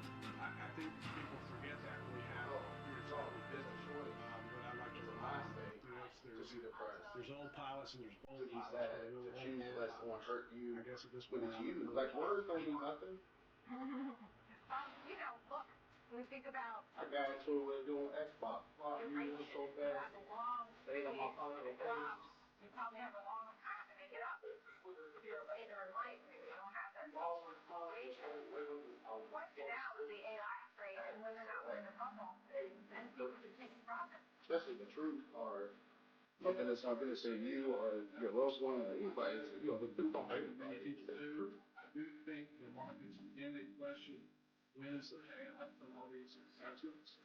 Is the marginal revenue and also dollars still lost? Maybe 2030, 5 years is a good way to be there. I'd also like to remind viewers that more people turn 65 in this country than ever before. So I guess it's no 75-year-old that spent a lifetime accumulating capital, maybe a 401k. Probably really don't want to be on equity, and they need to really consider even their indexation in that 40% of the index is comprised of S&P index because of probably 5 or 6 equity securities. So they're maybe not as diversified as they think they are. And you talk about rebalancing strategy in a portfolio. I want to get to some of your picks here, like Garmin and Levi's and all that. But a good-looking portfolio to you is what right now? Well, I think as a particularly balanced man over the last few years, equity portfolio has grown significantly like that. Many people. Again, I think if you kind of look on the risk return basis, I tend to think that not the sharp ratio, which I'm trying to deliver a high on. For many people, that equity allocation, those places starts, that's probably in the 55% of total holdings. Then consider fixed income. Again, we're likely in an environment where rates are going to drop, so it might be beneficial to kind of lock in some high rates before the Fed moves, this month or next. something of that. So, and then, be cash, staff that you need for emergencies. So just a general kind of financial planning model around your portfolio. What about names like Gorman, Levi's, Jeffries? Tell me about those names. Which one do you like the best there? Well, I think if you look at Garmin, what I like about what I call founder-led families, like Garmin went public in, I believe, '92. The founding She ain't got family nothing. owns still, the two families that started it still own 20% of it. So they have a $2 billion would it be, dollar equity exposure to that company. What's also interesting is on a $38 billion market cap is they have virtually no liabilities. They have $3.9 billion in cash. So you go to Jeffries, same way. I'm old enough to remember what's called Arcadia. Joseph Steinberg's still there. Well, he and Rich Howard, the CEO, again, also owns about $2 billion worth of shares. So I think for many people, they turn on their portfolio too often. My family's been benefited from, again, Mr. Buffett owning some A shares back since the late '80s. I now have a 250X on them. I'm owning a B shares. And so I'm looking to co-invest with management that gives me and my shareholders fairly. And we can compound our capital without a lot of turnover in taxes as well. That's another good point there. You have Markel Wasco, also Frog. Tell me about some of those names. Which one's your favorite there? Well, being a naval Floridian, I can tell you can't deal with no AC. So the Nahman family down in Miami is replacing ACs up over Florida. Now that we've got the new mayor in New York, I suspect that he's going to drive a lot more people to get air conditioning in Florida. All kidding aside, the challenge with a lot of these family-owned businesses is there's two share classes. And that can work for you and it can work against you. We were longtime shareholders of Skippers, and even though there are two share classes, the Greenberg family finally monetized. Levi's has two share classes. So there's an example of another company where the family has a large interest.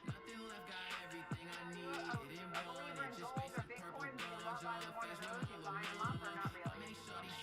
Quickly. I've owned gold for a long time. I like Whitney George and Russ Schwab out of Chicago. He was a former small cap successful manager at Coldest and CEO. I think it's a good proxy for gold. I think as long as we're on $2 trillion deficit as a country, gold should be a part of people's portfolios from 2 to maybe 5%.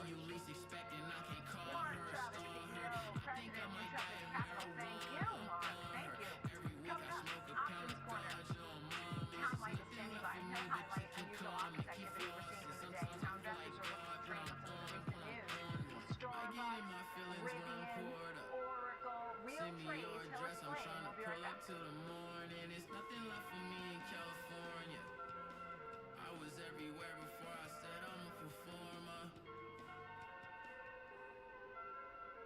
Shawty sweat me like a son, I'm on her. You can call me anytime you wanna.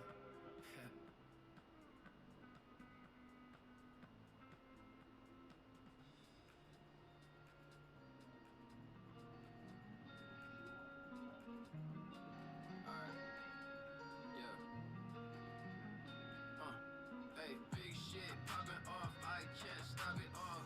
You might drown inside this drip, you turn your wipers off. Hating cause you not involved, pussy nigga knock it off. You ain't about no action, big capping, we gon'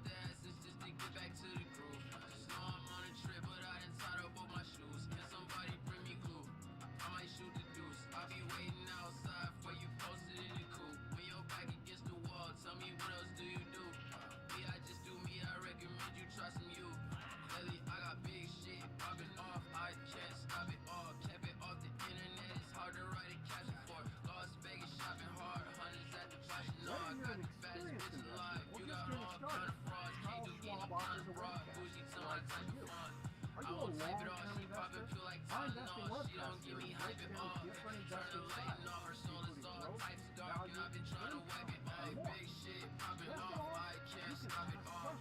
You might drown inside this drip, you turn your wipers off. Hating cause you're not involved, pussy nigga, knock it off. You ain't about no action, big capping, we gon' knock it off. Congratulations, celebration, whiskey muzzles off. Big shit popping off, I should take this diaper off. Big shit popping off, I can't stop it for you. Shit popping off, I can't stop it for you.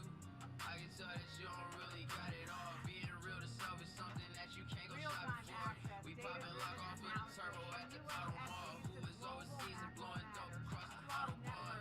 Tetragrammaton, don't pronounce my status wrong. Niggas speaking down, they reading from the Necronomicon. We got all the proof, y'all hear bold face, lion dog, pussy ass nigga. Why your monologue, vagina soft, spot 'em high, got 'em on, tear somebody knocking off. Favorite pair of charges on the break, somebody bought her off. What the fuck you talking about? That shit got me hiding off. Tell 'em cut the check or I cut every other topic off. Play off, you not as raw as us, we juicing Rodney off. At the buzzer from the got it, and you drop the ball. Big shit popping off, I can't stop it off. If you're not involved, then just let me mouth off. Big shit popping off, We are seeing certainly plenty green. you might drown inside Yeah, I this think drip, it was you turn your yesterday. wipers I off. think that was the optimism that the deal was going to get done. The Senate approved the vote last night and now goes to the House tomorrow. But does that clear all the hurdles and all the potential headwinds? Maybe not at this point, but you did see that big rebound from losses that we saw last week. Yesterday's rebound led by tech. Saw that push back into Palantir, NVIDIA, Niggas pack me out and that shit made me pack it too. Chasing me for was clout, down niggas over gon' make me 3% act a fool. before Out your mouth and try to take me out analyst my day groove. here today. We plan to attack, we finna catch 'em while they snooze.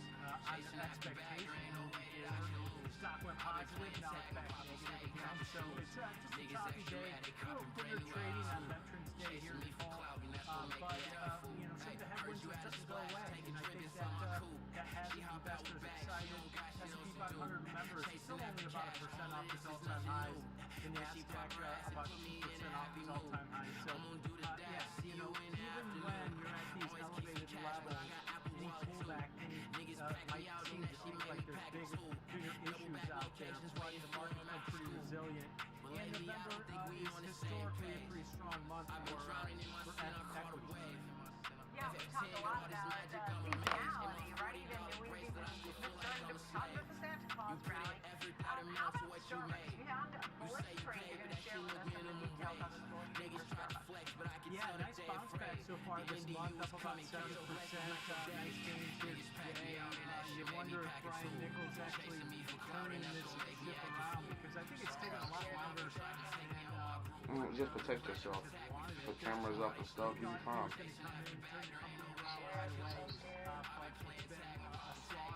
Get you a dog. Get a bigger dog.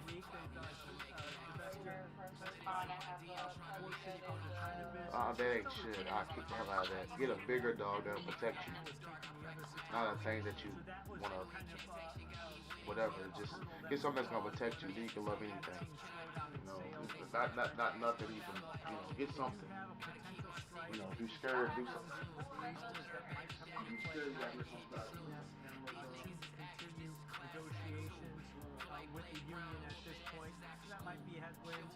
Their last earnings report, they missed on EPS, beat on revenue ever so slightly. Global comparable sales, same-store sales increased only 1%. So, starting to see some green shoots here in Starbucks, but it's still down pretty significantly over the last couple of years. But we did see some optimism here in the options market today. On the December 5th weekly cycle, so about 24 days to expiration, the trader bought nearly 4,000 of the 86 strike malls. Paid average debit of about $2.06 on those, so that break even of 88.06 over the next 3.5 weeks. That's about just under 2% above the current share price there in Starbucks. So we highlighted this one last Friday. There were call buyers in there. The stock has continued to move to the upside. We're still seeing call buyers come out here in Starbucks with the expectations that, hey, Brian Nichols is turning this company around. Yeah, look, it got that little bounce, and you know that. I mean, just month to date up over 6.5%. So nice move there. What about Rivian? By the way, I rode in a Fisker car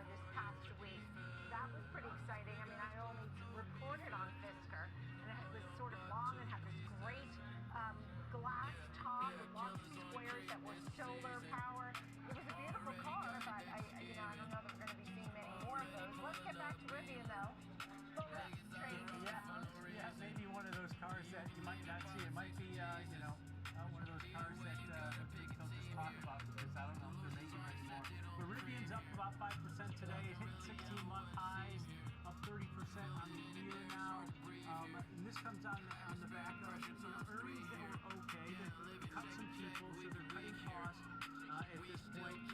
CEO, they have a pay plan after Elon Musk got his approved from shareholders. Pay plan as much as $4.6 billion over the next decade, and his pay package is also linked to profit targets and milestones that the company needs to get to at this point. But last earnings, EPS, they missed. It was minus 96 cents versus about minus 86 cents they expected. Revenue was just above expectations, just above $1.5 billion. But they did say that they had to pull back a little bit on production. Then you start wondering about the EV credits rolling off on this one. But the R2, their newer SUV, has been doing well. Price target hike on the TA Davidson today, up to $15 from 13. So some positive green shoots here in Rivian, as I mentioned, hitting 16-month highs for the stock.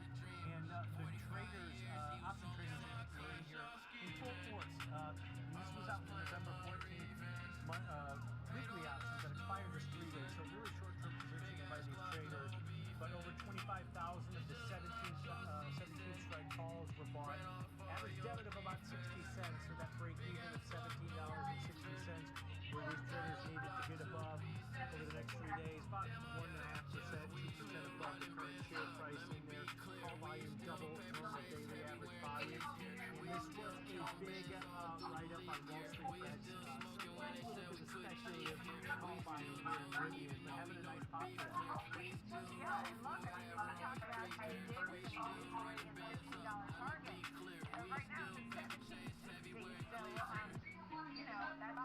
right now it's 1761. Okay, look, 1761. Okay, let's get to Oracle. Neutral to bullish trade you found there. If you could explain it, please, Tom. Yeah, that pop that we saw just about a month and a half ago, we're coming down pretty hard from those all-time highs that we reached in September.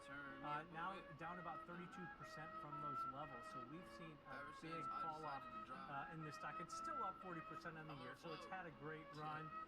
Michael Burry came out with a note about the hyperscalers, mega cap tech. He highlighted Meta Platforms, he highlighted Oracle, he highlighted Microsoft shelling out big money for this AI infrastructure build out. And then he stated that by 2028, Oracle will likely overstate its earnings by around 46%.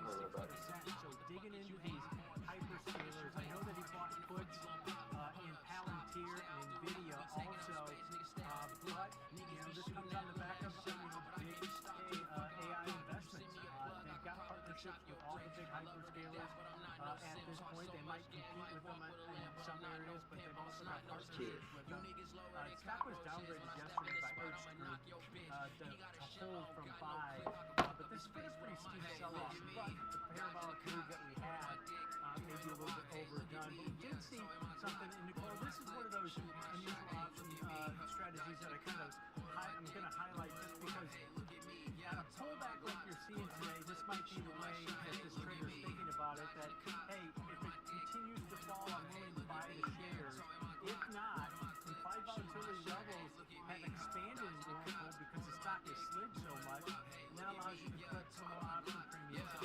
One trade that stuck out to me today was a cash secured put. The trader sold 3,500 of the November 28th weekly options. These expire in about 17 days. They sold the 225 strike put, collected an average credit of about $6.90. So the break even where the trader starts to lose money is all the way down below 218.10 to the downside. That's about 7% below the current share price. And this trader, what I think they're doing is, hey, if you put a bid in for the stock at $218.10, you might not ever get filled on that, right? But if you're selling on the money puts like this trader did, and collected a pretty hefty option premium of $6.90 per put they sold, that they just get to keep that option premium if the stock remains above the 225 strike into expiration over the next 2.5 weeks. So cash secured put, I don't know what the fuck. trying to take advantage Excuse of me. this steep pullback that we've seen in I just Oracle. slow my ass down. Yes, understood. Thank you for explaining that. We appreciate it. Tom White, a good luck there at Options Corner every single day, taking real options trades and explaining them to us, the ones he's found based on news and action. Thank you, Tom. Coming up. news that we've seen in this performance of this market and where it could be headed going forward. Maybe a little bit of a year-end outlook, too. We'll be right back. I mean, I do charge a fee. For what? Kick off the morning with the data and the decisions moving markets. Morning Trade Live breaks down the macro moves driving the price action, from Fed policy to global growth to inflation prints and geopolitical risk. Smart, fast, and always live from Wall Street to your screen. Morning Trade Live, where the markets meet the macro, weekdays at 10 a.m. Eastern on Schwab Network. Whether you're an experienced investor or just getting started, Charles Schwab offers a webcast that's right for you. Do you like using charts when analyzing your stocks? Our technical analysis webcast series breaks down different charting techniques like trend analysis, price patterns, moving averages, oscillators, and much more. Best of all, you can ask questions directly to an education coach. It's interactive learning at its finest. Tune in live or on demand. Head over to schwab.com/coaching and start learning today.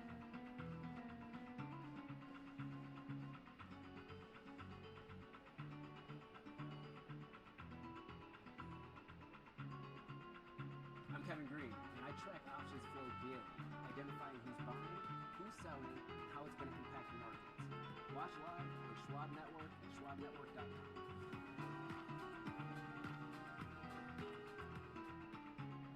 Trading at Schwab is powered by Ameritrade, giving traders even more ways to sharpen their skills with tailored education. Get an expanding library filled with new online videos, webcasts, articles, courses, and more. All crafted just for traders. And with guided learning paths, stacked with content curated to fit your unique goals, you can spend less time searching and more time learning. Trade brilliantly with Schwab.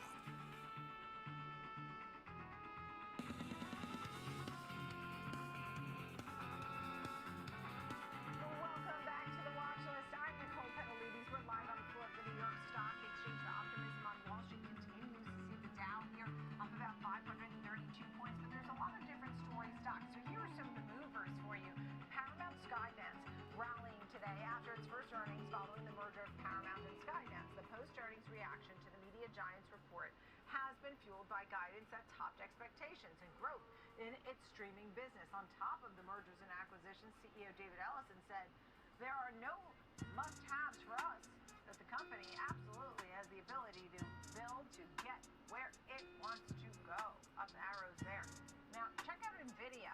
Lower today, SoftBank announcing it has sold its entire stake in the chip giant for more than $5.8 billion.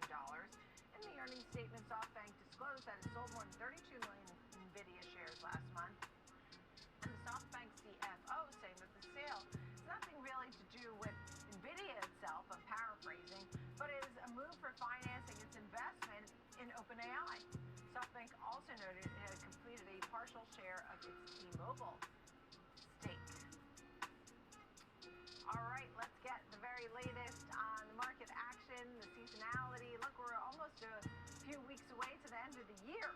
So we bring in Brandon Pizzurro, President, CIO, Guidestone Capital Management. Good to see you. Now, they tell me November, December, January seasonally are pretty good. What say you? Yeah, thanks for having me. You're right.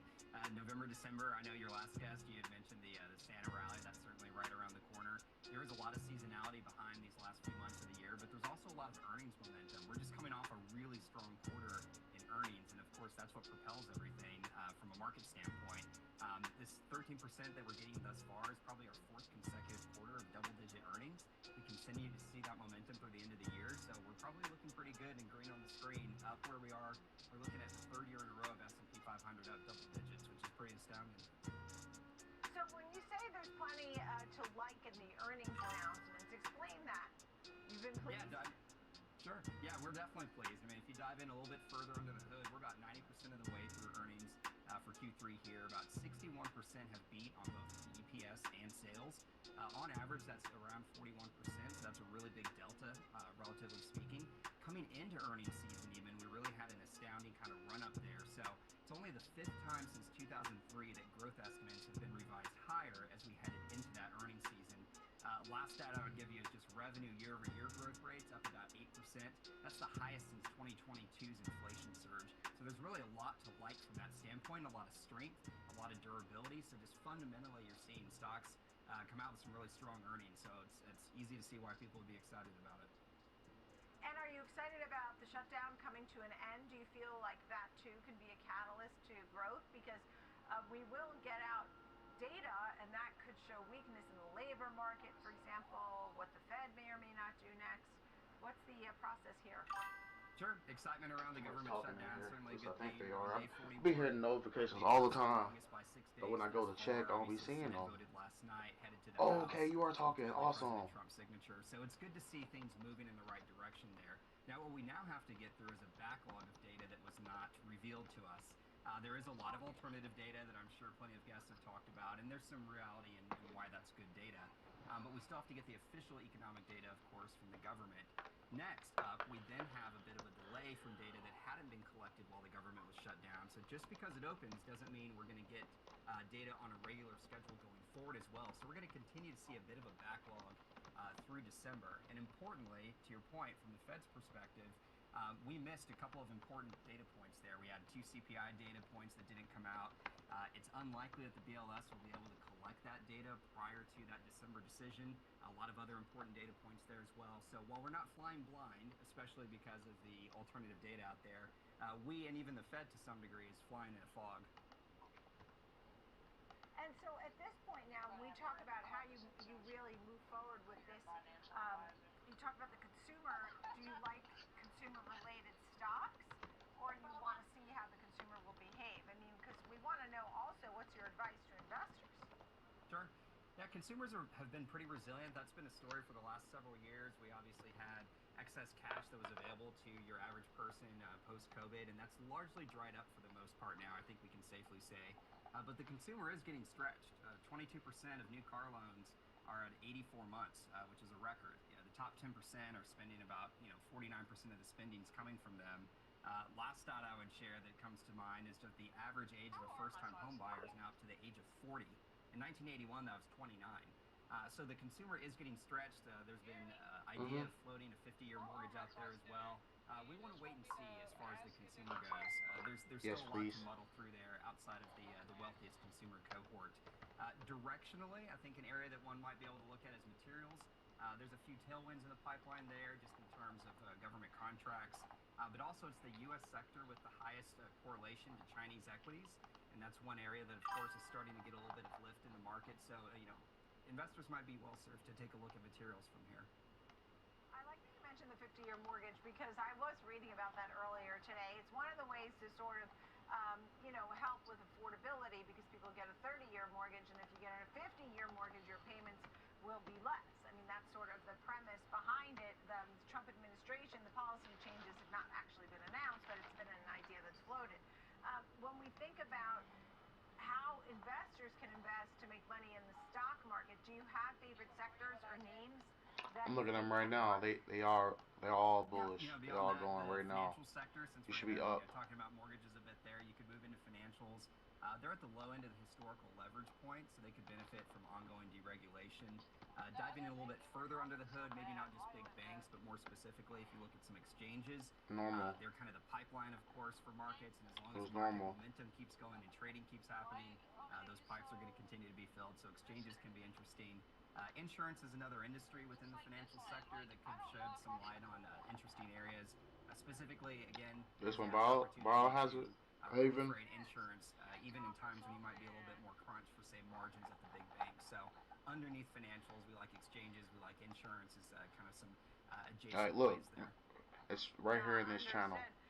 When we think about electric vehicles, Tesla, there's different Borrow sectors Haven is that like sort this of in have this little come, patch. they were hot, and then they were not. You're in a great position. Just hold AI on. seems to be staying for the moment. If you happen to come But, down here, do you have buy certain more. sectors that people have Okay. watched or been excited about, whether it's crypto? When we get down here to this 750-ish area, I mean, off the You beaten know, path this, tends this to is going get up people caught up in what could be bubble at least up territory. to We're here. not calling AI a bubble at this moment, but I think the fact that so much hype has gone into So anyone mentioning AI on an earnings call, yeah, an you're starting event to of see this that coming creep all the into way the back. Russell Let me 2000. see. So about 10% of the Russell 2000 I'm looking for a has bounce what right we here might call memes and themes. I was reading at a piece the other day 8:15. from sell If there's side. no It bounce, was just highlighting the fact that I mean, this like if they AI craze, break to some through degree, has really and crept try to down test into this these smaller support, cap stocks where they're really not just doing hold much on. in terms of the Either picks and either shovels one for of the these two AI spots, industry. just And buy so more those are some areas that are starting to feel a little and just bubbly. wait.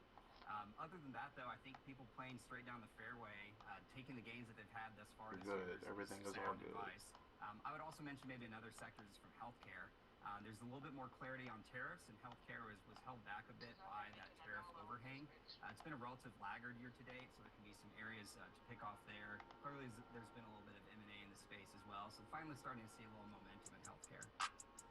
And by the way, the Dow Jones Industrial Average may have a record closing high today. We have to wait and see. I mean, it certainly had a big percentage gain today at 1.14%. So we'll see whether or not it would close above 47,706. We're above that right now. All right, so we got But I have noticed a lot of fund flow into ETFs and even ETF bonds, bond ETFs. What do you think about that? Yeah, ETFs, of course, have become the vehicle du jour. The ETF proliferation has really expanded quite a bit over other historical vehicles. And they really came about 20 plus years ago, and now you're seeing them take up a big swath there. That's right. From a fixed income standpoint, if you're looking at ETFs, That's which a is trend, mimicking but an index, this is a pattern. beta, replication, This is so what you're bullish, getting is y'all. the most indebted companies at the highest weight. So At we some wouldn't point, be they're gonna go. advocates for just going into kind of a fixed income indexing approach. Active ETFs that are actively looking at sector rotation within fixed income, that can be an interesting way to play that. The transparency there is obviously one that's a little difficult relative to some other vehicles like, say, a mutual fund. But we like ETFs probably more in the equity space, where it just makes a little bit more sense in the way that people are trying to approach that, especially when you're talking about just pure indexing. Great to see you. Brandon Pizzurro, President, CIO, Guidestone Capital Management. Thank you for joining us on the show. Still ahead, we have Technical Tuesday, and Rachel Deschelle will join us and take a look at some of the technical levels for the S&P 500, Oklo, Expedia. The S&P, 10 of the 11 sectors today have a bounce. Rachel will explain. We'll be right back.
trades into focus Yeah, you got on thinkorswim desktop with robust charting and analysis tools, including over 400 technical studies.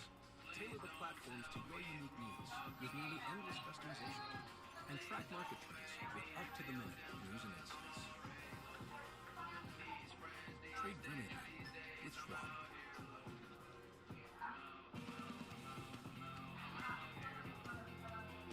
Welcome back to the Watch List. I'm Nicole Petalides. We may see a record close for the Dow Jones Industrial Average on a technical Tuesday. And that's why we keep an eye on all these averages. And Rachel Dushell's with us, Senior Manager, Trading Services at Charles Schwab. I haven't seen Rachel in a while. Good to see you, Rachel. And I'm glad you're taking a look at the S&P 500 for us today. What are you watching there? Well, great to see you as well, Diane. You're right, it has been a bit. But with the S&P 500, obviously, we've seen earnings season, tariffs, the government shutdown, and we've seen that the S&P has actually held up pretty well throughout all of that, really only pulling back roughly 4% from all-time highs, and now it looks like we're mostly out of the woods for a lot of those factors, and we even saw last Friday it formed a bullish reversal candlestick right at the 50-day moving average, which has acted as that longer-term support really since the April breakout, and we saw that bulls continue to buy the dip and price gapped back above its 20-day moving average, really putting the S&P right back into that rising channel that continues to trend on higher. And there's obviously been some cracks in the surface, like weakening bread, volatility around the shutdown, tariffs, earnings season, all that, but the bulls haven't really seemed to care much and seem to have shrugged it off. And honestly, a tailwind that bulls may be looking for is a rally into the year end with November statistically really being the strongest month of the year. And if the usual seasonal trends don't really play out, that may give traders a bigger signal that some other factor that they're not really expecting may be on the horizon. And as I look, Rachel, I see, the advanced decline line and market breadth seems to be improving. I mean, that's something that people were worried about. I mentioned that 10 of the 11 sectors have up arrows, and I see at least 3 to 1 up to down volume. So that's pretty good. And when I look at the market watch, this hot chart that we look at, so many names in the green. NVIDIA and Broadcom, yeah, those are lower, but many names from Walmart to Netflix to Microsoft, all in the green here today. Apple, AT&T, a variety. Let's take a look at Oklo, because we are waiting to hear from that company. Some of your thoughts there.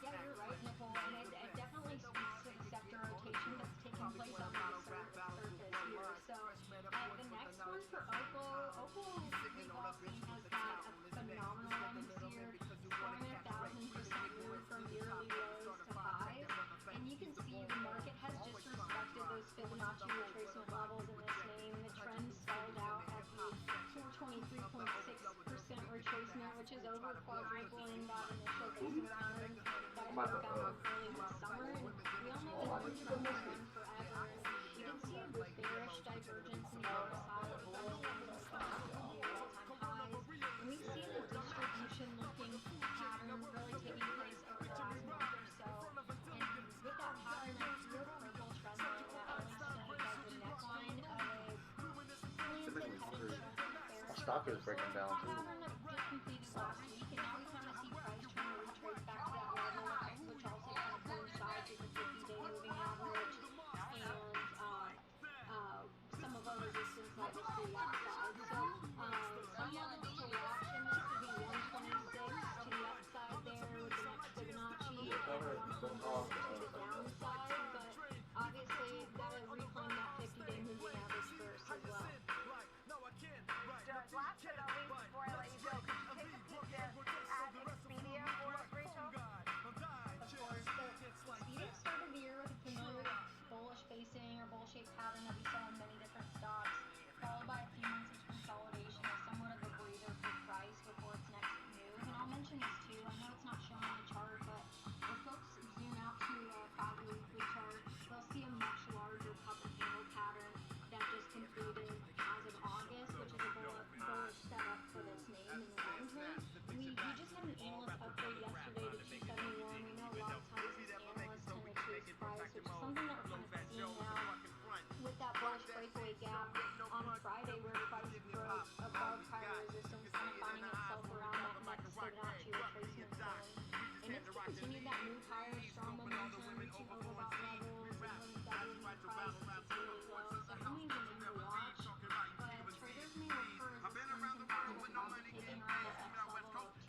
don't stop when the market day ends. So neither do we. Schwab gives you round-the-clock access to over 1,100 of the most popular stocks and ETFs, plus a wide variety of futures markets. All with 24-hour support from trading specialists who understand the ins and outs of 24-hour trading. No matter the hour, you can trade brilliantly with Schwab. Hey, investors, you know the market moves.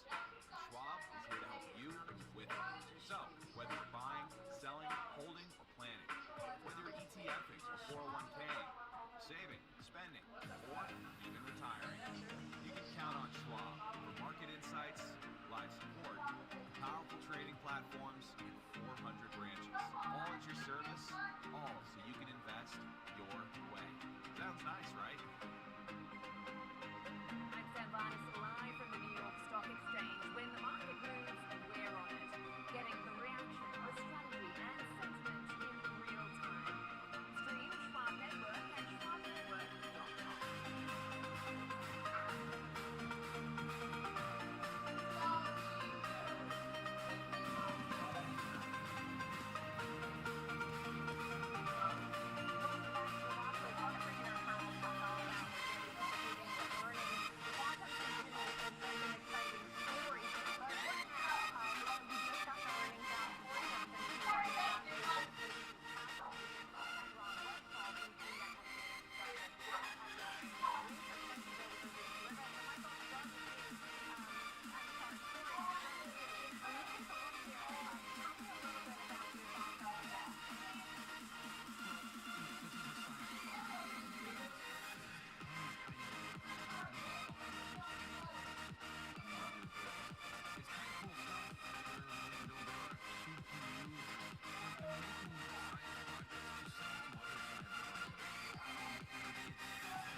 And it's not just for Getty, but it's also the other players, including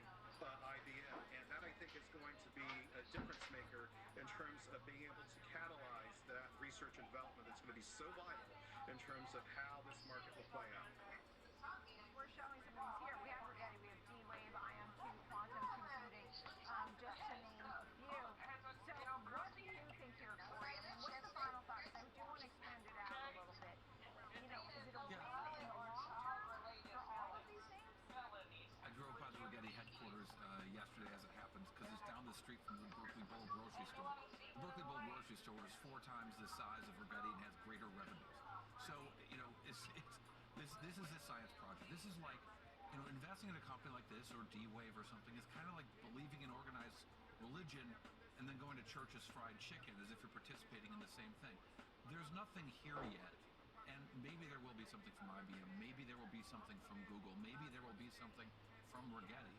Their approach to follow the kind of path of development that they've seen in semiconductors, to look at chiplets, to kind of compare themselves to the development of CMOS chips and the accuracy of those chips over time is an interesting approach, but it is very, very early days, and these valuations are like lottery ticket bets. So definitely some nervousness and caution there, Corey. Where would you put money to work instead when it came to tech then?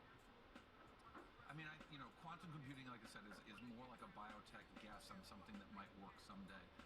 You know, we see real money being spent right now in AI, and I still think that that's the dominant theme that we're going to see for a long time in technology. And as we see the change in data centers, right, there's been a lot of interest in power and energy, but I think as we see the change in the way data centers are developed over time, I mean, you and I have been talking all year, Nicole, about optical networking, connecting data centers as data centers go from scaling up to scaling out.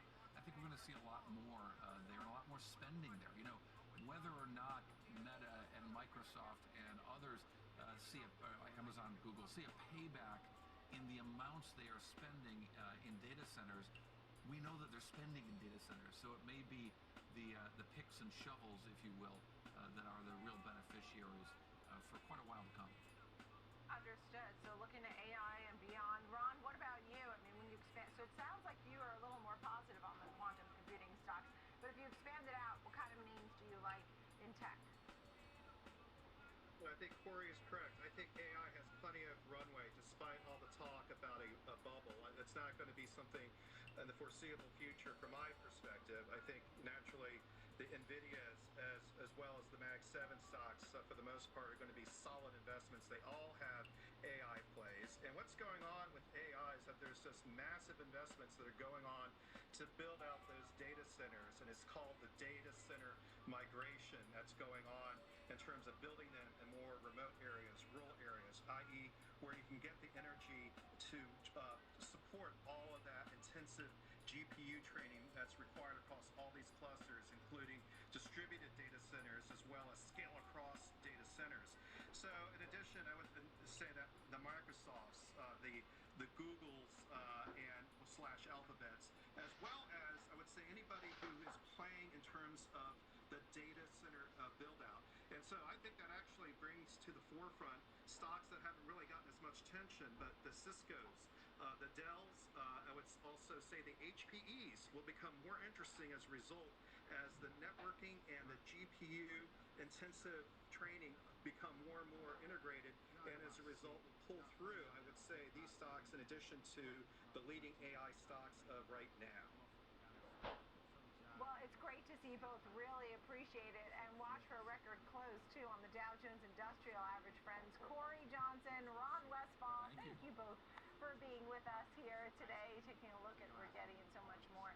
That's going to do it for us here on the watch list. I'm Nicole Petalides every single day here on Schwab Network at 9 a.m. and 2 p.m. So I'll catch you tomorrow. In the meantime, keep it right here. Market on Close is next.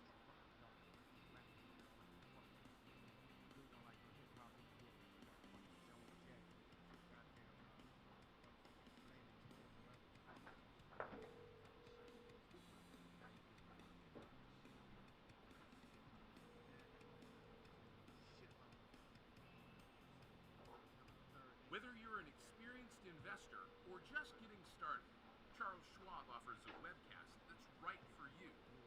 The Platforms and Tools webcasts are designed to help you broaden your knowledge of platform features and resources available from Schwab.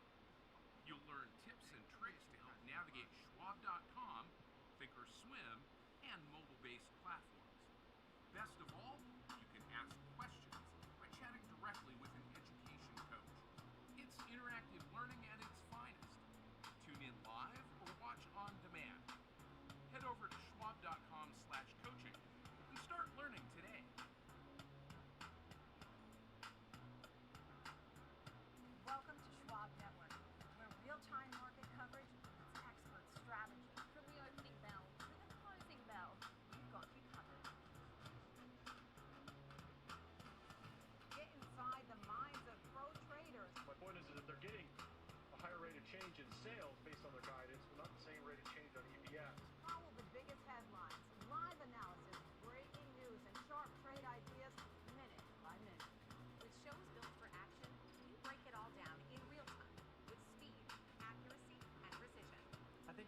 most important things is you're making a play in a risk-defined way here going into earnings.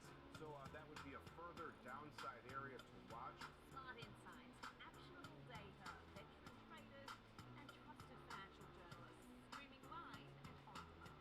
Schwab Network, streaming 24/7, any screen, anywhere, free. SchwabNetwork.com.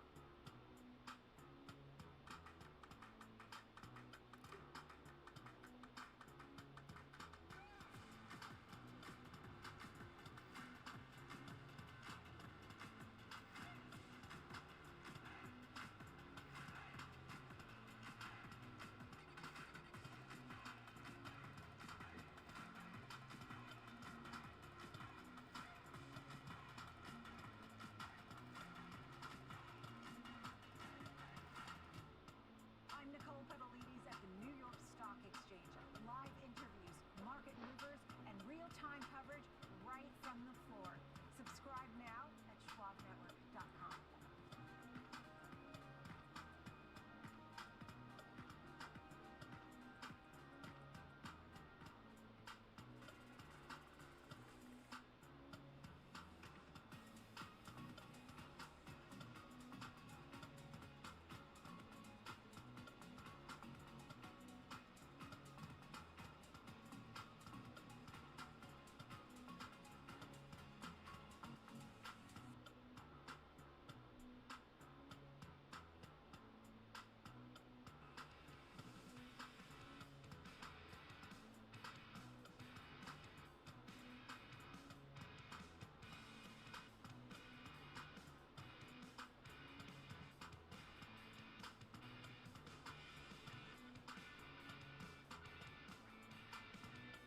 Good afternoon. It's 3 p.m. on Wall Street, and this is Market on Close. I'm Marley Hayden, coming to you live from our Chicago headquarters.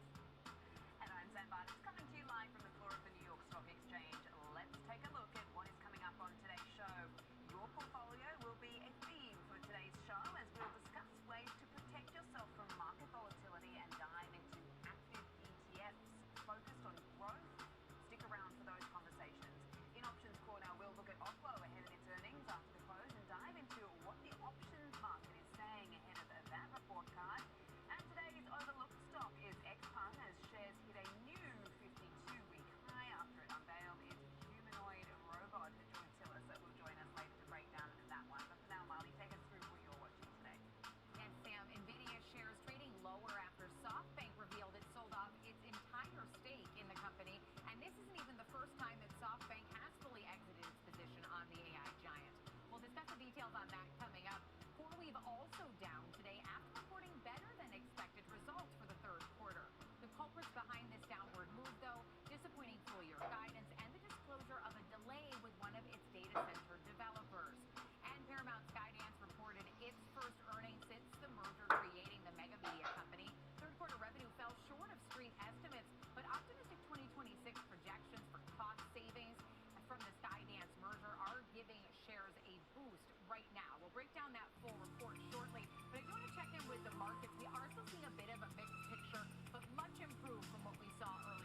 And they also reaffirmed that overall PTP will be profitable by 2025 as well as 2026. And we're also supporting a lot of saving restructuring energy as well. I think right now cost savings should at least rise from $3 billion to around $2 billion per quarter.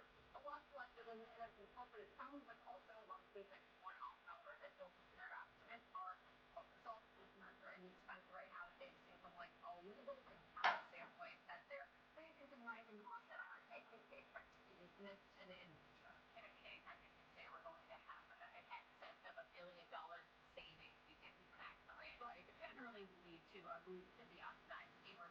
There's some pressure though today in NVIDIA. SoftBank exiting its full stake in the company. It's not the first time it's done this either.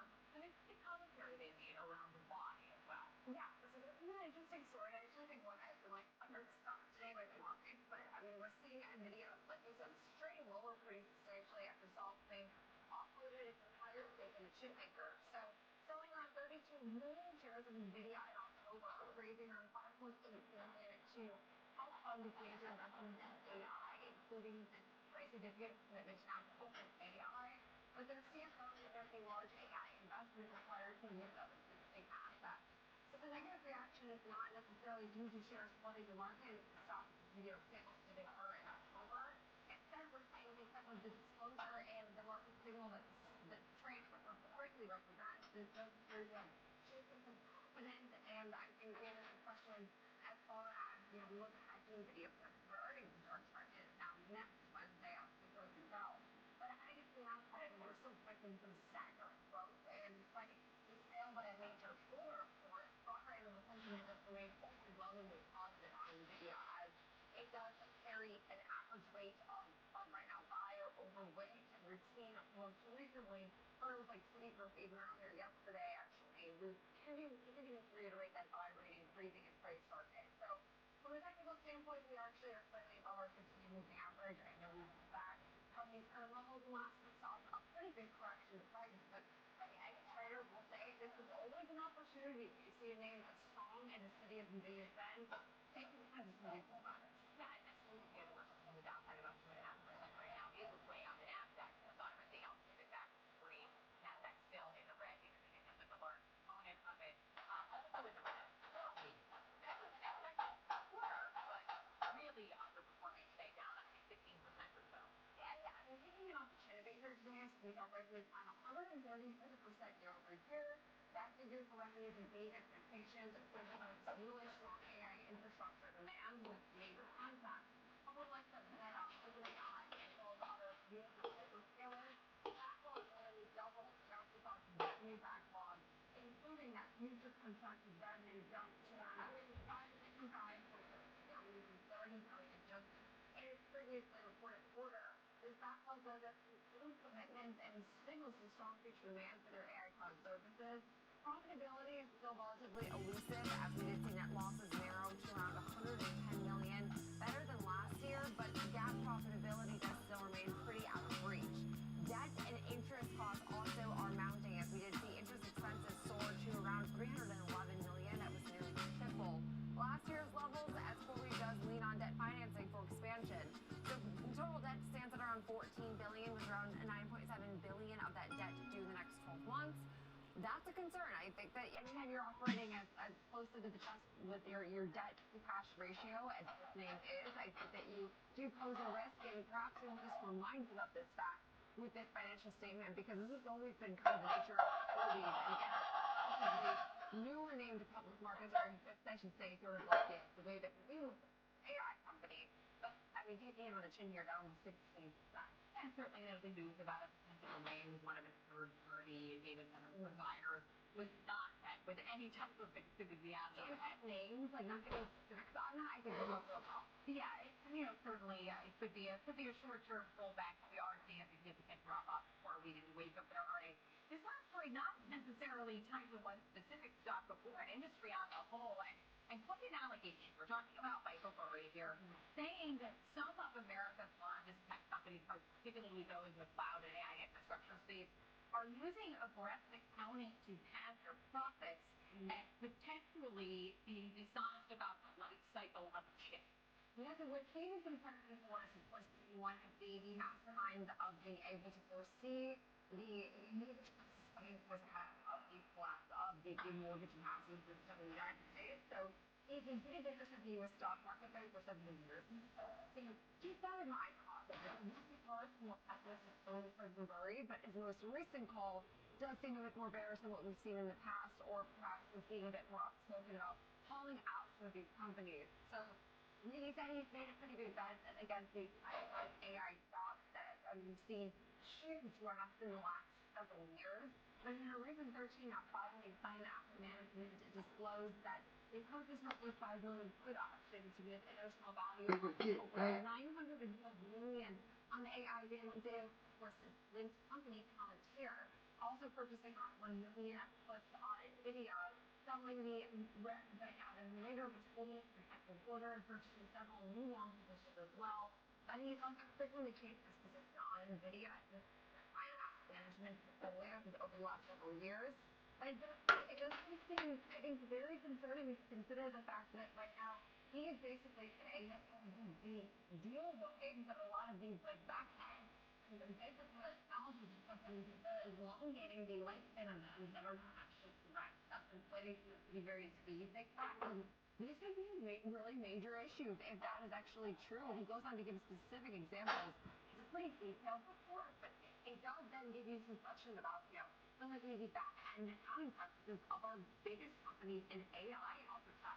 It is very interesting, too, because everything I'm reading and seeing and people we're talking to, saying that while this very serious accusation is one that would be fortunately hard to prove because of the leeway that these companies are given in terms of how they estimate depreciation. So a very interesting thing, but he did say that he will have, quote-unquote, more detail coming November 25th. So I'm excited. So we'll wait for that day and see what those details are. But Jenny, thanks for being with us to break down those top stories for us. That's Jenny for investing. I do want to check back in with Sam now in New York. I do have something else to show.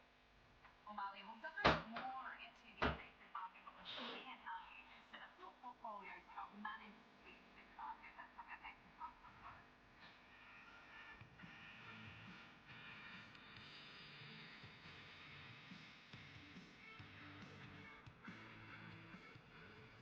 Hey, investors, you know the market moves. Schwab is here to help you move with it. So, whether you're buying, selling, holding, or planning, whether you're ETFing or 401k'ing, saving, spending, or even retiring, you can count on Schwab for market insights, live support, powerful trading platforms, and 400 branches. All at your service, all so you can invest your way. Sounds nice, right? I'm Nicole Petalides, live at the New York Stock Exchange, and this is the Watch List. Your midday view into the trends driving the markets with a sharp focus on technology, innovation, and companies leading the next wave of growth. Big movers, real-time interviews, and insight from analysts, founders, and market voices you trust. The Watch List, 2 p.m. Eastern, only on Schwab. Y'all know we gonna get higher. Experienced investor. I said y'all wanna get higher. Schwab offers a webcast. Y'all know we gotta get higher. Are you a long-term investor? Became a prisoner of people's expectations. Some of my friends are doctors, even they don't have the pictures to wait up while I evolve creatively. I wish there was 8 in me. One to deal with temptation, one to deal with complacency, one to deal with the pressure, one to deal with this fame, one to deal with the power, one strong enough for the pain, one to hold my umbrella to shelter me from the rain. Wanna be my therapist when thoughts is crowding my brain. I get insomnia, and probably cause I convinced myself that I was not the one. Scrolling through my Twitter, stupid niggas, listeners are disloyal. Wanna make you feel royal and like a slave when they no longer enjoy you, my nigga. That's not high enough. Please, let's take it higher. Headline shit, I'm glad I even made the flyer. This game a crucifier, just to make you a martyr. Sometimes I'd rather isolate with my daughter. Y'all hear me though. Take me up.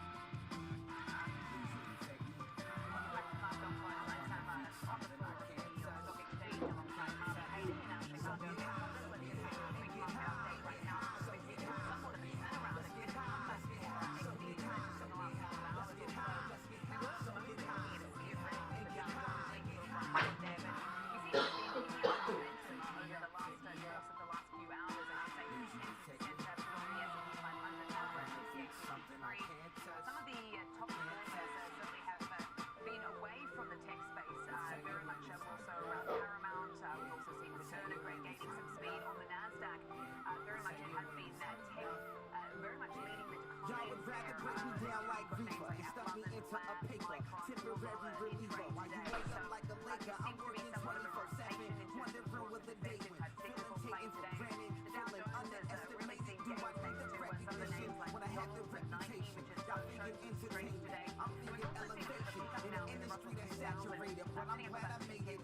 I'm seeing anticipation turn to aggravation. You don't have to lean a little bit to momentum gaining in these markets. The US dollar is considered around 99. Trying to make it classic. Am I running out of battery questions? You start asking yourself, opposed to asking for help. Hell, I don't need it. I thought all I had to do was beat the odds and we be even. Damn, before you know it, I'll be back on the road. Text message from my daughter. It said, Daddy, come home. Sean, you know.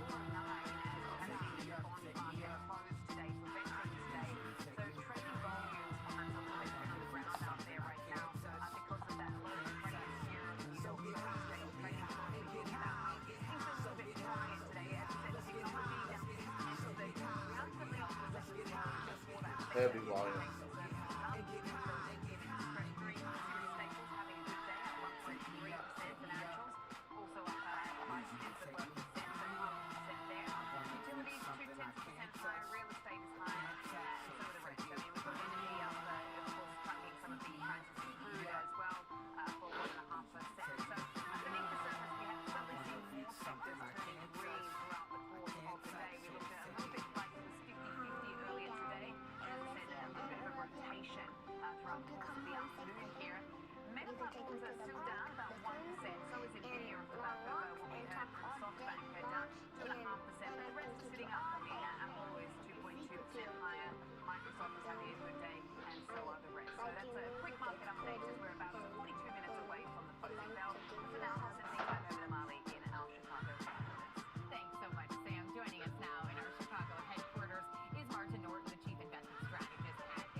for what the sudden drop was. And of course, the closest related event was a lot of credible voices sounding off on valuations. It's a brand new day. It's a brand new day. It's a brand new day. It's a brand new day. It's a brand new day. It's a brand new day. It's a brand new day. It's a brand new day. Keep your hand up like that dude that used to dance for Shock G. Brenda had a baby and blamed it on me. I adopted a child.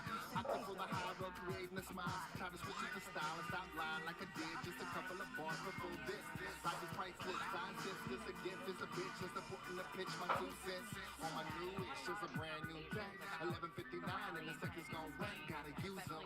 Gotta work while they snoozing and snoring. Ignoring the talent, the bass, and California. Success is right around the corner, so it's time to get up off the block. Can't be pointing hella fingers and blaming everybody for what you ain't got. That's impossible.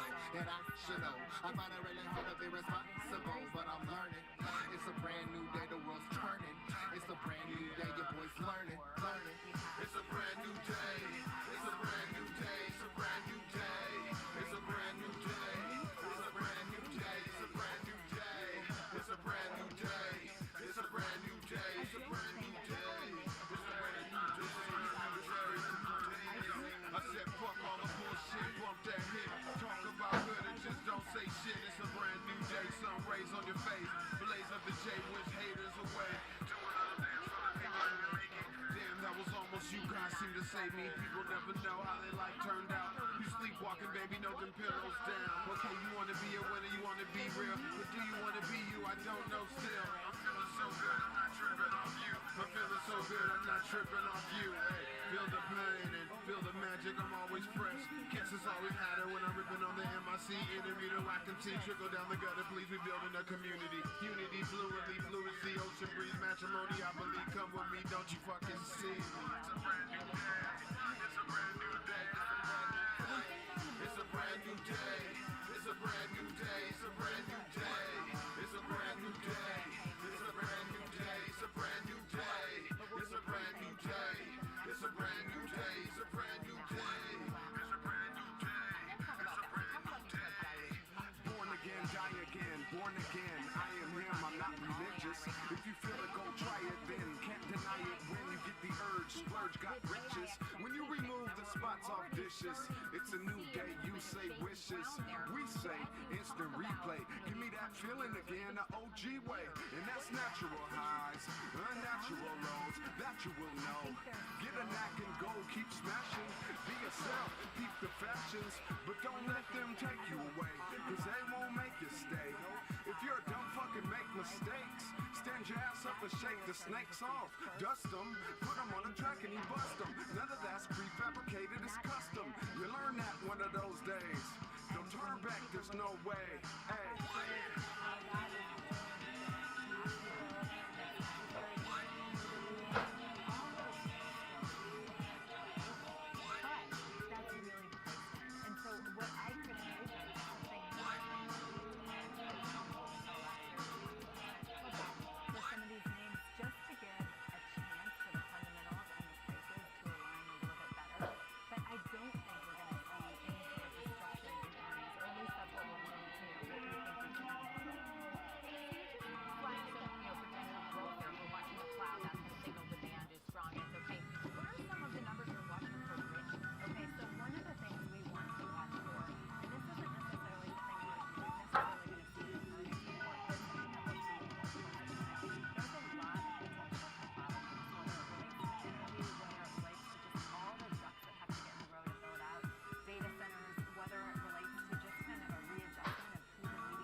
Positioning should we be taking? Where should we be trimming? Where should we be out? Well, here's the interesting thing. So yes, the tech names are very expensive, but I would actually argue much of the U.S. equity market is expensive. Almost every sector is expensive. There's one obvious, I guess, standout that isn't quite following that same trend, and that's healthcare. And this is something that we've been talking about since the summer. And actually, we have. Look at this stuff breaking down on me, boy. So some of the valuation opportunity has been depleted, but it's just not as expensive as those other names, and it also has its own AI application. So we think that's an area that people can trade with balance too. I also talked about small caps. I have all sorts of caveats around small caps, but if you're trying to create a well-rounded portfolio and you already have plenty of exposure on the growth end, it may make sense to have some of these things that are a little bit more geared to valuation in the mix as well. And when we're taking a look at small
I don't want to see Ayana yet. Where's the other kids? I'll never get to talk to or see them. Hey, here. Here goes Millie. Which one you want to talk to, Millie or Aiden? Both. Both. I just said that. I got work to say, so we'll leave her for last. Here, Aiden. You say what? Hey, Aiden. Aiden, your phone. I gotta talk. Aiden don't want to be first, he said. You say, how you didn't even say anything? And you're recorded still. I'm streaming. What's up, Aiden? He said, I don't want to be first. I didn't even hear him say anything. Hey, Aiden. What you doing? What you doing?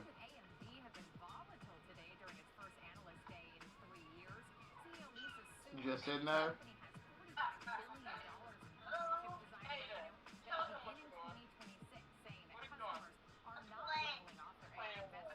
Can I play?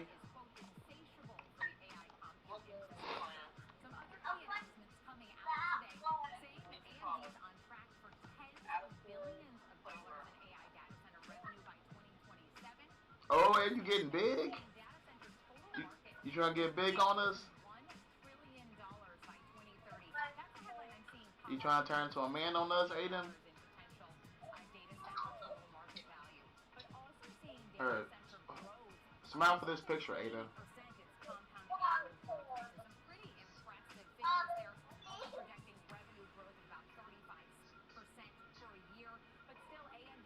Aiden.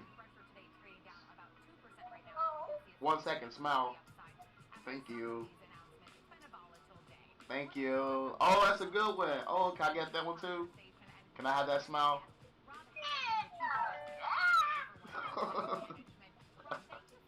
I ain't ready. You gotta wait till I set the picture up.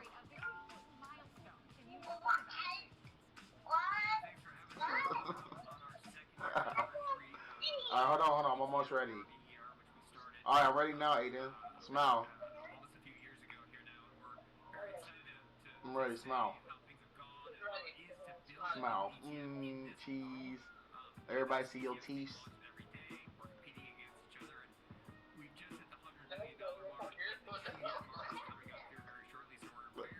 It is so hard to get pictures of them, especially when it be all three of them. Hey, be still. Be still, man. Be still. It's blurry if you move like that. Be still. There you go. 1, 2. Alright, well, your head nodded down. Look. Your head's nodded down, if you can see that. Here, we already got a good one, so we'll try again next time. Okay, Aiden? I like taking pictures. That way we can make a family album. You hear me? I said pictures are fun. We can do a family album with them.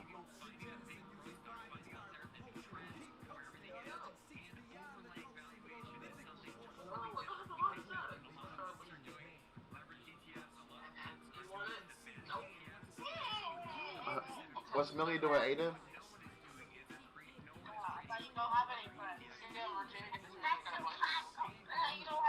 Aiden, what's Millie doing?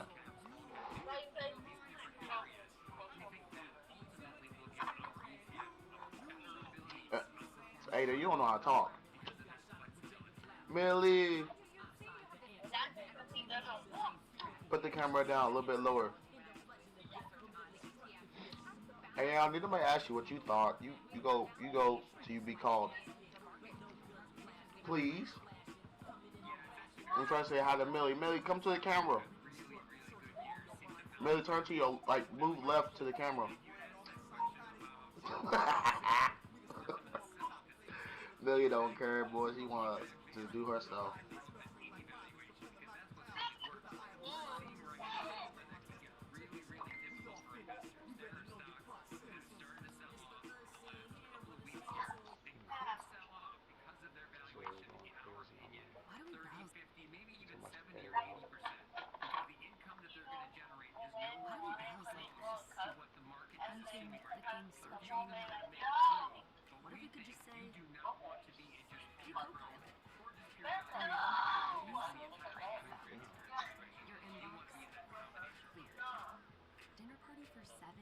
Full AI evaluation Easy. type story, And that thinking walking that through some of these again, options smart, because with no as backtracking Norton and just told us walking remotely, smoothly. I mean, we've Anything got else I a can lot help you of with? sort of influential Yes. names Can you expressing go that through we're this sort of path sounding for me? off on this now. I mean, the commentary coming from Dave Solomon, Ted Higg, even Andrew Bailey, the governor over at the Bank of England, putting his 2 cents in as well. So where do you sit on this narrative? It's not an accident. It's trying to take it off and then it comes off. It won't be an accident. It'll be purposely trying to take it off. If you just look at it, you ain't gotta touch it. Look at it with your eyes. That's what it is. Your hands on your eyeballs a little bit.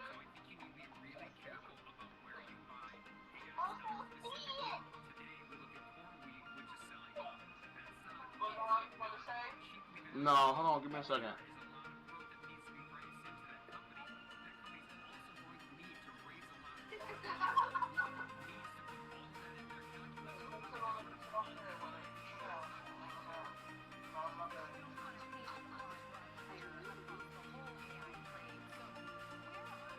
I had called y'all on this phone, but I work on this phone too.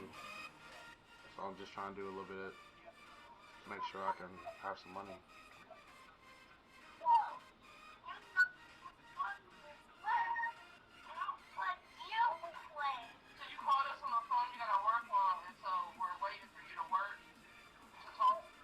No, I said give me 1 second. I mean, a second is a second, bro.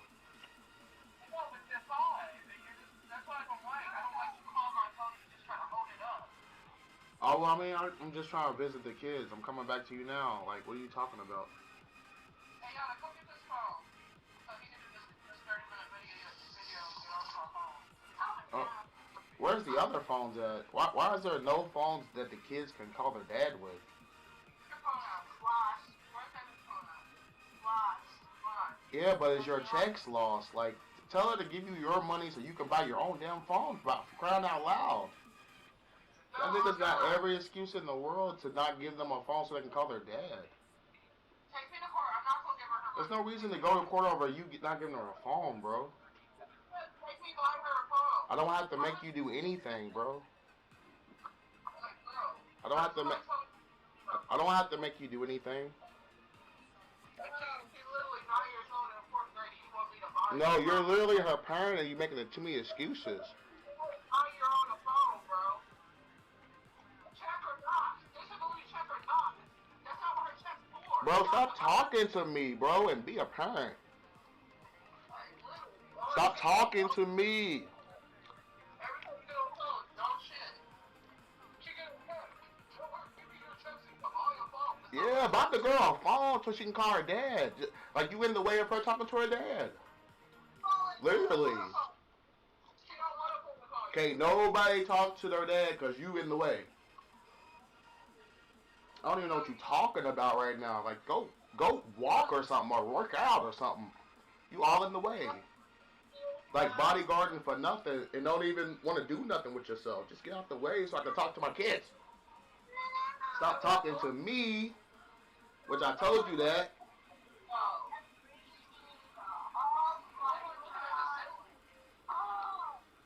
Yeah, because I had to get back to my camera. Like,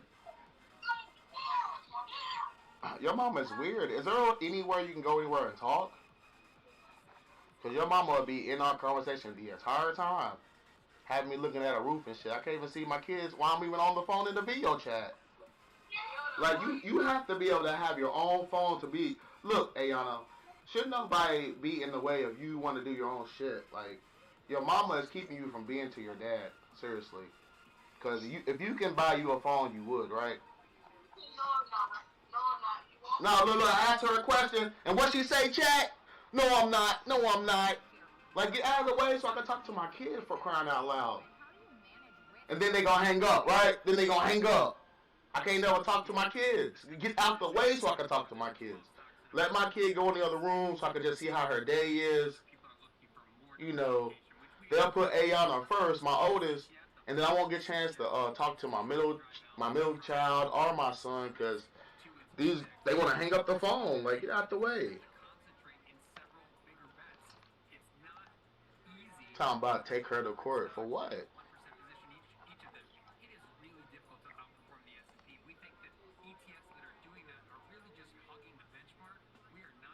Oh, my bad, Chad. I just wanted to talk to him before shit.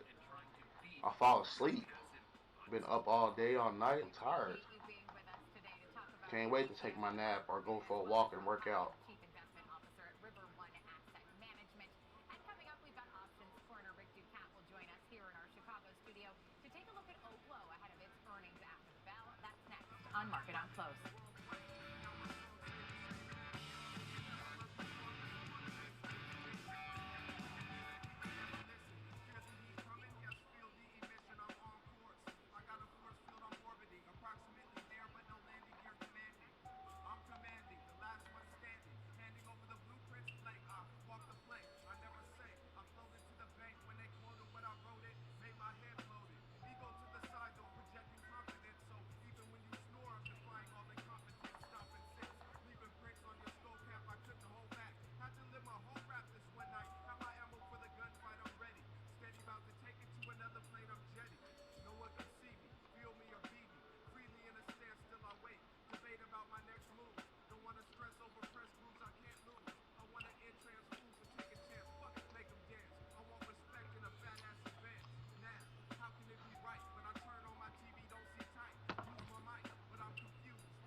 Oh, I just finished my lunch.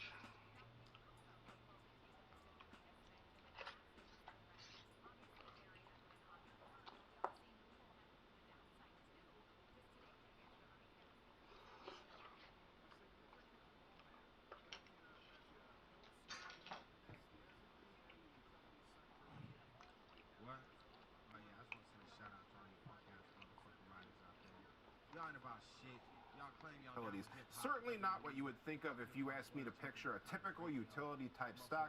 Usually much more like a consumer staple almost, something that's more stable, pays good dividends, more of a defensive play. But this is other stocks in that nuclear space here: SMR, New Scale Power, NNE, Nano Nuclear Energy, LEU, Centrus Energy, LTBR, Lightbridge. Not exactly household names, but you know, even the weakest ones are outperforming XLU here. So some great interest in this sector as the ever-increasing demands for power from AI intensify here in this space. Yeah, certainly. Our last guest even mentioning nuclear as a place to keep an eye on, where we have seen considerable moves to the upside, but also some valuation questions here. You know, so as we take a look just specifically at Oklo, not against its competitors, although I did love that you said don't squint or you might miss the actual market action performance against the chart. You know, what are the technicals showing us as they come into this important report card? Well, as you said, a pullback here, and I had to laugh a little bit. This company was described as being pre-revenue, which is just kind of a funny way to phrase it. But really, though, that's kind of how things go when you start out here, so I'm not making fun here. But a head and shoulders type pattern is what stood out to me potentially here. Typically a more bearish pattern. We are below that supportive neckline area near 110.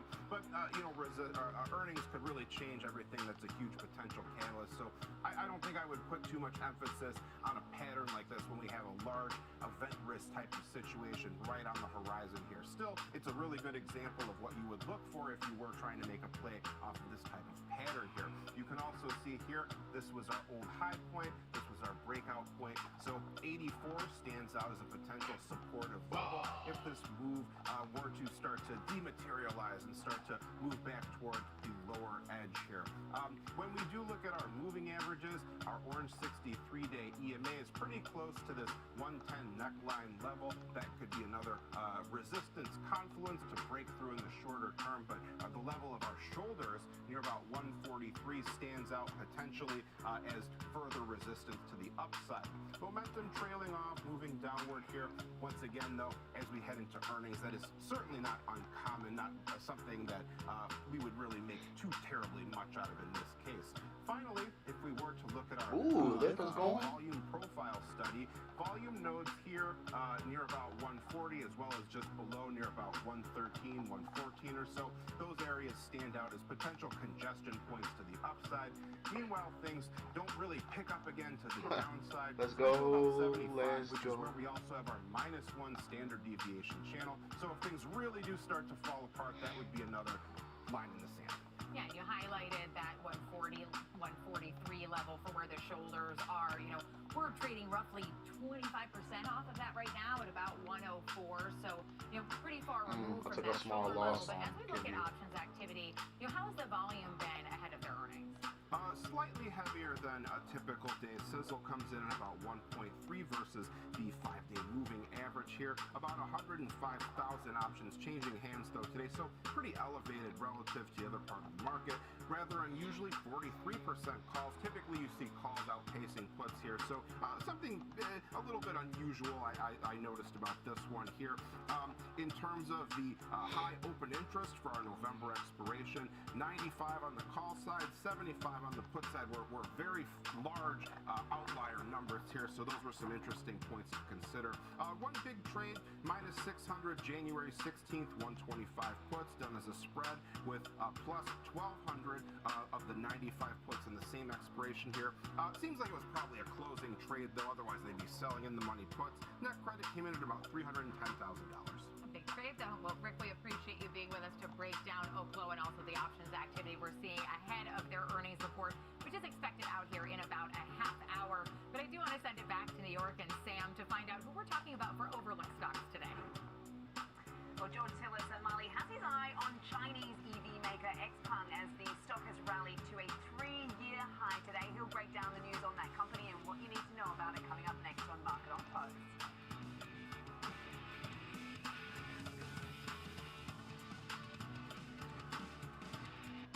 Whether you're an experienced investor or just getting started, Charles Schwab offers a webcast that's right for you.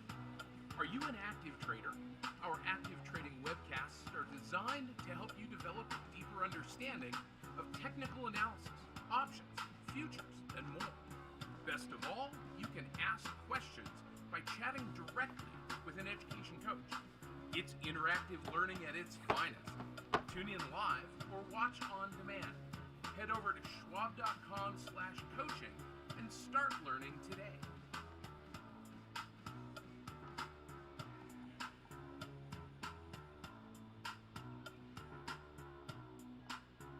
I'm Jenny Horn. We go beyond the headlines, tracking the trends, sector moves, and fundamentals shaping the markets in real time.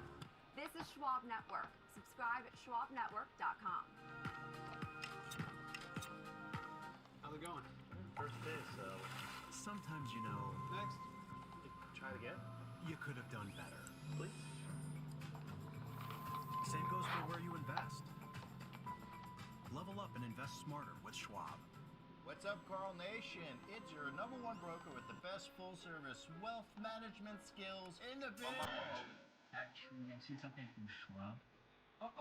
Yeah, Schwab lets you invest and trade on your own. And if you want, they can even manage it for you. Not to mention, Schwab has a team of specialists for taxes, insurance, and estate planning, all with low fees.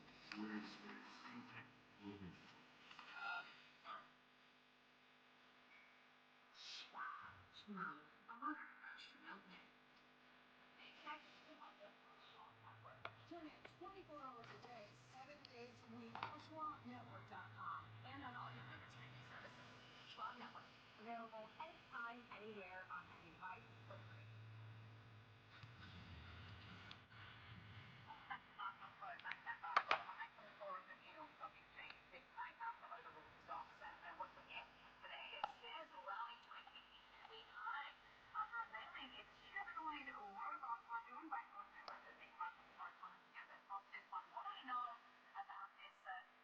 Company going to Tesla as being described on the back of its AI day, and the reaction we're seeing in the stock is up 7%, but the ADR got concerned. I saw it Hong Kong rallying 17% overnight. Thoughts here?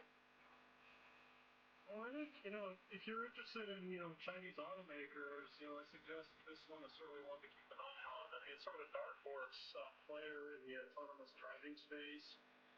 But also, we have to consider, competition from companies like Tesla, EV space.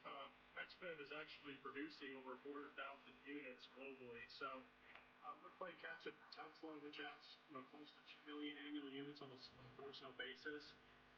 So that's important in the context of, getting closer towards profitability. And XPeng is actually not just producing EVs in China and selling in China, they've been expanding the footprint quite aggressively in other areas like Singapore, Europe, or even in France and Norway, as well as Israel. They're starting to sell and produce cars there as well. So they're really expanding the global footprint. But the other thing is the technology, I think, is actually quite compelling considering they utilize what's called their own Turing AI chip, which means that it's an in-house AI processing chip. They also provide, alongside that, vertical integration of vision language action model technology, which is their autonomous driving software. So the thing about Tesla's not just an EV manufacturer. You really could consider it a software robotics company. XPeng is actually, I would suggest, probably the next best fit in the Chinese market, much like Tesla. And of course, today they unveiled their own humanoid-like robot, which Tesla is going to start mass producing an Optimus robot to compete with them, and XPeng is going to be called Fire. So, close them up back. Very much vertically integrated company. EV space, autonomous vehicles, software space, and hardware, and also robotics really is again, like I said, parallel with Tesla. Even though Tesla, if you look at it year to date, has not performed very well at all. I think it's up about 10%. It's actually less than the Medfund market. But XPeng is up, I think, about 130%. So it gives you an idea that this company's been growing quite aggressively over the last year. Yeah, it's quite fascinating, George. I mean, I've been covering this company since it was an emerging maker, and you bring something up this big point. It really brings us back to, the valuation story here. Like with Tesla, I mean, is this a technology company or is this a car company, particularly as it sort of makes its foray into technology? And if you look at companies like Sharpen, for instance, over in China, which is a household electronics name, which has come out with this very popular car as well. So it's been really interesting to see what the Chinese EV makers have actually been doing here. But I saw one take that maybe this validates what Tesla is doing now, which might be... Alright, I lowered the boat on Archer, so for the next 10 years, I'm going to be bullish, and thereafter. You wonder whether this, is seen as more of a Got 20 contracts way in. to sort of play the whole humanoid trade now, like we see with the Obama, the Nvidia, and maybe the Tesla, previously BYD as well. But I'm just wondering what the analysts are saying about that path to profitability, because it looks like they're very close to that. So I think you bring up some excellent points. If you're looking to play this humanoid robotics, secular story, one would say just looking at the price performance of XPeng relative to Tesla, you could see that maybe the market is obviously valuing XPeng at a discount than Tesla. Tesla's trading at, I think they look at 100, 150 times forward earnings. If you actually look at the price action in XPeng from the last year, nice looking UV high, that's very telling, especially in this market. Where if you look across the board, companies like Rigetti, the Quantum Space, or even Oppo, which is reporting earnings, those stocks are down about 30%, 40% last since September.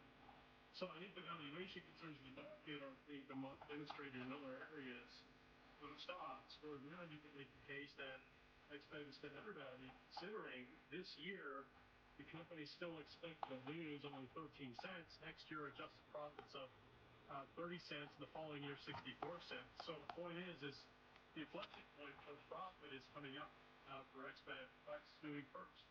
And I think that's quite notable in terms of what is matching price action relative to the news, and it's all about good robots. Again, Expedited is not going to be scaled in that production year. There's Tesla by the way, but nonetheless, Expedited is moving in the right direction, and they're being another technology stack. I think that's why it's being rewarded.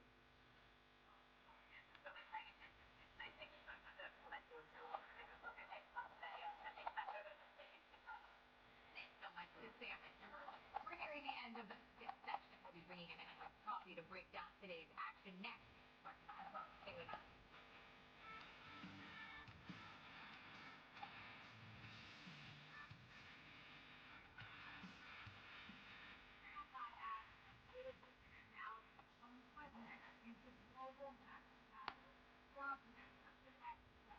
Watch live. Subscribe free at SheldronFrost.com.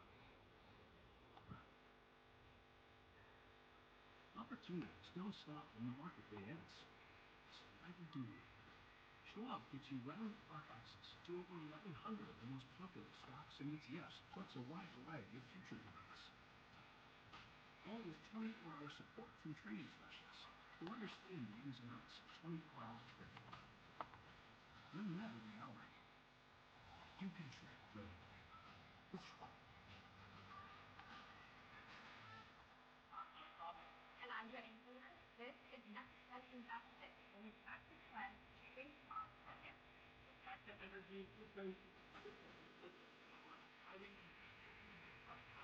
clear analysis and forward-looking market coverage every trading day. That could certainly be a short CPU. Only on Schwab.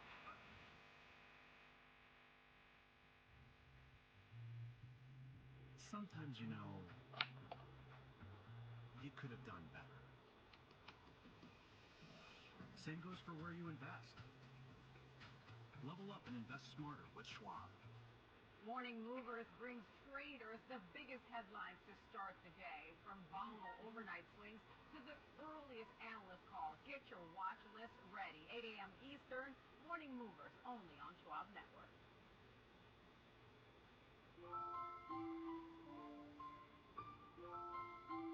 Stay connected to what moves I wanna get Download higher. the Schwab Network Y'all know we app gonna and get stream higher. live coverage wherever I said you y'all are. wanna get higher.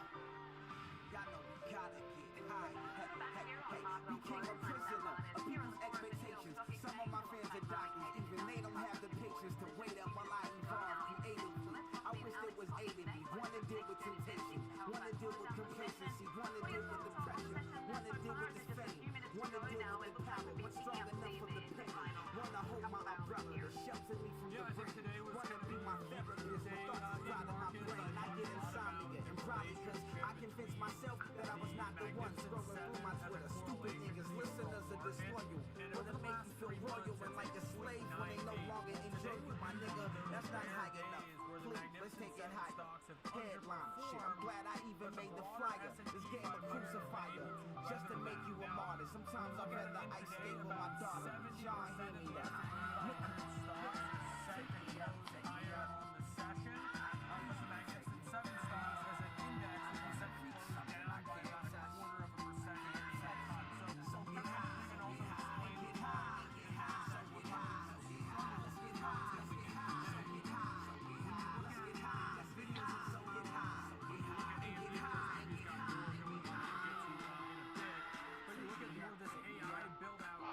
I go getting liquidated.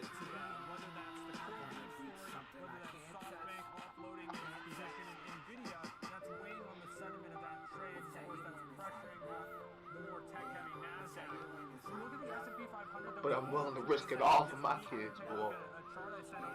Y'all would rather break me down like Reaper and stuff me into a paper. Temporary reliever while you lay up like a Laker. I'm working 24/7, wondering what the day went. Feeling taken for granted, feeling underestimated. Do I need the recognition when I have the reputation?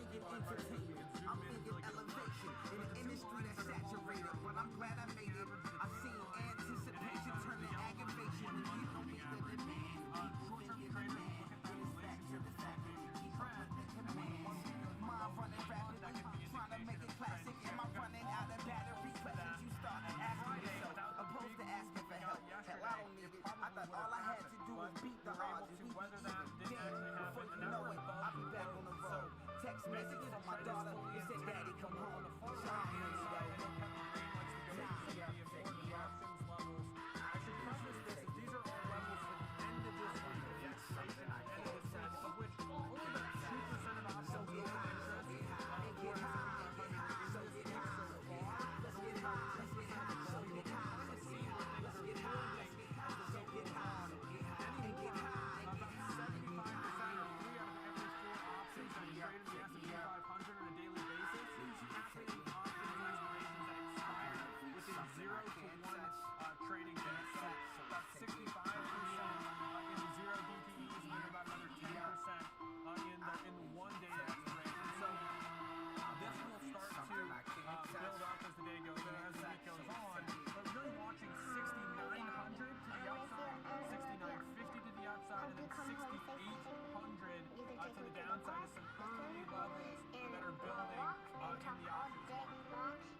Index down over 2%.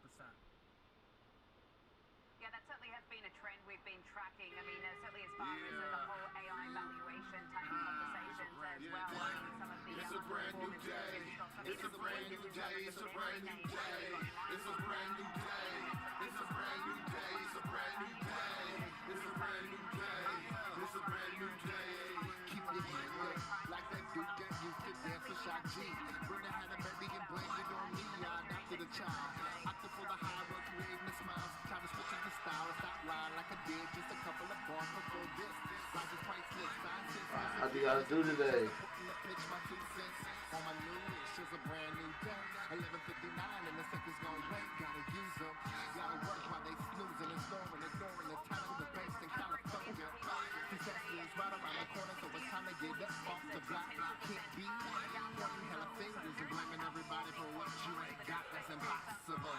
And I should know. I find it really hard to be responsible, but I'm learning. It's a brand new day, the world's turning. It's a brand new day, your boy's learning. It's a brand new day. It's a brand new day. It's a brand new day. It's a brand new day. It's a brand new day. It's a brand new day. It's a brand new day. Off the back of what we saw from SoftBank uploading that stake in the company. So this was a mixed performance today, but as I mentioned, off the lows for a couple of the indexes there, as we did see very much the sectors, some of them at least, recovering throughout the course of the session. We did see, of course, some progress. Now of the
trying to watch some games.